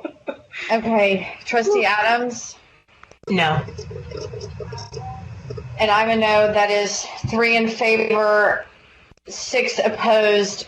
Amendment fails. So we're back to the original motion, which is agenda item F2, authority to negotiate and execute renewal agreements with Energize for Excellence Academy and Energize for Science, Technology, Engineering, and Math Academy campuses for the 2021 school year. Amended that the Board of Education authorizes the superintendent of schools or designee to negotiate and execute renewal agreements with Energize for Excellence Academy and East-Em campuses effective May 15th, 2020, which will include components of EL Local that is scheduled to be approved on second reading on June 14th, 2020. The amended contract should include language around academic and financial accountability. Any further discussion? Please vote. Trustee Dygard? Yes, ma'am. It also includes the language, including a plan to correct any material or significant. Thank you. I'm looking at the wrong thing now. Yes. Okay, the amended contract should include language around academic and financial accountability, including a plan to correct any material or significant deficiencies found in the organization's most recent external audit. Trustee Santos.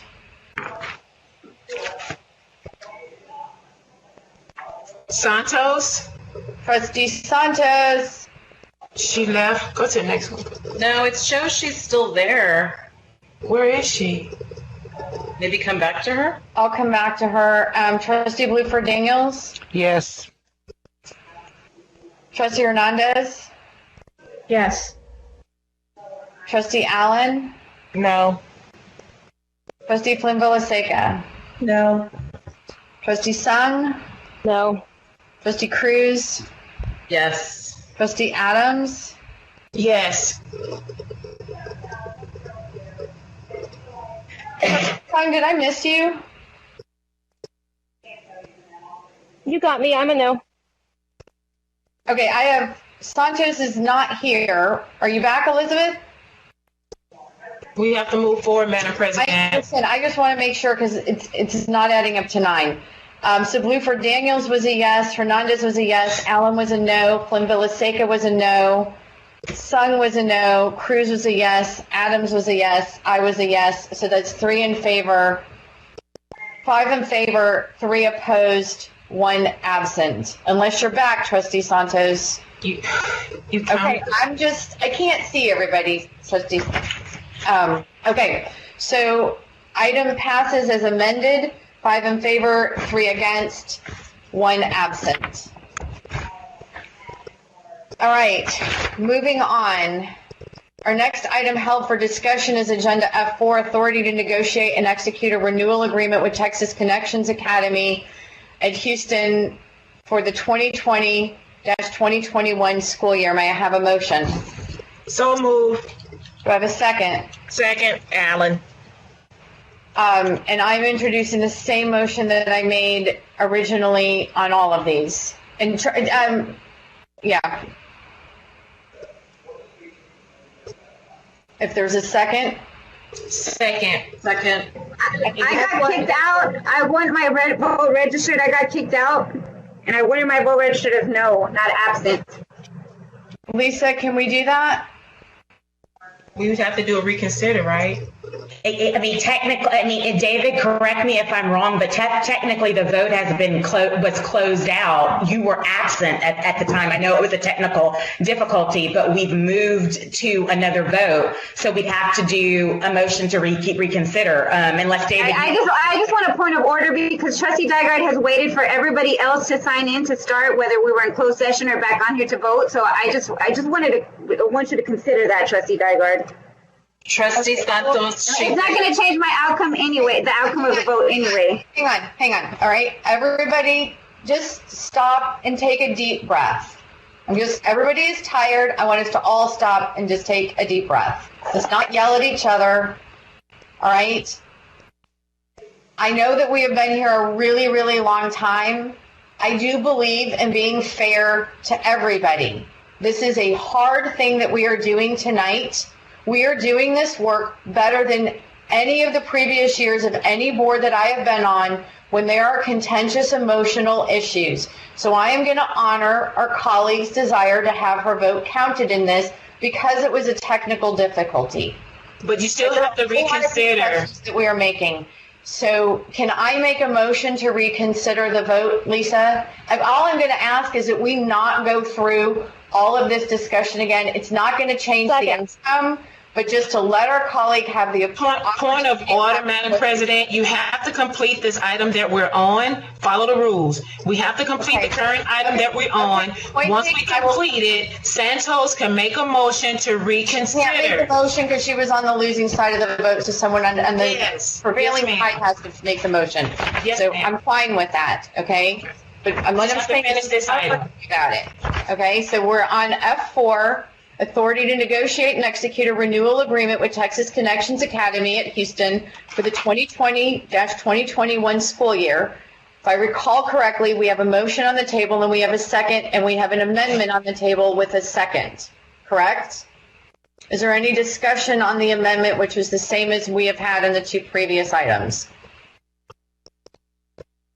Trustee Dygard, this is Lisa McBride. Since the amendments were different in F2 and F3, just so that it's clear for the board and the public, can you state what your amendment is for F4?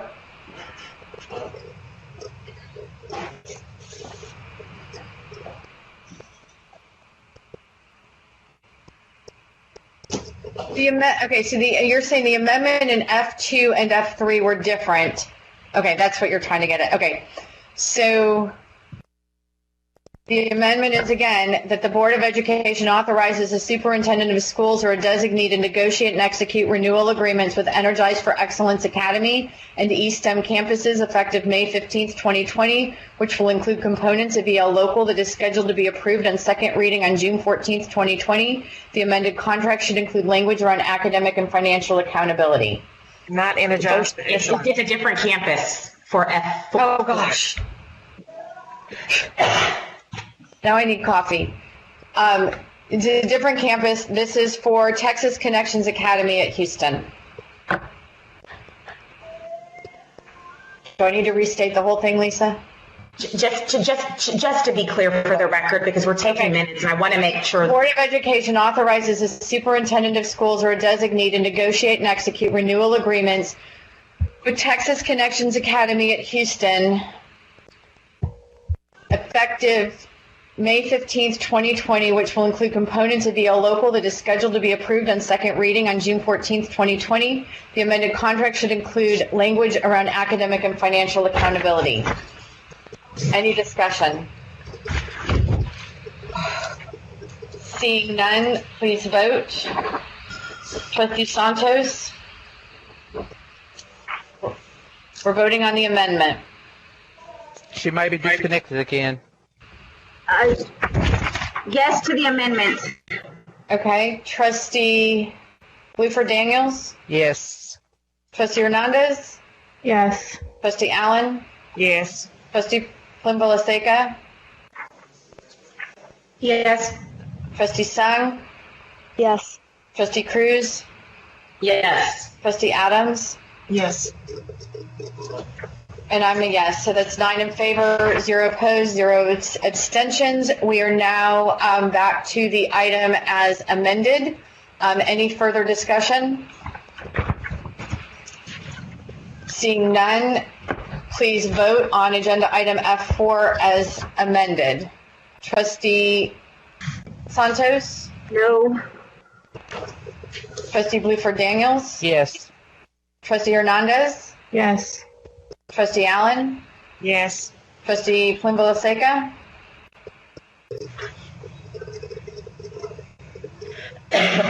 Trustee Plimbola-Seca? Yes. Trustee Sung? Yes. Trustee Cruz? Yes. Trustee Adams? Yes. And myself. That is 8 in favor, 1 opposed, 0 abstentions. Item F4 passes as amended. Our next item held for discussion is item F5, authority to negotiate and execute a renewal agreement with Texas Southern University Charter School for the 2020-2021 school year. May I have a motion? So move. Second. I would like to propose the same amendment that the Board of Education authorizes the superintendent of schools. I move that we make an amendment that the Board of Education authorizes the superintendent of schools or a designee to negotiate and execute renewal agreements with Texas Southern University Charter School for the 2020-2021 school year, effective May 15th, 2020, which will include components of EL Local that is scheduled to be approved on second reading on June 14th, 2020. The amended contract should include language around academic and financial accountability. Is there a second? Second. So move. Second. Discussion on the amendment? As long as they can stay in their building. Seeing none, please vote on the amendment. Trustee Santos? Yes. Trustee Bluford Daniels? Yes. Trustee Hernandez? Yes. Trustee Allen? Yes. Trustee Plimbola-Seca? Yes. Trustee Sung? Yes. Trustee Cruz? Yes. Trustee Adams? You asked me, am I ready for bed? I asked. Yes. I'm a yes. Okay, I'm going to double check. Trustee Santos, we're voting on the amendment. 9 in favor, 0 opposed. Amendment passes. We're now back to the item as amended. Any further discussion on the agenda item as amended? Seeing none, please vote. Trustee Santos? No. Trustee Bluford Daniels? Yes. Trustee Hernandez? Yes. Trustee Allen? Yes. Trustee Plimbola-Seca? Yes. No? Yes. Yes.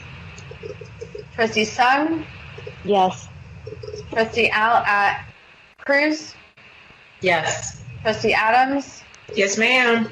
And I'm a yes. That's 8-4, 1 opposed, 0 abstentions. Item passes as amended.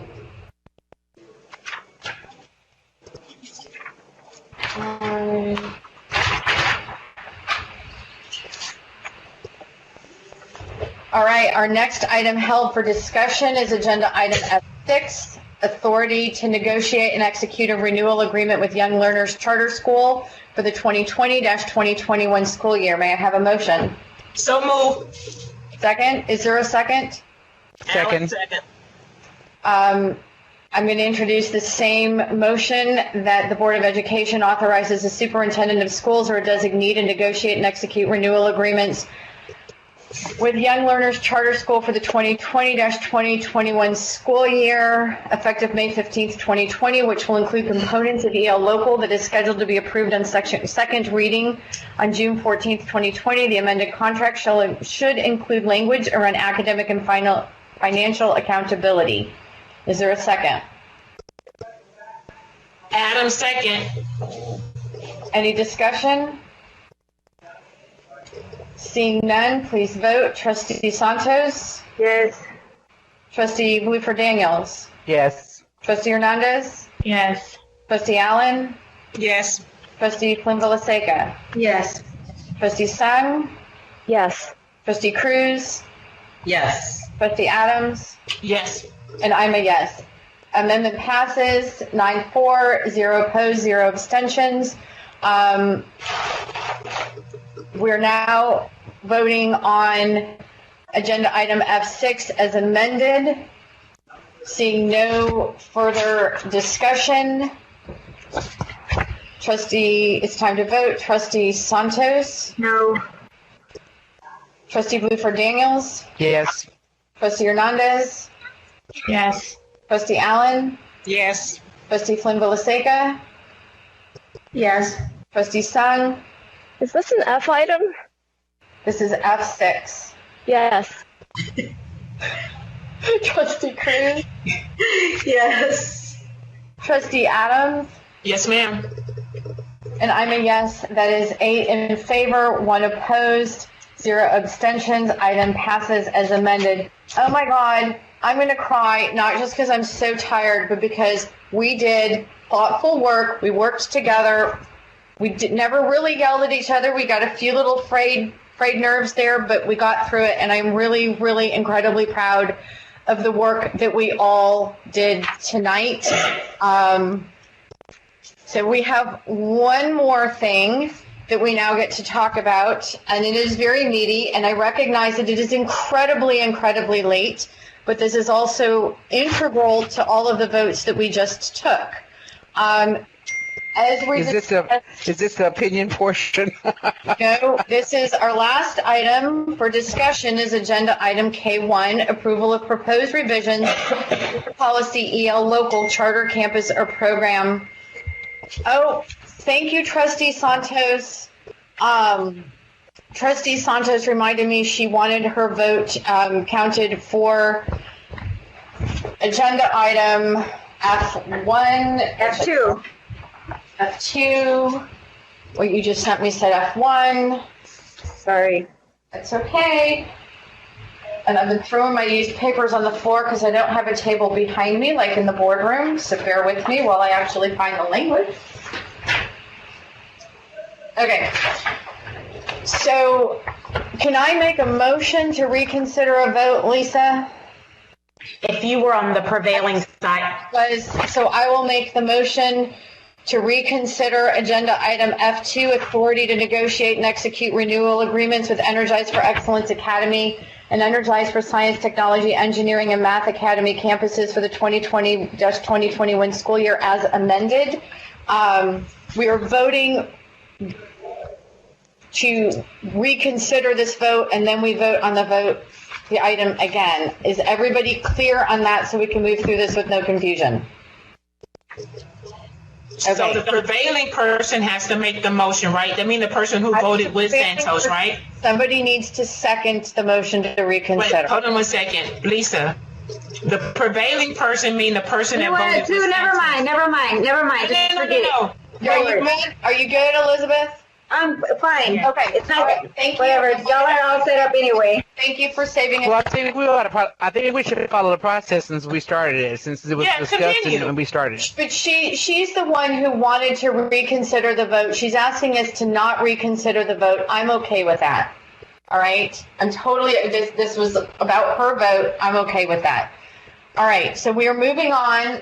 It was more about you cutting me off every time, but yeah, that's what it was. It's cutting off, and we're going to have to figure out a way for us to, and this is, again, why I want to be able to see all trustees, whereas right now I can only see 4, so I don't know if somebody has stepped away. I don't know if someone has lost their connection. I have now lost my agenda. Bear with me. Okay, so I ate a whole bunch of cookies.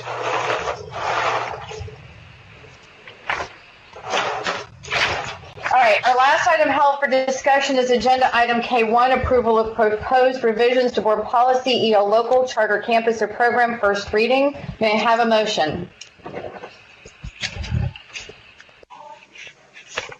Adams, so moved, Madam President.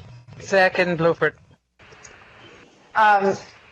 Some questions or comments from my colleagues. What we have discussed for process is to give suggestions for edits to this policy. We will vote on first reading as written, but with suggested edits to the administration. Then the administration is going to incorporate language for those revisions and edits into the policy for second reading. And then it is going to go to, we're going to have a policy meeting specifically about this item between now and the final post of this agenda item for second reading for our June 11th board meeting. Dr. Lathan, can you please remind us what that final print date is? Tuesday, May 26th. So between now and Tuesday, May 26th, the second reading language needs to be finalized by that committee. So we will schedule a meeting between now and then. So I'm going to ask my colleagues, because it's really, really late, to be very succinct. I'm going to suggest, unless there is an objection, to one round of 1 minute of the things that you want in this that aren't already here, so the administration can work that out in to bring to that policy meeting on this item.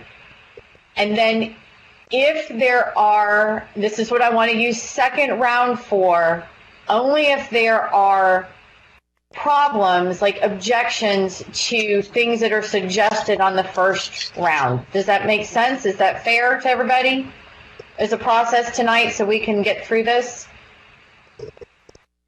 Seeing no objections to that, I'm going to open it up to questions and comments from my colleagues, and I'm going to rely on board services to take really, really strong notes, and I'm going to encourage my colleagues to follow up their conversations by putting these thoughts in writing and in email to board services, because again, it is late. Everybody's heads are getting a little foggy, and so that way there isn't any confusion on clarity. Okay? They maybe board services might be asleep by now. Alrighty, so I don't see anybody in the queue, and I know that there are thoughts about this policy, so I'm going to say going once, going twice here. Trustee Cruz? Sorry, I just put a cracker in my mouth.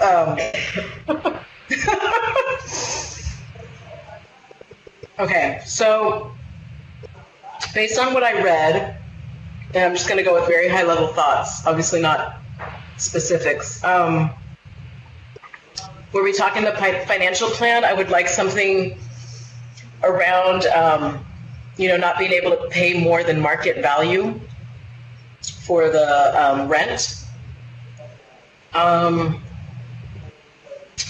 Language around either being able to do like an unannounced audit or an audit that HISD chooses. I know we said, I think the language is currently it's a third party, but HISD chooses that third party, or we do an unannounced audit, something to that nature.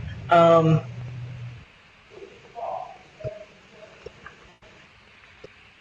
think that's it for right now. Thank you, Trustee Cruz. Trustee Sung? Just expanding on the fair market value, not just for rent, but for related party transactions more generally, and also that any partners be nonprofits.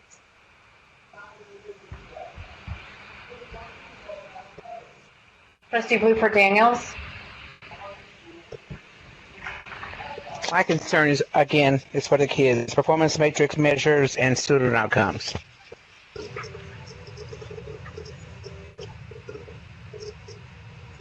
Seeing no other speakers in the queue, I have a few big buckets I want to echo about market value. I want to give a little more specificity around audits, that either we have veto power over who the auditor is, or that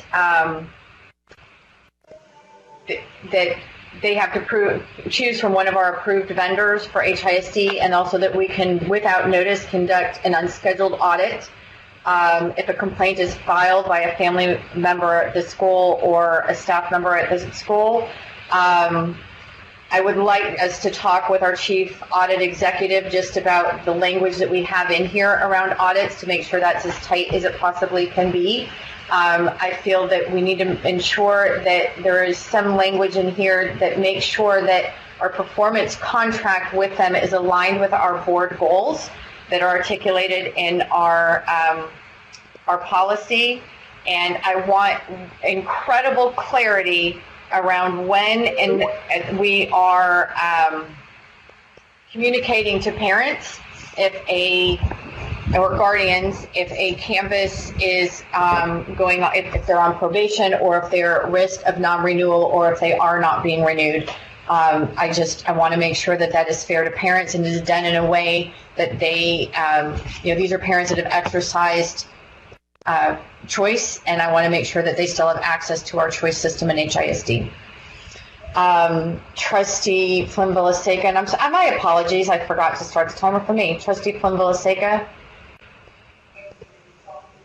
Thank you. On packet page 158 or 414 of this agenda item, I noticed that there's some language in here around the governing charter shall have a term of 10 years. That to me seems really long. I think that we need to make sure that this policy as revised is solid before we consider a term that long. So if I could respond to that, provide a legal response to that, President Dygert, is that okay? Yes. So remember, the charter as it's used in this revised policy is what you give to an internal campus or an internal program that has petitioned the board to have a charter. This is not the contract that you're giving to the external partner. Under state law, an in-district charter that you give to a campus or a program has got to be for 10 years. That's the governing charter. But the management, the CEO who is managing that campus, which might be the principal of the campus or someone that you bring in externally, has a performance contract that might be for a shorter period of time. The charter goes to the campus. And under state law, it has to be for 10 years. There isn't like a probationary period at the beginning or anything like that that needs to be. State law doesn't specify that. But again, that language does not affect should the contracts that we talked about today be approved for the 2021-22 school year, would not affect that because they're not in district charters. They don't have a charter. They have a performance contract. That's all I have right now, this round. Seeing no further. Someone has a lot of echo, a lot of noise in the background, like conversation.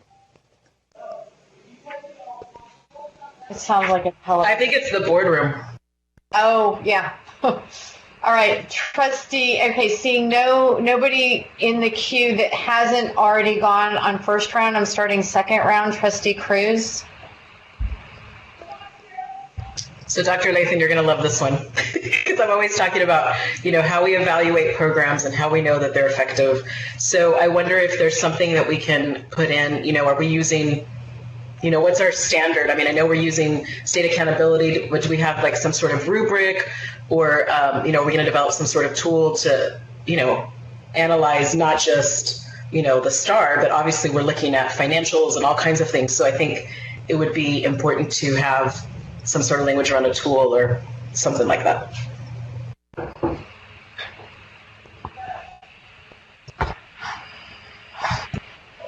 Trustee Sung. Thank you. So I'm borrowing this language from Dr. Lathan because I wholeheartedly agree with it, which is these trustees need to bring something extra to us. Well, that's not exactly your words, but that's the concept that I'd like here. That if we're not running the schools ourselves, and it's because we've got something to learn from somebody who can do it better than us. So we've had schools run by HISD principals that have been charters under the old definition of the word that have done that in HISD. I think we should be learning from them. And I'd like us to be really clear in these RFPs and in these contracts about what is that extra that they're proposing to bring, to have us really look at what that extra is and then see what we can learn from it. Thank you. That should be the standard. Trustee Adams. I have a question, probably for legal or Dr. Lathan or the policy committee, whoever created the policy. I can't remember. Is there anything in there about I know you said it's going to be about the application process when we say, okay, you had to do this, but will there be anything about stipulations in there about if they are an existing provider that they have to maintain a certain academic standard to even qualify to even be considered, or they would have to be on the application process?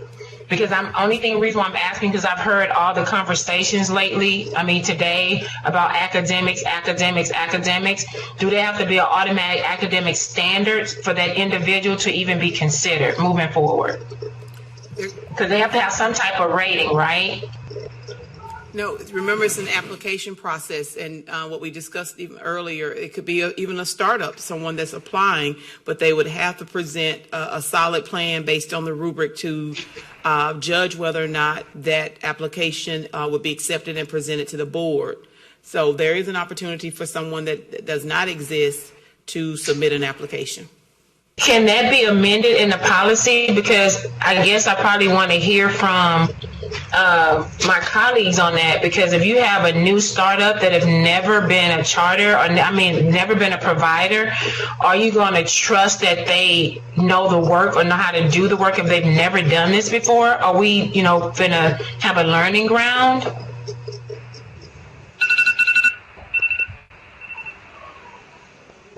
And I guess that can be go to Madam President too. If someone have never done the work before. Dr. Lathan, if you would answer that question.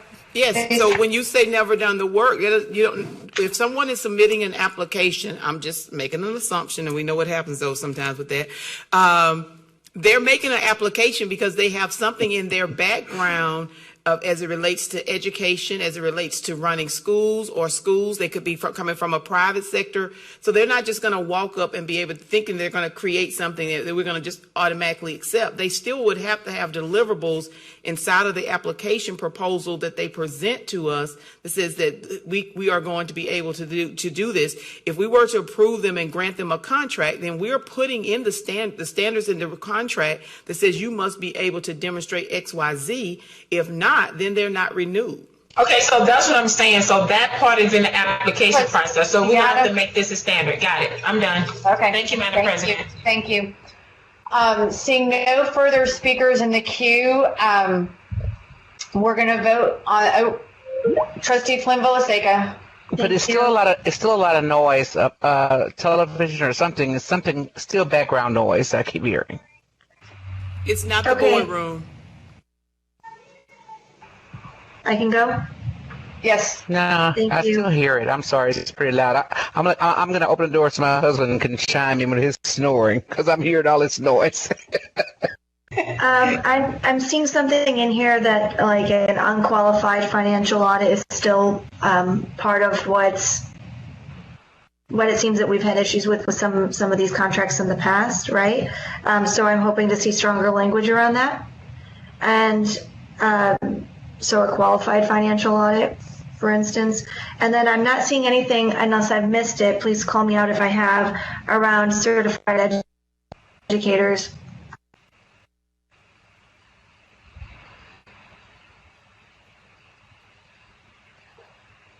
So is this a question or a comment of something you want included? If there isn't any kind of mention of the, I don't know, around equity or like, I don't know. I'm looking through this and I don't see anything about certified teachers being, hired here. I think that that's important and should be included because that's what we expect at our campuses. Dr. Lathan? Yes, and I'm looking for, because we discussed it, and just if you can just give me a second. I thought we discussed certification, requiring certification. I saw it in here too. Yeah, we discussed requiring certification, and just give me a second, please. I know we just talked.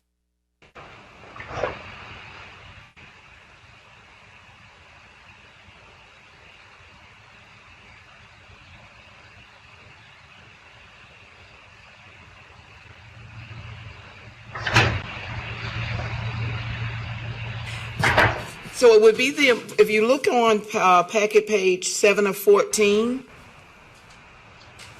the second bullet under employment requirements and restrictions. So all board required policies would be required, and that would include certification.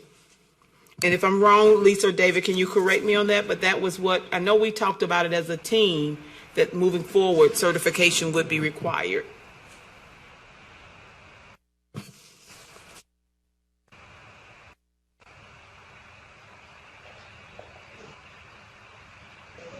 Sorry, I'm going to go look up your, Lisa, I'm going to go look up your board policy DBAA local and make sure it deals with certification and not just criminal history and credit reports. And then I'll confirm once I look that up, if you want to continue talking about it. Thank you. Trustee, so do you have further questions, Trustee Flynn-Vlasek, or do you just want to wait for a response on that? That, and then, something that's more, something about equity as well, right? Just so that's in alignment with what it is that we do as a district and how that's a priority for us. It should also be called out here specifically or referenced through one of these policies that's bulleted. Thank you. Trustee Adams, have you already gone on second round? That's my first time speaking on the first round. So this is the second question. So I don't know if you're on second round yet. We've been on second round. Yeah, we're on second round. I thought you went after Ann on second round. No, that was my first time speaking on this item. I just have a question. Lisa, when you look at it, and I heard when they were talking about certification, can it be spelled out to be clear? Because somebody may look at the language and may not understand what that means. Can certification be mentioned, be spelled out, because everybody would know what that means?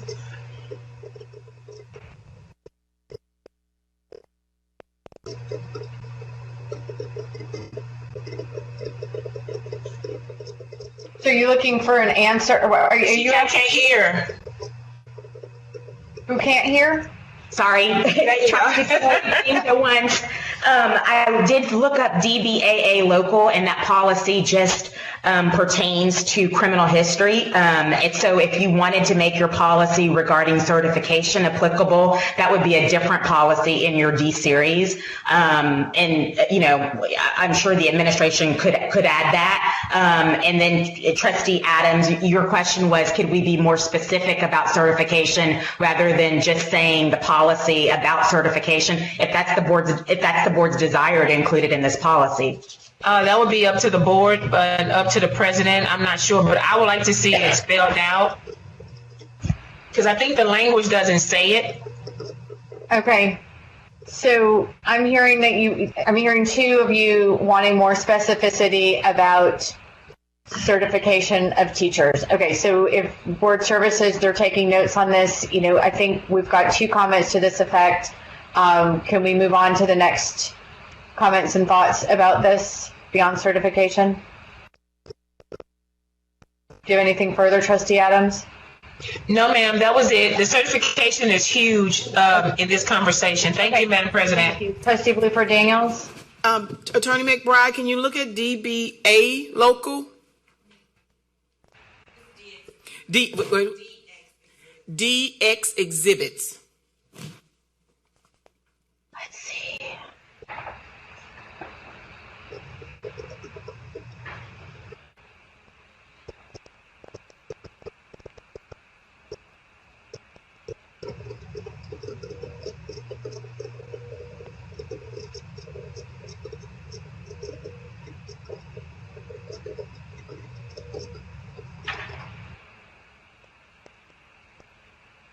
I'm sorry, are you saying DBAA local? I don't see any exhibits to that policy, the specific policy that's referenced. Correction, DX exhibits, D as in David, X as in X-ray exhibits.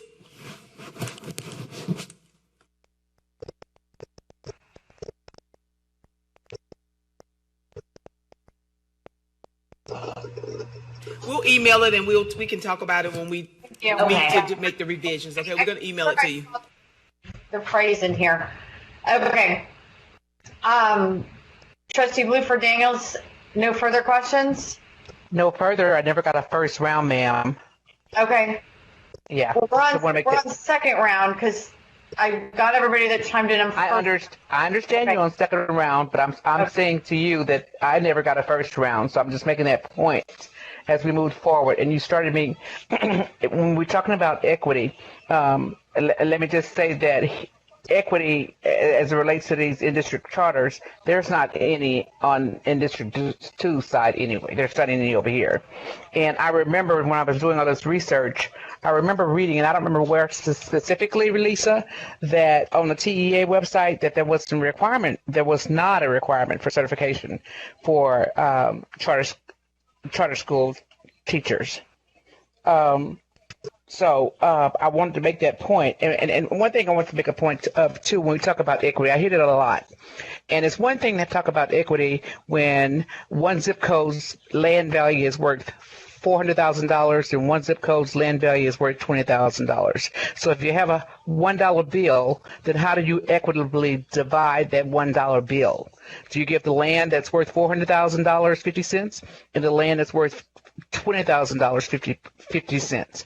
You know, it can't be equally divided. There's going to always have to be some exceptions. And I don't know if my time went off, but it had already started on 53 when I started talking, because she had already started it before I started my comment. I didn't have my full minute. Okay.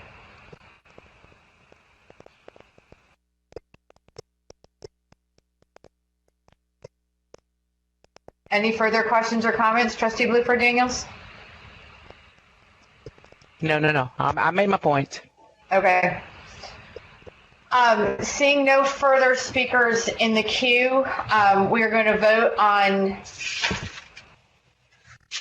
item K1, approval of proposed revisions to board policy EL local, charter campus, or program first reading, with the understanding that the comments that were received tonight and concerns that were received tonight, as well as those expressed through the Q&A document over the last week or two, will be incorporated into the policy. The administration is going to create language for all of these things, and then the board, whoever wants to participate in the process, we will have a meeting. We will have a meeting to discuss those proposed changes. So then the administration can have a final draft in our final print of the agenda by May 26th that we will then consider for a vote on June 11th. So with no further discussion, please vote on agenda item K1. Trustee Santos? No. Trustee Bluford Daniels? Yes. And I want to make sure everybody understands, again, confusion over votes. We already have this policy. This is to revise the policy, just to make sure that everybody's clear. Okay, so Trustee Hernandez? Yes. Trustee Allen? Yes. Trustee Slim Villaseca? Yes. Trustee Sung? Yes. Trustee Cruz? Yes. Trustee Adams? You asking me, am I ready to go to bed? I mean, yes. I'm against. That's 8-4, 1 against, 0 abstentions. Passes on first reading. I look forward to looking through second reading with my colleague. And we're not done yet. We are now ready to consider the balance of today's agenda. Do I have a motion to accept the balance of today's agenda by consensus? So move, Adams. Do I have a second? Second, Sung. Any questions or comments from my colleagues? Please say no. No. Seeing no one in the queue, please vote. Trustee Santos? Yes. Trustee Bluford Daniels? Let's not get it twisted, but yes. Trustee Hernandez? Yes. Trustee Allen? Yes. Trustee Flynn Villaseca? Yes. Trustee Sung? Yes. Trustee Cruz? Yes. Trustee Adams? Yes, ma'am. And I'm a yes. That's 9-4, 0 opposed, 0 abstentions.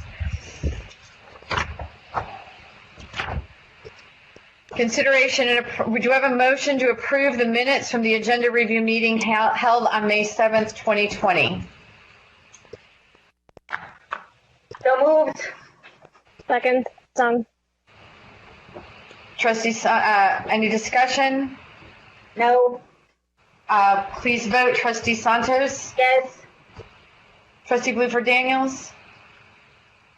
Yes. Trustee Hernandez? Yes. Trustee Allen? Yes. Trustee Flynn Villaseca? Yes. Trustee Sung? Yes. Trustee Cruz? Yes. Trustee Adams? Yes, ma'am. And I'm a yes, 9 in favor, 0 opposed, 0 abstentions. We are now ready to consider items discussed in executive session, although we have not finished executive session. I am going to, let's see, we're meeting for a budget workshop next Thursday. I want to ask legal counsel and also, my colleagues. First, I want to ask legal counsel if my colleagues were to consider the things that we did not discuss yet in closed session tonight, the legal items, postponing those to next Thursday, if that would cause any problems. If it doesn't cause any problems, I'm going to ask colleagues if there are any objections to moving it. I understand we will still vote on the chief audit executive evaluation tonight, since that was already discussed in closed session. Madam President, we must vote on the HR agenda item tonight. It is time sensitive, so we must hold a discussion on that. That cannot wait till next week. All right, then I'm going to hold that. We have hearing of the community, and while they're not speaking to us live, I imagine that many of them are waiting for us to read the remarks. So we are going to proceed with hearing of the community, and then we are going to conclude with closed session. And but will we have a quorum, Madam President? Will we have a quorum before we? I have to keep pushing back on this. Will we have a quorum? Fair question. So, what is the pleasure of my colleagues on order of this tonight? Madam President, I have a question. I'm in the queue. May I speak? Yes, ma'am. Question. Dr. Lathan, is legal still there, right? Yes. How many more items do we have in closed session? 3 legal.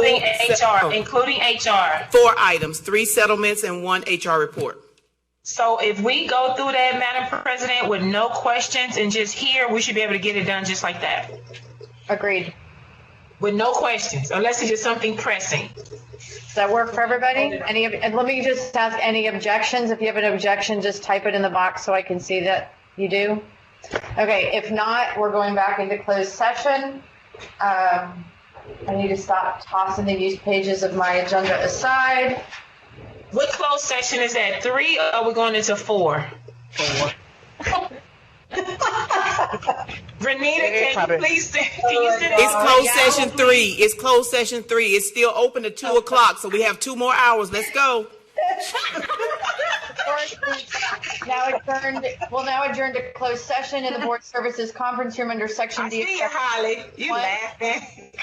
Of Texas Government Code Open Meetings Act, subsections 551.071, 551.072, 551.074, 551.082, 551.0821, and 551.083. Should board final action voter decision on any matter considered in the closed session be required, such final action voter decision shall be taken at the open meeting covered by this notice upon the reconvening of this public meeting or the subsequent meeting of the board upon notice thereof.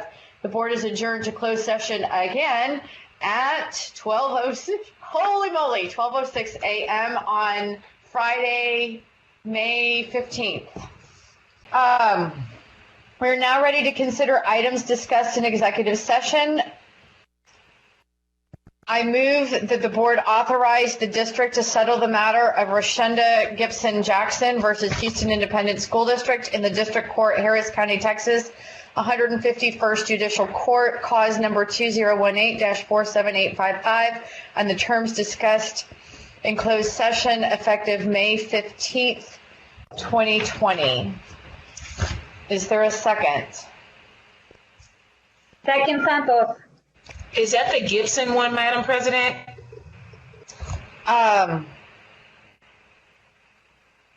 Legal? It's the Gibson Jackson.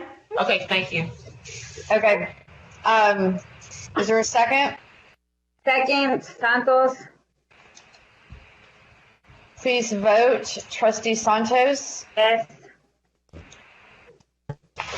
Trustee Bluford Daniels? Yes. Trustee Hernandez? Sorry? We're voting on the Rashenda Gibson Jackson closed session item. Yes. Trustee Allen? Yes. Trustee Flynn Villaseca? Yes. Trustee Sung? Yes. Trustee Cruz? Yes. Trustee Adams? This is a hard one. I want to abstain. Go ahead, yes. And I'm a yes. Item passes 9 in favor, 0 opposed, 0 abstentions. Next item, I move that the board authorizes the district to negotiate a settlement of a claim with Praxair on the terms discussed in closed session effective May 15th, 2020. Do I have a second? Second, Santos.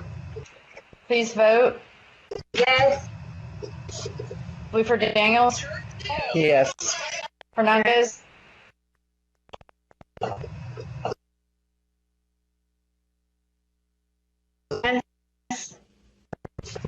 Trustee Allen? Yes. Trustee Flynn Villaseca? Yes. Trustee Sung? Yes. Trustee Cruz? Yes. Trustee Yes. And I'm a yes. I'm a no. I'm a no on that one. Item passes 8-4, 1 against, 0 abstentions. Next item, I move that the board authorize the district to settle in the special education matter of Natalie C. B. N. F. Faguna C. versus Houston Independent School District, TEA docket number 103-SE-119 on the terms discussed, 103-SE-1119 on the terms discussed in closed session effective May 15th, 2020. Is there a second? Second. Please vote. Trustee, yes. Trustee Bluford Daniels? Yes. Hernandez? Yes. Allen? Yes. Flynn Villaseca? Quick question. Is this coming out of the closed session just now or earlier today?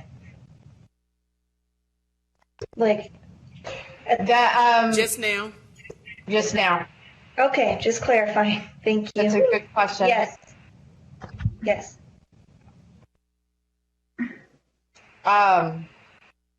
Trustee Sung? Yes. Trustee Cruz? Yes. Trustee Adams? Yes. And I'm a yes. Item passes 9-4, 0 opposed, 0 abstentions. Next item, I move that the board authorize the district to settle the special education matter of Josiah WBNF Pamela W.V. Houston Independent School District, TEA docket number 053-SE-0120, and the terms discussed in closed session effective May 15th, 2020. Is there a second? Second, Santos. Please vote. Trustee Yes. Clifford Daniels? Yes. Hernandez? Yes. Allen? Yes. Flynn Villaseca? Yes. Sung? Yes. Cruz? Yes. Adams? Yes. And I'm a yes. Item passes 9-4, 0 against, 0 abstentions. Moving on to personnel, I move that the board approve the 2019-2020 evaluation of the chief audit executive as discussed in closed session effective May 15th, 2020. Is there a second? Second, Santos. Yes. All in favor? Or, gosh, I missed the regular system. Please vote. Trustee Santos? Yes. Trustee Bluford Daniels? Yes. Trustee Hernandez? Yes. Trustee Allen? Yes. Trustee Flynn Villaseca? Yes. Trustee Sung? Yes. Trustee Cruz? Yes. Trustee Adams? Yes. And I'm a yes. 9-4, 0 opposed, 0 abstentions. Item passes. I move that the board approve the proposed termination of the certified administrator term performance contract of Gerardo Leal, Principal, Park Place Elementary School, on the terms discussed in closed session, and authorize the interim superintendent or her designee to provide notice of same effective May 15th, 2020. Is there a second? Second. Wait, I have a really quick question. So for number 66, has that one come up yet? I'm sorry, I'm so out of it. No. Ask Lisa. I think the answer is no. I didn't hear it. But okay, just let's vote on it. It's a no, right? It hasn't come up yet, Trustee Santos. Okay, so second vote, my vote is yes. Okay. Trustee Bluford Daniels? Yes. Trustee Hernandez? Yes. Trustee Allen? Yes. Trustee Flynn Villaseca? Abstain. Trustee Sung? Yes. Trustee Cruz? Yes. Trustee Adams? What are we voting for? I'm sorry. Proposed termination of the certified administrator term performance contract of Gerardo Leal, Principal, Park Place Elementary School, on the terms discussed in closed session, and authorize the interim superintendent or her designee to provide notice of the same effective May 15th, 2020. What's the last name? Leal. Is that the Campo one? No. No, that's the next one. Oh, to terminate, yes. Is that to terminate? Yes. Is it to terminate? Correct. Yes. And I'm a yes. If item passes 8-4, 0 against, 1 abstention. Madam President, Yes, I need to ask a question. Can we go back to the one of the first items we voted on about that we talked about in closed session? Was that C26? Because I'm considering rescinding my vote. So there's C2G. C2G, I'm sorry. C2G was the very first one, Rashinda Gibson Jackson versus HISD. That one, correct. Okay, let's finish these and then can we come back to that? Sure. Okay, so we are on,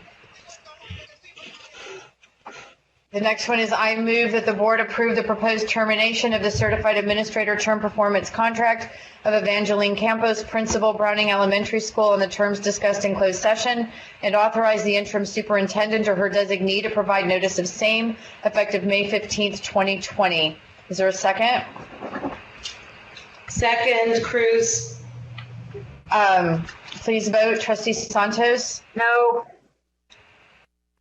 Trustee Bluford Daniels?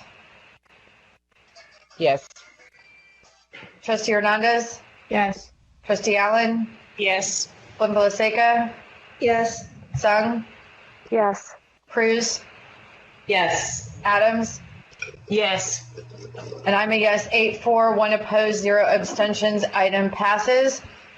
I move that the board approve the balance of the closed session personnel agenda, including specifically that the board approve proposed terminations of continuing term of probationary contracts, that the board approve end of term terminations of probationary contracts, that the board approve proposed non-renewals of term contracts, that the board approve issuance of fourth-year probationary contracts, and authorize the interim superintendent or her designee to provide notice of same, that the board approve separation and release agreements, that the board approve withdrawals of contract recommendations and any reissuance of same, and that the board approve issuance of final orders on contract terminations and non-renewals as discussed in closed session effective May 15th, 2020. Second, Santos. I voted yes. Please, okay, Santos, yes. Wasn't there something with the 66 for you? It already passed. We voted on that. Okay, she'd already separated out. Thank you. I just wanted to check. Clearly, I'm still paying attention at this hour. Santos, yes. Bluford Daniels? Yes. Fernandez? What is this item that we're voting on? This is the balance of the closed session personnel. Yes. Okay, got it. Okay, Hernandez? Yes. Allen? Yes. Flynn Villaseca? And this is for the session we just came out of, right? Correct. Yes. Correct. Yes. Thank you. Sung? Yes. Cruz? Yes. Adams? Yes, ma'am. I'm a yes. Item passes 9-4, 0 opposed, 0 abstentions. Trustee Flynn Villaseca, so legal, can you please let her know which one was discussed in closed session that she missed? I think it was C2G, which is the settlement agreement of Rashonda Gibson Jackson. I think that's the only one we discussed in the first closed session. I'll ask Elnita Hutchins Taylor to confirm that her memory is the same as mine. Okay. And I hear that a colleague wants to make a motion to reconsider C2G. And I second that motion. So now I need to too, because I wasn't in closed session when that was discussed. That makes sense. Okay, so now we're not voting on the item, we're voting to reconsider the item. I'm going to ask any discussion. Seeing none. Please vote. Trustee Santos, this is to reconsider the... No? Did you say no, Elizabeth? I said no, yes, I said no. Trustee Bluford Daniels? Yes. Trustee Hernandez? Yes. Trustee Allen? Yes. Flynn Villaseca? Yes. Sung? Yes. Cruz? Yes. Adams? Yes. I'm a yes. 8-4, 1 against, 0 abstentions. We are now voting on the item. I move that the board authorize the district to settle the matter of Rashonda Gibson Jackson versus Houston Independent School District in the District Court, Harris County, Texas, 151st Judicial Court, cause number 2018-47855, and the terms discussed in closed session effective May 15th, 2020. We don't need a motion, correct, Lisa? We just vote? You just made a motion. We need a second, and then you can vote. Discussion. You're right. Okay. So we need a second. Second. Santos. Okay. Please vote. Yes. Discussion. Any discussion?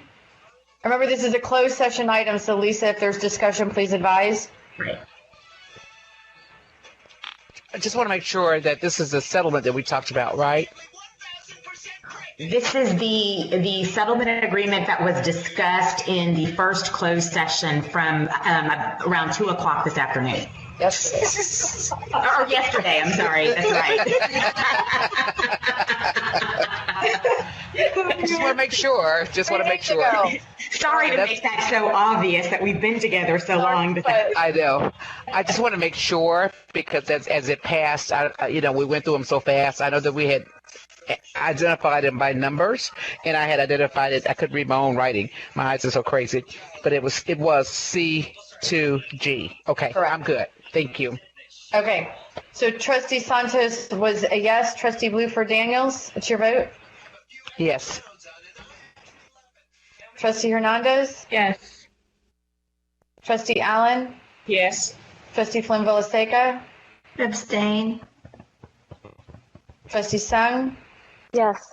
Trustee Cruz? Yes. Trustee Adams? I have a question for Kathy, though. On your vote to rescind, you vote in the same way? Because you I voted am. yes before. I am. I just wasn't clear if that Okay, I was just the right wanna make item. sure. Okay. Yeah, thank you. I thank you. Thank you for rescinding, Kathy. For me.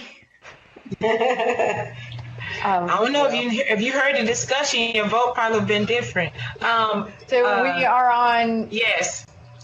Did I already? Wait, okay, 5, 6, 7. Okay, Adams, yes. I'm a yes. 8-4-0 against. 1 abstention. Item passes. Alrighty. We have now come to the portion of our meeting. Wait a minute, I have something. I need to go back to an item so I can rescind my vote. It's a joke, Sue. I see the expression on your face. Yes, I wanted to get that. Yes, ma'am. That's what I wanted right there. You saw the shock on your face. Okay, we have now come to the portion of our meeting where we normally hear from our community. We are glad you have joined us online today, and I want to give a huge shout out to anybody out in the public who is still with us at 7 a.m. on Friday. Oh, they tweeting. You need to go on Twitter. Oh, they lighten up on Twitter. But thank them. There they are. Under current guidance from federal, state, county, and city authorities concerning large gatherings and social distancing during the COVID-19 public health emergency, the Hattie Mae White Educational Support Center, including the board auditorium, is closed. However, please y'all, if you could mute, there's still background noise. However, it is still important that we allow time to hear from our community. In order to have your voices heard by the HISD Board of Education, you should electronically submit comments up to 300 words. These comments should be submitted using the online registration tool on the district's website at https://www.houstonisd.org or by downloading a speaker's form on the district's website and emailing that form along with your comments to boardservices@houstonisd.org. We have 24 speakers registered for this evening/morning. Only those who have submitted written comments as stated to the board services office online or electronically by 9:30 a.m. today will have their comments read aloud. Should any registered speaker wish to distribute handout materials to the board, the materials must have been provided to board services via email at boardservices@houstonisd.org by 9:30 a.m. today. We have 24 members of the community that have submitted comments to be read aloud during this portion of the meeting. Comments shall be limited to 300 words or 2 minutes each. Please refrain from naming individuals, especially students, as they are protected under the Family Education Rights and Privacy Act. Abusive statements or threats of confrontation are not permitted. Any comments in violation of these guidelines will not be read. And just as earlier, I'm very, very grateful for board services for volunteering to read all of these tonight. Please state the name of the speaker before reading the comments. Thank you. Natalie Jones. As a parent of a senior, I am not in favor of the proposed June 5th event and would prefer another form of celebration with their fellow seniors from their high school, not a city event. I have read about other school districts such as Cy-Fair, Spring Branch, or KISD and hope there will be an option for their local school or sections or even drive-through possibly. Thank you for your time and attention. Stay safe. Martha Sasser. If we can gather on June 5th, it should be for a graduation ceremony of some sort, a drive-through, 6 feet apart, etc. Dina Price. Horrible idea. If the largest ISD can't come up with a better solution, done with it, and I'm pretty sure the kids are too. Too many contradictions. Pretty sure cap, gown, and especially mask are not what they want. This isn't a laughing matter also. So all of a sudden, my kids' class of 650 can meet up. Hello, this doesn't seem that your idea of social distancing that each school has been trying to work on before the brilliant idea. Not, sorry, Mayor Turner, for not really looking after this. Let HISD principals and staff look after what is best. I do not agree with the June day for graduation to schools with cap, gown, and mask. No family. Very poor idea. Mayor Turner could care less. I'm not political, but this is too much. Overall, this is ridiculous and how it works all of a sudden for 650 kids to be apart. Monique Heidingfelder. Our children have worked extremely hard to graduate, and you are trying to take that away from them. Our principal promised on a webinar with our seniors that they would have a traditional graduation. It is not fair that all their classes preceding them and ones in 2021 and beyond will have graduations and they will not. All other ISDs in the area are having them. This is beyond wrong, and if they are not allowed their traditional graduation item, we should receive a full refund of senior dues paid. You are ruining what has already been a horrible senior year. The one thing they have had to look forward to is they would still get a traditional graduation, and now you want to take that away. Glenda Holman. Understandably, this should be one of the highlights of a senior's rites of passage, but with COVID-19 looming, I feel an injustice has been handed out, a virtual slap in the face to what these kids have accomplished. We should and could do more. Think about what these kids are missing out on. Memories lost. Alicia Mabel DiGiorgio. I feel if our students are asked to show up to a celebration hosted by Mayor Turner on June 5th, then we should be able to gather and have an actual graduation, not a celebration.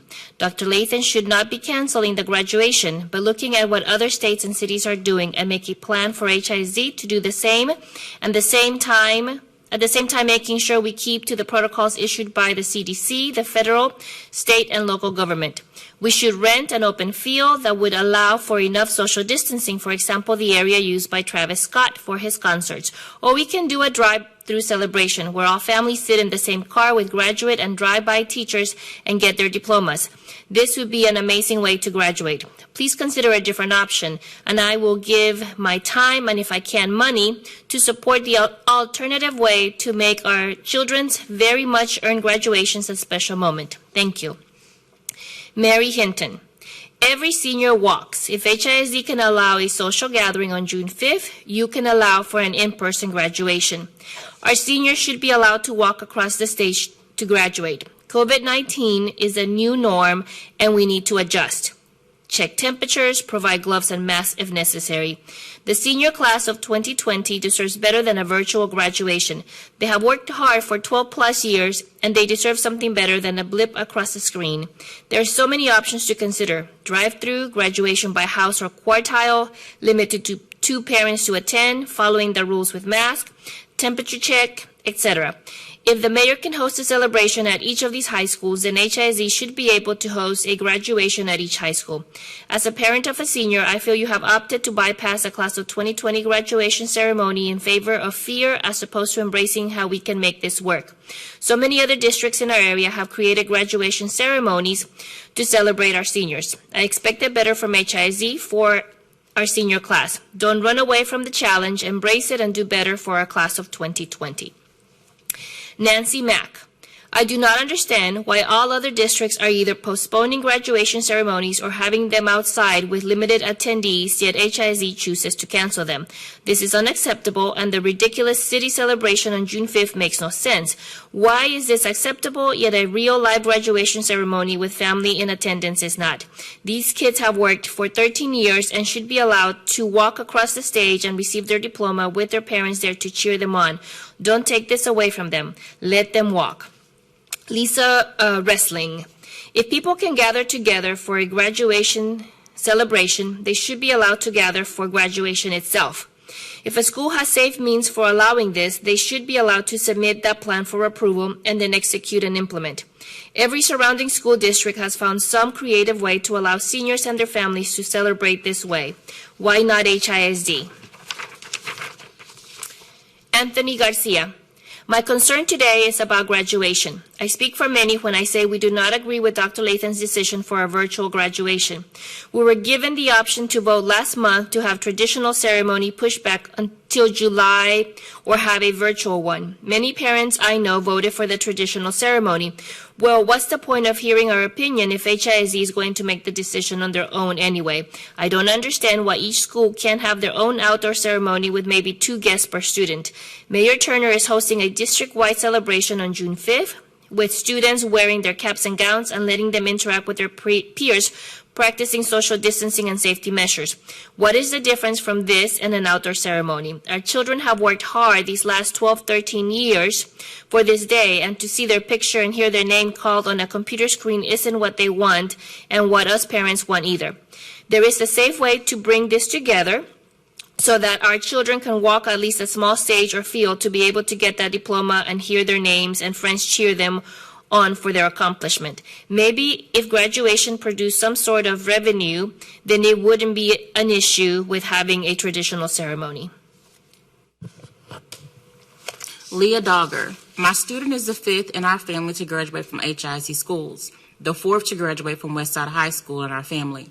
Our first graduated from Westside in 2009, then 2013 and 2017, respectively. Although we were anticipating this last graduation with great excitement, we now know that it will not happen. It is much easier for the district to go along quietly with the guidelines that have been suggested by federal regulators. To call it a celebration is to label a pandemic acceptable and endorse it as good for our kids. In-person campus-based recognition is in order here. Seniors and admins, Zoom links, video, and podcasts with social distancing. Thank you. Sheila Williamson. As a parent of a class of 2020 senior, I deeply regret how this board is handling our graduates. By allowing the citywide June 6th cap and gown walk to showboat the mayor's office, but then disrespecting our seniors by taking away something they have worked for the last 13 years. You are taking away traditions, memories, and the knowledge someone cares enough to provide face-to-face acknowledgement of all their hard work. If other districts near us can do face-to-face graduations with social distance, so can HISD. Our children deserve more than a photo op for Turner's office. Just ask them and they will tell you they would rather have a graduation, even if it's a limited number and 6 feet apart in an empty stadium. Klein is doing theirs at an NRG later this year. Why can't we? Marisol Reyes, as a family who would like an in-person graduation, as a board you have fears. As a resilient and able community, we should find solutions for your fears and gift our students this rite of passage that they worked so hard to achieve the last 12 years. Every school district that surrounds us has scheduled prom, senior events, and a traditional graduation. Do they care more about their students and their commitment to them? How did they overcome their fears? Did they work harder for their students? Are they using this as a teaching moment on overcoming obstacles? The governor has allowed for outdoor graduation, supporting the fact that where there's a will, there's a way. Shaina Vermani. May 14th agenda does not include the topic for the cancellation of graduations for the 2020 class on the HISD May 14th board agenda. Mayor Turner's June 5th event, where our seniors are being asked to show up alone in a mask, cap, and gown to participate in celebration of the graduation, and the canceling of the in-person graduation and the plan for a virtual graduation. I feel if our students are asked to show up to a celebration hosted by Mayor Turner on June 5th, then we should be able to gather and have an extra graduation, not a celebration. Dr. Layton should not be canceling the graduation, but consider what options different states, cities have considered and make a plan for HISD. With that in mind, the protocols issued by the CDC, the federal, state, and local government, I feel the safest graduation celebration would be a drive-through celebration. Each family with their graduate contained in a vehicle can experience the completion of this journey as a whole and satisfy both social distancing requirements and the family sense of being graduated. Your child accomplished such a huge milestone, a lifelong event, not to be left celebrated alone with the mask.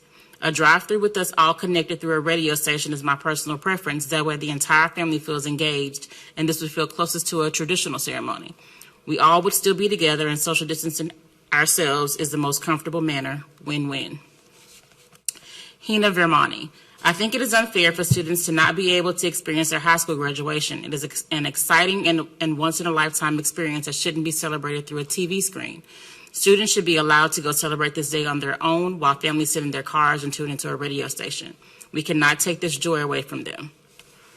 Ursula Doro. I understand these are unprecedented times. However, HISD is completely failing our students by not trying to give them a ceremony they deserve. As a parent, I'm sick and tired of hearing how special this class of 2020 is and how unforgettable this class will be. The reality is this class has lost everything. They will not look back in history and think how special we are. This will only be a sad reminder of a very negative time in this country and how they were the seniors that were robbed of all their last. If you're willing to host a celebration on June 5th, that appears to be some political gain power move, then you are certainly able to host a traditional graduation with modifications. It is also completely unacceptable that most, if not all, surrounding districts are planning non-virtual ceremonies and our kids have to settle for less.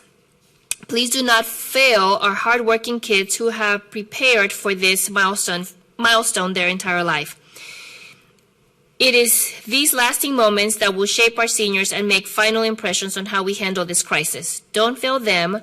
A somewhat traditional ceremony is the least we could do for them. Victor Pardans. Mayor Turner's decision to do something festive on June 5th is fantastic. Our virtual graduation on June 14th is not okay. Texas is open for business. People can go to the hairdresser and eat out. So graduation in person makes 100% common sense. Where there is a will, there is a way. Let's show our students that they always must think in unique possibilities and not in problems. Always reach for the top. So, Zoe Schneider. My name is Zoe Schneider, and I am an honor student at Westside High School and will be attending Texas A&M University in the fall. Gig'em. I have attended HISD since kindergarten and have made lifelong friendships with my peers, teachers, and administrators. When I received the news Monday that our traditional graduation was canceled, I was heartbroken. I do not understand why the decision was made to have a virtual graduation when the vast majority of seniors voted to have an in-person graduation. KISD, SBISD, and CFISD listen to their students' opinions and are continuing to have a traditional graduation while following safety protocols. These districts are staggering graduation ceremonies, having graduation outdoors, or having graduation at a later date, proving that an in-person graduation can be done. I also do not understand why graduation was canceled, yet we are all supposed to gather at our school for a celebration on June 5th. Do you really think that the 600 plus seniors at my school are going to social distance when we haven't seen each other in months? It seems like a traditional graduation will be the smarter option if you are really concerned about the student safety, because it would be more formal and more precautions could be put into place. If the board and the city of Houston had had the time and effort to prepare this June 5th celebration, the same effort could have been put into a graduation ceremony instead of simply giving up on us. My classmates and fellow seniors across HISD have had our senior year robbed from us. The least you could do is give us a proper graduation. The class of 2020 is resilient, and we will overcome these hard times, but we will not be silent. Saskia Pardans. On June 5th, the celebration hosted by Mayor Turner, we should be able to gather and have an actual graduation, not a celebration. Dr. Lathan should not be canceling the personal graduation, but looking at what other states and cities are doing and make a plan for HISD to do the same, and at the same time making sure we keep to the protocols issued by the CDC, the federal, state, and local government. We could rent an open field that would allow for enough social distancing, or we can do a drive-through celebration where all families sit in the same car with graduate and drive-by teachers and get their diplomas. This could be an amazing way to graduate. Please consider a different option, and I will give my time, if I can, money to support an alternate way to make our children's very much earned graduations a special moment. Thank you. Andrea Coppage. In favor of a Westside High School planned event for parents and students to gather on June 5th for a graduation ceremony of some sorts, a drive-through, 6 feet apart, etc., then a celebration. Kay Schneider. We will never forget the historic class of 2020. The last sentence of Interim Superintendent Lathan's email announcing all HISD high school graduations canceled. Well, Dr. Lathan, you already have by not allowing them to walk. My twins have attended HISD for 12 years, and during that time, I've taken a lot of heat and listened to all the jokes about HISD, yet I've always defended my decision to send them through HISD. Well, in all honesty, I should say I've stood up for the schools they attended. All wonderful teachers and administrators at those campuses who genuinely cared and provided a great education for their students. But HISD, this may be the straw that breaks the camel's back. 12 years of dedication and hard work for a celebration with Mayor Turner and a virtual graduation? No thanks. While other districts around Houston are rescheduling graduations for a later date, holding graduations outside or at their own campuses, limiting attendance, HISD just flat out cancels. HISD, the largest school district in Houston with all their resources, could not come up with a plan or allow each campus to come up with a plan and go forth with a traditional graduation with health parameters in place. No, you want us to gather on our campuses on June 5th and celebrate with taped video speeches from you and the mayor while drones fly around filming it. The class of 2020 has had so much taken away from them. They deserve more. Or are you going to let this decision be another butt of all jokes for HISD? Please reconsider and open communications with campuses and their principals and adhere to what the parents and students want and voted for, an actual graduation. Isabel Castillo. G, I wonder who is in the mayor's pockets. You can promote this event, but can't provide a well-deserved graduation for your 2020 seniors. What a slap in the face to our seniors. What a slap in the face to us parents. There are so many open football stadiums that can hold a graduation ceremony. HIZ can limit the number of guests per student. There are so many options, but HIZ refuses to listen to parents. You are taking away a huge milestone away from students and parents. Shame on you, HIZ and the HIZ board. Andrea, I understand the importance of keeping everyone safe and healthy during this critical time. However, graduation is a more memorable time, and the senior class of 2020 should not have this occasion taken away from them. As a parent, I want my son to cherish his last high school milestone by walking across the stage. The graduation ceremony could be held at the campus on the football field. Parents can social distance in the stands. The graduating seniors can be seated on the field with appropriate distance between them. This form of recognition happens during homecoming.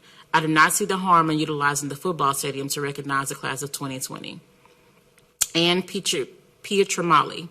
I appreciate Mayor Turner's desire to add to the history of this pandemic by using our seniors in a citywide photo op, but I feel like he's hijacking our graduation ceremonies.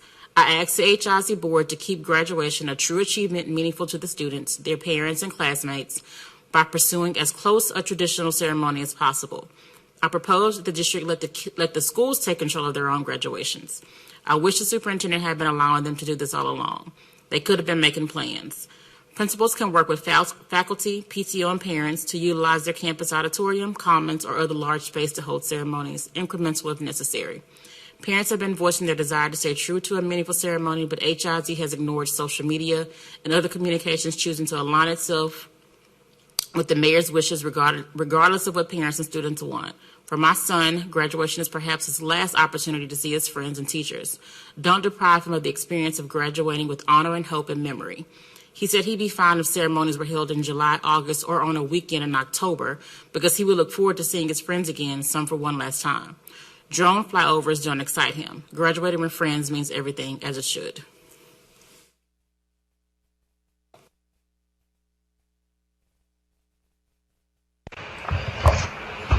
Thank you. And seriously, I'm very grateful to our staff this evening for staying so late, for the support they give to this board and the work of this district. We are now ready to hear reports and comments from board members. Doesn't mean you have to speak, but if you do, please limit your time to 1 minute per trustee. I'm going to go in the same order we've gone all night, and feel free to pass. Trustee Santos.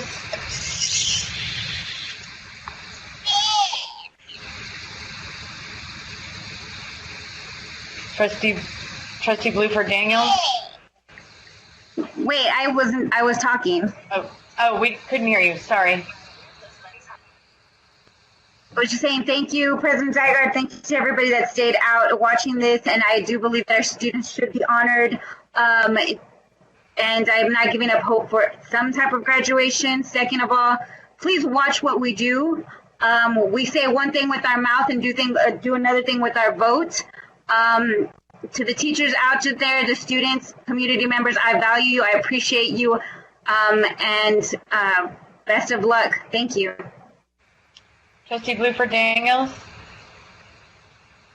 Trustee Santos is absolutely correct. People do say one thing with their mouth and something else with it out the neck. But more importantly, I just want us all to be thankful. Thank you, Dr. Layton and staff, for bringing up this late. It's been a long, long night for everybody. But again, I'm in it to win it and in it for the long run. Thank you. Trustee Hernandez. Thank you, everyone. Have a good night. Trustee Allen.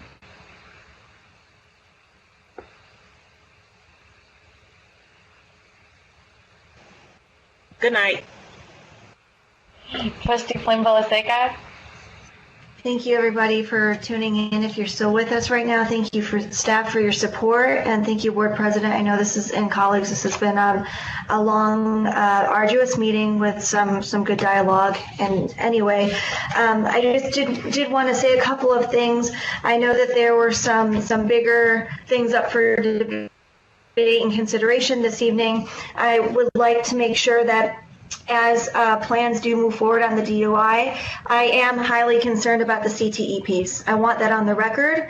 There wasn't an amendment on the table or anything about that, but I do want that to be on the record because I don't want that to bleed into other areas and really put at risk certification for other teachers. So I want that there. And I also want us to consider other ways of innovating. This is a TEA designation for innovation. I think that we have the opportunity to really take it to a level that aligns with what our vision and mission and strategy or strategic planning, all of these different pieces that we think we need to take it to a different level and have more meaning that's local rather than just a designation. That being said, thank you. Trustee Sung? Thank you. Good night. Trustee Cruz? Buenas noches. Trustee Adams?